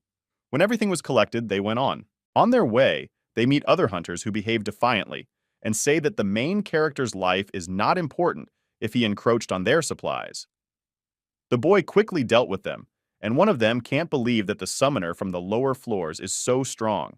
On the way to the center of the forest, they collected all the boxes that came across their way and all the summoners he had met before attacked without words, and some even begged for mercy. Talking to one of these, he says that he is playing fair, because if you spare someone now, they can stick a knife in their back later, so he had to kill them all for the sake of the common good. Taking people's lives doesn't bring him pleasure, but in this world you have to be ruthless, otherwise you simply won't survive. Especially now, when every box is a fight not for life, but for death, you need to be ready for everything. After several days of travel, they manage to get to the center of the jungle. Shishi says that there is some really special aura in this place, because all the land around is underwater except for the central region. It is not surprising that all the summoners have gathered here. The guy knows that he can handle everything, but the ant will have to put a few einhairs. One of the guards hurries to announce that something is approaching the others. Keel says to keep calm and asks what kind of enemy is approaching, and the angel says that he is moving too fast and hiding among the thickets. Unexpectedly, a monster runs out to them, but the boy quickly deals with it. Taking a closer look, he notices on the beast the call of a dragon from which soldiers are made into spies. The main character realizes that spies don't appear by themselves and wonders if there really is a dragon in this forest. But fortunately, it's only a fake, because if it was a real fighter, the boy would have problems. Unexpectedly, his powers were activated and he saw the enemy running towards him, and he did not even have time to react. He understands that this is an unusual enemy because when striking, he spent more energy than before. Unexpectedly, the boy who attacked him stops and recognizes Keel Min Cheol. The main character cannot remember who it is, but later he realizes that it is the summoner he fought with on the first floor, a dragon who deserves the title of king. He did not expect to meet Lord Goldian here, and tells him that it is a very unexpected meeting. The Eye of Truth still cannot analyze the enemy's characteristics, and the boy assumes that he is at least on the level of Fenrir. The boy asks how much stronger he has become, and Cheol replies that he is not strong enough to show off. Laud explains that he does not say this out of politeness, for few of the challengers have reached such heights in such a short time, and that even the best students of the 7 unions are no match for you. Cheol says that he's glad to hear that, to which he replies that the dragon once again made sure he wasn't wrong about the boy. The main character asks if these spies are his doing, to which he receives an affirmative answer that it is so, and he happened to remember the old craft and offers him to look in and talk to him. After some thought, Keel declines his offer and explains that they have just arrived at the center and have a lot to do. However, the boy can't help but think that maybe teaming up with Laudoy now wouldn't be such a bad idea, but it would make him a debtor. Their relationship should remain the same as when he gave him his mark of distinction. He cannot show his weakness to that. Goldian offers to help with this. The main character is surprised to ask what he means, and the boy explains that he could help with the trials on this floor and help in the central region in general. After thinking, the young man nevertheless agrees to his proposal and goes with the dragon to his shelter. Sheshi says that there is a really strong aura in Laura's lair, and the boy asks if he found that ant on the 6th floor, to which he says that it's really quite a cute pet, and asks the dragon to tell him about it that still happened. Having doubts, he still agrees to share. The man says that other summoners are encroaching on the central region. Cheol is surprised by this information and says that no one is encroaching on that region while he is here. Goldian agrees, but there is a caveat that his trial ends tomorrow, and he will go to the next floor and the enemies can't wait for him to leave. The people who want to encroach on his territory have not yet caught his eye, but he still managed to notice that, judging by the emblem on their armor, they are from the Cloud Twins Union. The main character thinks and says that it is the first time he hears about such a union. Despite his surprise, Lore says that as soon as he leaves the territory, she will be captured. The man says that he is glad to meet Chal now, because now these worthless creatures have become his problem, and gives him his monsters. The old man can't believe his eyes and asks if he really gives him all his spies. He says yes, and says it's an apology for attacking him earlier. With this, Goldian gives away all his supply boxes, saying that he does not need them at all now. The guy does not refuse help and thinks that he is a true friend. The spy of the enemy league, who has been watching everything, is surprised to ask his friends about the fact that someone has invaded the territory of Zlatka. Mincheol decided to spend the rest of the day training with Laud because he couldn't pass up the opportunity to have a duel with someone whose strength could not be measured by the Eye of Truth. When they finished, he fell to the floor without strength. During the battle, he used all of his techniques, but was flat out defeated. He decided that it was even a good thing, because now he knew what he needed to work on. His opponent helped him up and asked if he was okay. He said his strength was incredible, then explained that the main character was so strong that he miscalculated his strength and hit too hard. He added that he was very impressed with his success, because since the moment they met on the first floor, he had become much more skilled. Min Cheol says that he still has a lot of growing to do to become a dragon's friend, and the boy says that strength is not the most important thing in friendship. He thought about whether he had revealed too much to him when he gave the Heartstone, but decided that it was not so bad, and asked if he knew anything about the powers of the twin clouds. The Draconians said that there were only 3 of them, and one of them was in charge of an army of clay golems, and added that it was for this purpose that he created as many as 10 spies. He says that the protagonist can use the one he gave him as his own, and asked him to take the magic scrolls, after which he says that it is time to say goodbye, and that he hopes to meet him again. When the boy disappeared, Min Cheol said that he would still show him what he was capable of, and Sheshi asked if that terrible and strong dragon had left. He crouches down next to her and pats her on the head, telling her it's time to start building their camp, and asks her to dig tunnels underground, which she promises to do. The protagonist noticed that something was happening near them and ordered the princess not to go beyond the valley. He went out to the people of the Cloud Twin Society, and one of them asked his companions if he should deal with him alone because the dragon was no longer there, so he could not divide his forces into 3 squads. The spy saw that they were attacking from 3 sides and decided that the Earthling would not be able to win. He activated his clairvoyance skill, and Min Cheol sensed it and said that he has some good tricks. This surprised him very much, so he barely managed to dodge the blow and noticed that it killed his soldiers, but decided that he did not feel sorry for them because he had to buy time. After repelling his attack, the main character says that he fights quite well, and added that he has never met such a strong opponent. The boy realized that he would not be able to cope with him, because he deflected his blow with one movement and ran away. The Cloud Twins ended up in Midian's camp, where a bunch of traps and mysterious creatures awaited them. Min Cheol single-handedly killed their entire army, and when a spy revealed that he sensed his vision and blocked telekinesis, the commander ordered his destruction and called in the king's army. Noticing this, he was not afraid, and told them not to think that he would hide from difficulties, and admitted that these warriors were stronger than the previous ones. Having met the protagonist, the girl says that she did not even think that such a strong summoner could be found in their dimension. He says that he is also seeing such an unusual opponent for the first time. Rezigal von Chaos was the last heir to the ancient empire and the rightful ruler. 1679. She retained all ancient knowledge and power. When the empire fell, she was not upset, but used the legacy of her predecessors to create a new kingdom. One day, the Tower of Trials sent her an invitation, and wanting to protect everything she had and become stronger, she accepted it. On one of the floors, the girl met the leaders of the Twin Clouds. He introduced himself as Rainquad and offered to make a deal. His appearance alone caused fear, and then she realized that she had something to go on, because she had never met such powerful beings in her life, after which she vowed to become stronger than any summoner. When the battle began, the main character noticed that her attacks were fast and decided that if he found a weak point, he could land a good blow, but he understood that there were too many opponents, so he could lose if he delayed. He needed to get to whoever was in charge of this army as soon as possible. Min Cheol used the Heavenly King's Step and scattered all the warriors standing around him. Rezigal asked Nodes why he doesn't do anything, and he replied that telekinesis doesn't work for him. She says that she is an invincible goddess, and that she will not allow anyone to behave like that. The boy was able to get close enough to her and plunged his spear into her body. A clay copy of the girl appeared in front of the protagonist, and he realized that she managed to escape at the last moment. She hid behind her army and decided to bide her time until Midian's team arrived. He noticed her and grabbed her with chains, then said that he saw everything from the beginning. When Min Cheol knocked her to the ground, a stranger came up to him and said he would pay for daring to do that and started attacking. He was surprised by the strength of his opponent and recognized him as a demon from the Tuma tribe, then wondered what he was doing here, and he couldn't believe that he was able to hold back his rush. After dealing with them, the protagonist sat them down in front of him and informed them that now their lives belonged to him and offered to talk. The girl says that she will answer his questions only if she considers it necessary, but then he says that she is not of interest to him and asks why the demon does not serve in Gehenna's army. He says that the Earthlings know too little about his race and tells them that when they lost their lord demons, they were banished to even the tower. They had no place in this army, but the leader of the Cloud Twins offered to help them. Min Cheol asked why, and he said that they have 2 leaders, Raincloud and Janecloud. The main character remembered that he crossed paths with Rain in his past life, but he could not even think that that boy would save the Tum tribe. He says he will spare their lives, much to everyone's surprise.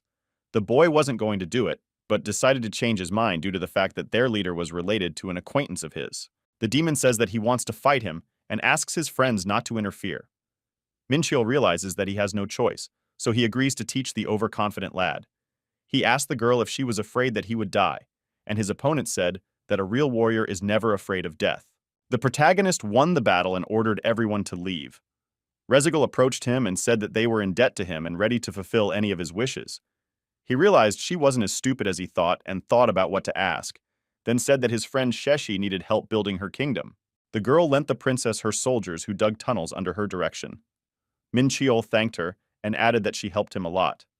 She was surprised and a little offended by such a light request, but said nothing. In just a few days, the soldiers built a real palace underground, which the ant was very pleased with. The main character completed the second additional task, after which Sheshi asked him to share his aura with her. He sat down next to her and did so, and she gave him an amulet that could be used to summon her personal guard as a sign of gratitude. He accepts it and says that he will definitely use it. The princess says that she will build a new empire here, and she will be his pillar one day, after which Minchiel says goodbye and leaves. The members of the Cloud Twins accomplished their goal and were able to retrieve the vessel of the Forgotten God, which could restore divine power to anyone. This item was very tempting to him, but he couldn't take it from the maiden because he was still in debt to Rain. It turns out that they needed to capture the central region in order to complete a hidden task and perform a ritual, and the main character allowed them to do it all, and Tepeo understood why Rezigal was so grateful. After completing all her affairs, she offered to give him some of her soldiers. Minchiel already had Spartan and Immortal warriors, but he decided that they would not be superfluous, so he agreed to take them. Midian challenged him quite often, but lost each time, and the Talk mentored him, because in his past life, he was the King of Darkness. Also, for the first time in a long time, he was able to focus on training the holy heavenly path of ascension. He did this in order to reach the 7 stars, and to engrave on the constellation a new achievement that he received after defeating Thor. Thanks to the dozens of boxes of supplies that Lau had left for him, he could not worry about food and move on with peace of mind.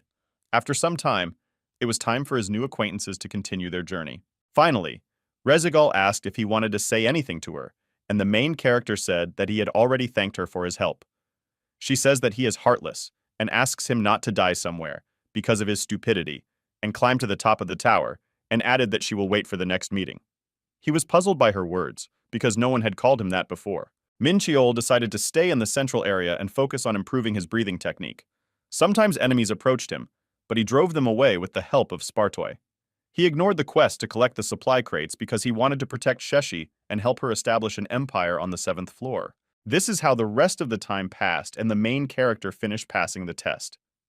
He returned to the 5th floor and went to Hokan. He was surprised that he was still alive, and the boy said that it was all thanks to the good equipment and explained that it was badly damaged, so he wanted to order something new. Minchiel decided to ask the man to help him sell the treasures from the Ant Empire and ordered pants and shoes from him. All the points he got for passing the 6th and 7th floors, he gave as an advance for the job, after which he returned home. He was immediately greeted by an excited Ellie, who asked if he was all right. The main character says that he is not the type of person who can be easily defeated. The girl says that everyone was very worried about him while he was in the tower and said that now someone is waiting for him. She heard a strong stench coming from him and gently told him that he should take a shower first. The boy realized that he had not washed for a whole month and immediately went to the nearest bathhouse. Ellie gave him clean clothes, and he asked where they were from and what size they were. She explained that she simply remembered what he wore to the auction. He asked who exactly wanted to meet him, and she said that it was a gentleman from the Rosenberg family. Davichna told that this is a very influential and wealthy family from Great Britain and led him to the VIP room. Minchiel didn't understand what was happening and who could be waiting for him to return from the tower, and when he went inside he saw Mr. Gerard there, who helped him pass the test on the 2nd floor. The main character realized that if he was able to return, he passed the test and congratulated him on it. The man thanked and said that it was he who inspired him to take the first step and adds that if it wasn't for him, they wouldn't have met. They talked for a while, and the boy found out that after getting out of the trap on the 2nd floor, he got so much energy that he was able to get to the 5th. Minchiel noticed that Gerard now looked not only kind, but confident. He said that he will no longer try to climb the tower, but will deal with his family's affairs.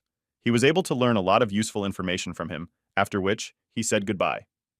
In the hallway, Ellie asked him if they knew each other.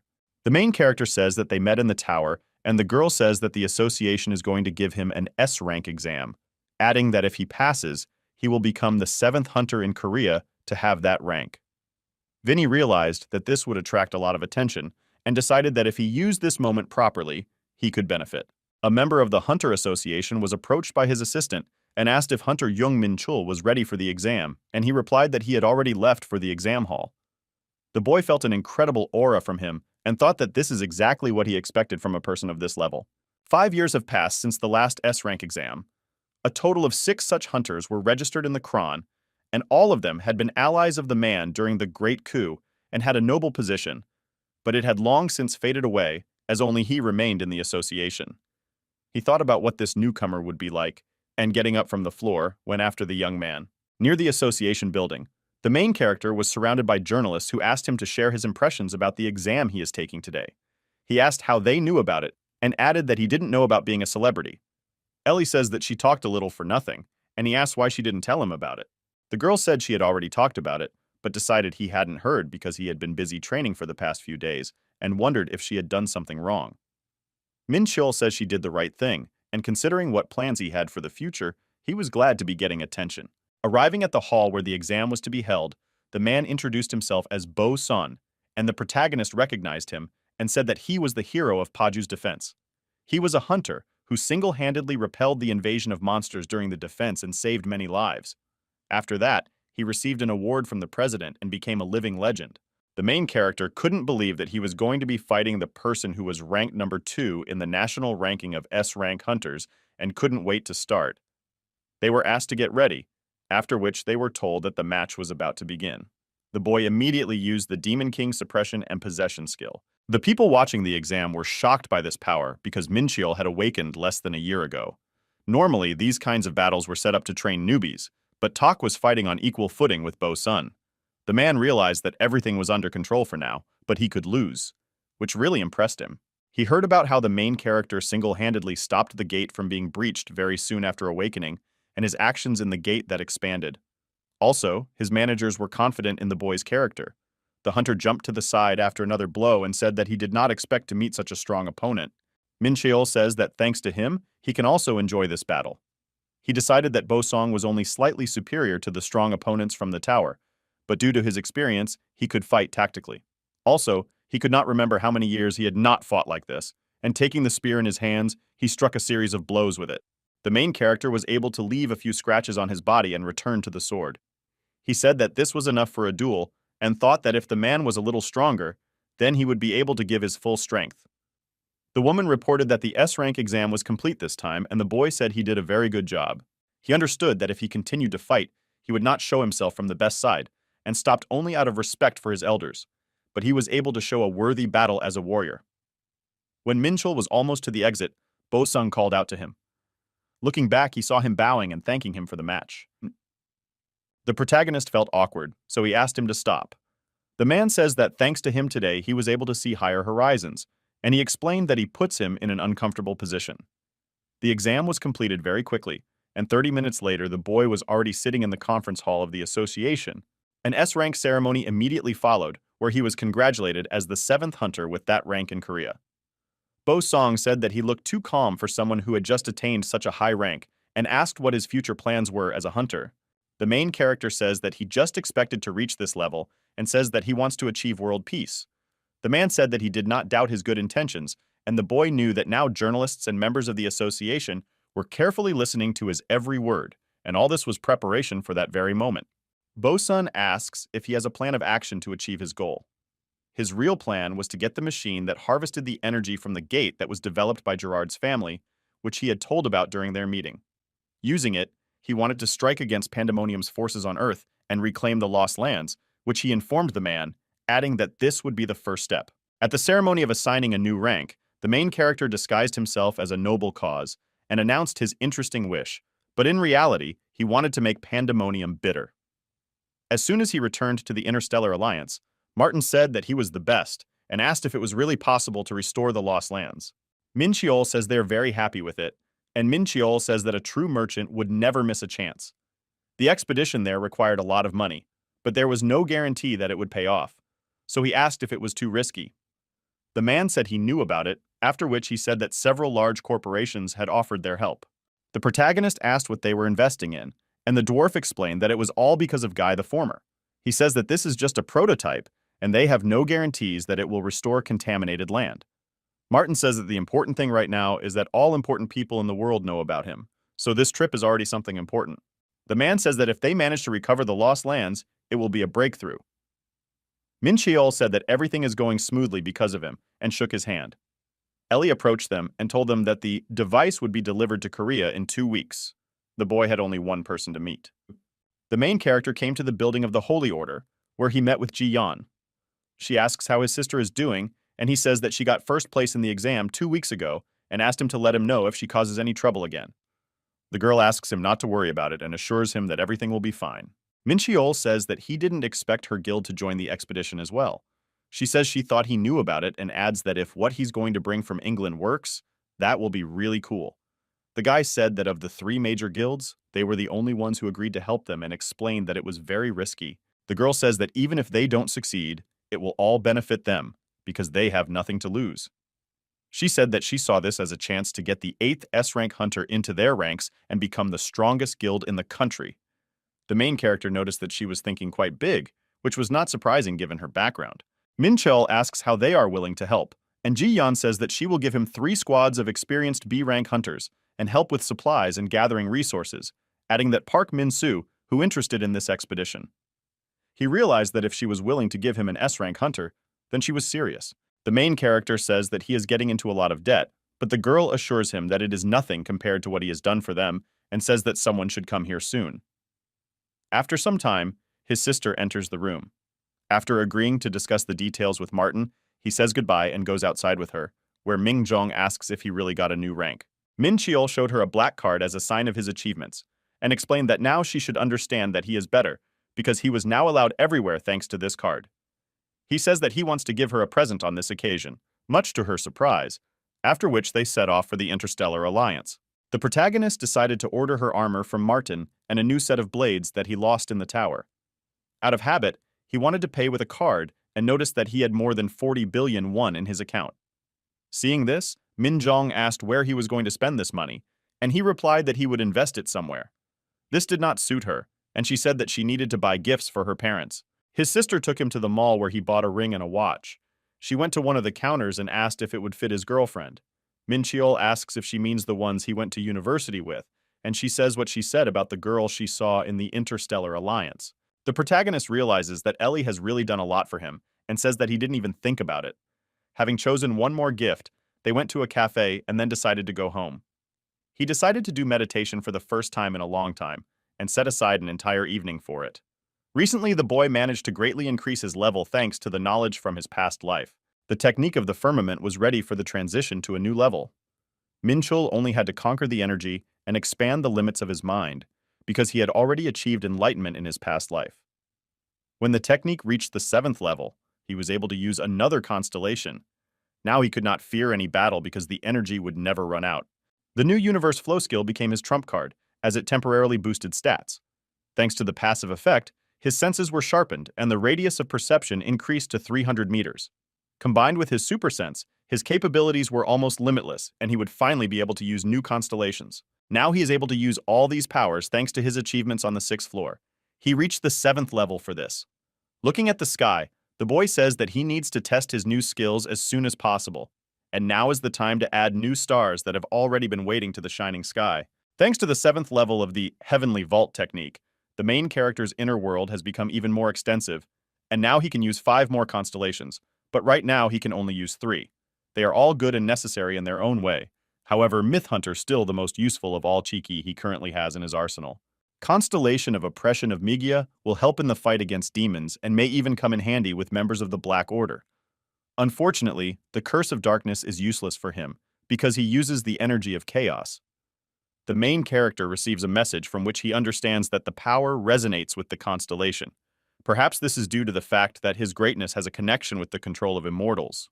However, be that as it may, a similar constellation is associated with his power, which gives him additional bonuses. Sitting in the magic circle, he feels the strength coming to him and realizes that he has more than 30,000 units of energy. and now he definitely won't have to worry about the fact that it can end at any moment, as it was before. Keel notices that some new Azure rank has appeared in his characteristics. He is hearing about it for the first time and plans to learn more about it in the tower. The guy says that it's not fair to use weaknesses against the enemy. He says that they are knights and they will not fight dirty. They tell the squire that he is dishonoring the honor of the Einhairs. The guy says that it's a shame, because he was like that too. The heroes notice the petals around them and are surprised by them saying that sometimes you have to teach a lying rookie, and asks them to attack together, and he shows them how to fight and quickly uses the plum blossom technique, which is very surprising to the other fighters who rush to apologize to Bai him. After watching him, the main character was amazed by such strength, and Pengu said that he fights better than his master. He got angry, and noticing this, the favorite says that he takes his words back. Calming down, he continued to analyze the battle and realized that the new angels had no experience at all. Min Cheol heard noises at the entrance and began to wonder if someone else should have come to him. Fenrir says that he recognized the scent of his first assistant, after which Verde entered the room and bowed to greet him. He immediately approached the poodle and began to talk to him, and he began to think about when they managed to become friends. The demon said he had a present for him and directions to a video game console. He added that he noticed that he liked his screenshots from the game, so he decided to buy it for him. Pengu is very happy and says that he is definitely his assistant. The main character asked if his favorite was sitting on social networks, and he said that he started playing when his sister asked him for a tablet. Min Cheol asks if he brought anything for him, and Verde says he has another gift and hands him the car keys, adding that every man dreams of a sports car. He thanks for the gift and realizes that he will have to get his license in the near future and returns to the premises. The main character asks why he came to him, and the demon says that he has a request for him, after which he asks to allow his guild to take part in the expedition and adds that this is a very good chance for them. He said that the commander no longer gives him new tasks, but simply repeats the old ones, so he decided that they had abandoned him. Verde says that this made him think about the meaning of his being on this planet, after which he realized that he created this guild to give it to him. He says he will get support from Pandemonium and help conquer this world. Min Cheol wondered if he was watching the news because a few days ago he was talking about world peace. The main character decided that it was even better, because when the demon thought he wanted to take over the world, he could easily take everything he built. The boy said he would report this to the Alliance, and the Alliance promised to create an army worthy of his. He asks what news he has received from his world, and his servant tells him that so far everything is calm and the Black Order is not active. Min Cheol asks him to continue watching them, and to pay special attention to the doctor, who has been creating fragments of chaos from the tower's energy and using them to summon demons. Verde promises to do it, after which he says that he will go connect the game console. He decided that this time he should be ready for anything, even to face the North Korean army. 2 weeks later, the formation of the detachments that will go on the expedition was completed. After reviewing the lists, the main character saw that 10 medium guilds and 30 small guilds had agreed to support them, and asked where so many applicants came from. Ellie said that these are only those who will participate in the battle, and another 500 people will follow the equipment and weapons. Min Cheol says it looks like they are going to war. The girl says that it is true, and that they are going to fight Pandemonium and the North Korean army, after which he asks if it is possible for the demonic guild to join them. She says that they sent more than any human except the Gods Guild, but she won't give them permission until she asks him personally. Ellie reminds that the leader of this guild looked down on him last time, and he asked how she remembered that. She says she can't forget the one who once challenged him. The main character could not believe that his assistant is still angry about this, and says that he really behaved like an idiot that time. Min Cheol realizes that the exorcism will start soon, and they won't see each other for a while, after which he says he has something for her. Taking out the red box, he said that when he and his sister went to the store to buy gifts for their parents, she advised them to buy it for her. He added that the girl does a lot for him and deserves a gift. Ellie thanks him for the bracelet and says she will wear it later. The main character is surprised and says that he wanted to see how he would look on her, and she adds that she will do it when he returns from the expedition. He thought she meant something more serious and promised to return safe and sound. A group of people crossed the connection bridge in Faja. Their first goal was to clean out the monster lair that the main character found while searching for the Black Society and build a base there. After the expedition began, their forces were to be divided into 3 parts, each of which would receive 1 Gaia form and set off on a different route. The squads were led by Park Min-soo, Jung Yong-soo, and Lee Yo-jung, and Minchol was to act alone. Martin said that he did not think that he would find himself in the Lost Lands again. Noticing him, he asked what he was doing here, and he replied that he should be around while the boy took on such a serious matter, and added that someone should stop conflicts between guilds. The man whispered to him to show everyone his strength in the first battle, and explained that the best guilds did not like the arrangement of forces in the expedition, and many doubted that they should be divided into exactly 3 parts. The main character realized that it would not work without quarrels here, and said that he had come up with a good way to show them who was the boss here. After a while, one of the commanders notices about 100 troll foresters, and orders his guild to get ready, but Minchiol says that they shouldn't waste their strength and that they can rest for now.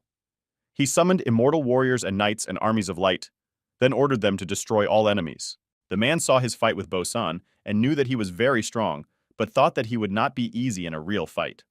Watching the main character's battle, he couldn't believe that it was all one man's power, and realized that he was very wrong when he doubted his idea of splitting the team. Assistant Ji Yan, who participated in the expedition, was very surprised when he saw that Min Chul could summon several dozen creatures stronger than an A-rank hunter with a single movement of his hand. He understood why their master admired them so much, because he was a true master of his craft.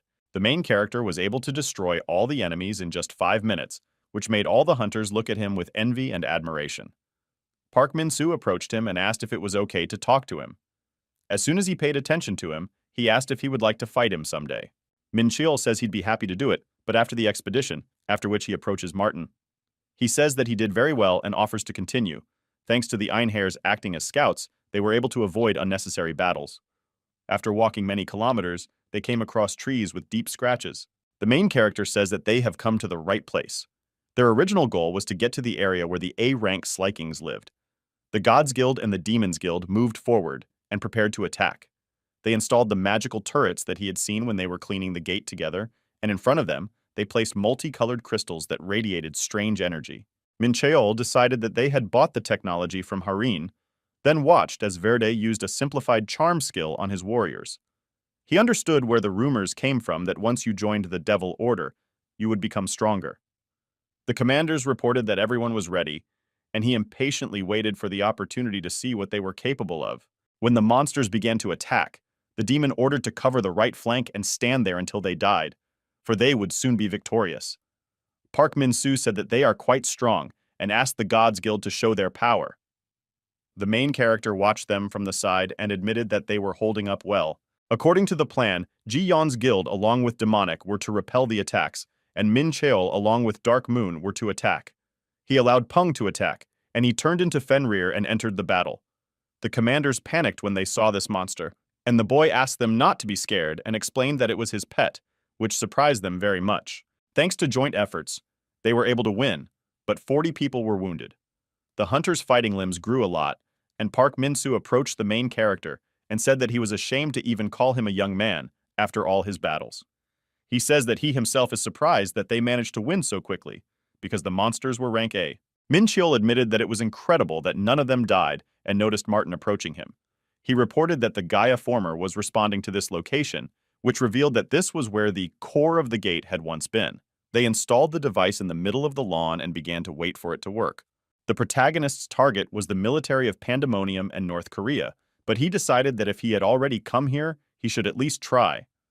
Dwarf reported that the information cube was vibrating, after which the device pulled a green orb out of the ground, which was the core itself. The hunters were very happy with this success, because it was a very good start to the expedition. The golems of the Interstellar Alliance set up camp at this location in half a day, and the next day, Min Cheol left Peng and 50 warriors to guard the buildings, and continued on his way with the rest. After the death of the Slikings, the monster's guard increased, so it became more difficult to clear the area, but they coped with it. From the creatures that he killed, the hero could only create immortal warriors, which upset him a little, but he decided that he would use them in large-scale battles. He noticed that the information cube had begun to tear away again, and installed a Gaius Former in that place. The machine was really able to get the core out of the ground. Min Cheol realized that the cores were located in the largest monster settlements and decided to check it out. After destroying the core, he set off and thought about what fourth divine skill he would get after reaching level 60. The boy noticed that the second squad came across a harpy and realized that if they dragged out the fight, there would be casualties. The main character says that they are lucky that he was here. He wanted to check if there was a core in their nest, and after summoning the angels, he started a battle. After a while, he was told that the harpies were turning back, so they had to leave, but he wasn't fazed by it. He did not move from his place and began to wait for the enemies, being sure that their end would come. The monsters realized that their opponent was too strong and decided to scare him with their numbers. In his past life, he didn't have wings, so in order to fight those who could fly, Minchiol used the skill of stepping on air. After reaching the 7th level in the Heavenly Vault technique, he could use it without restriction. Having killed all the harpies, the protagonist found and destroyed another core. He then continued to travel the Lost Lands and sometimes rescue hunters, which was a good chance to raise his level and reputation. Guilds began to exchange experience and resources, and the Holy Order provided the ability to buy weapons at a reduced price for everyone who wanted. The commanders praised him and said that splitting into 3 parts was a good decision. 2 weeks into the expedition, Minchiol reached level 6 and chose the All-Seeing Eye skill, which increased the chaos energy by 10 units. It immediately turned into the skill of looking at the absolute. He thought that the system becomes more and more interesting with each level. The main character noticed that at the 100th level, he would get another divine skill and was very surprised because he had only defeated 4 Dark Lords in his past life and wondered if there were any more. He realized that he was the last to receive Deimos's power and decided that sounded like some kind of nonsense. The boy thought that even without her, he would become stronger than before and heard a monster running up behind him. He tried a new skill and quickly defeated him. The commander of the North Korean forces asked the scientist his opinion, and he said that he did not like it all. The man says he sent forces here to reduce South Korea to ashes. They were going to attack Seoul and attract the attention of the whole world, but someone betrayed them. Elysium intervened and took all the fragments of chaos, but the demon Verde of Pandemonium was able to save some. They also tried to carry out the ritual of indwelling, but they were again interrupted by someone, and he was able to find out that it was the hunter Min Cheol, who had a pet named Pengu. Zekit only showed off, but actually lost. The doctor was enraged by this, because if he failed the task again, Asmund would kill him. He asked if the general was refusing their help, and the man asked if he really thought he would work for free. He asks to be informed of his conditions, but is told that someone has entered Kazan.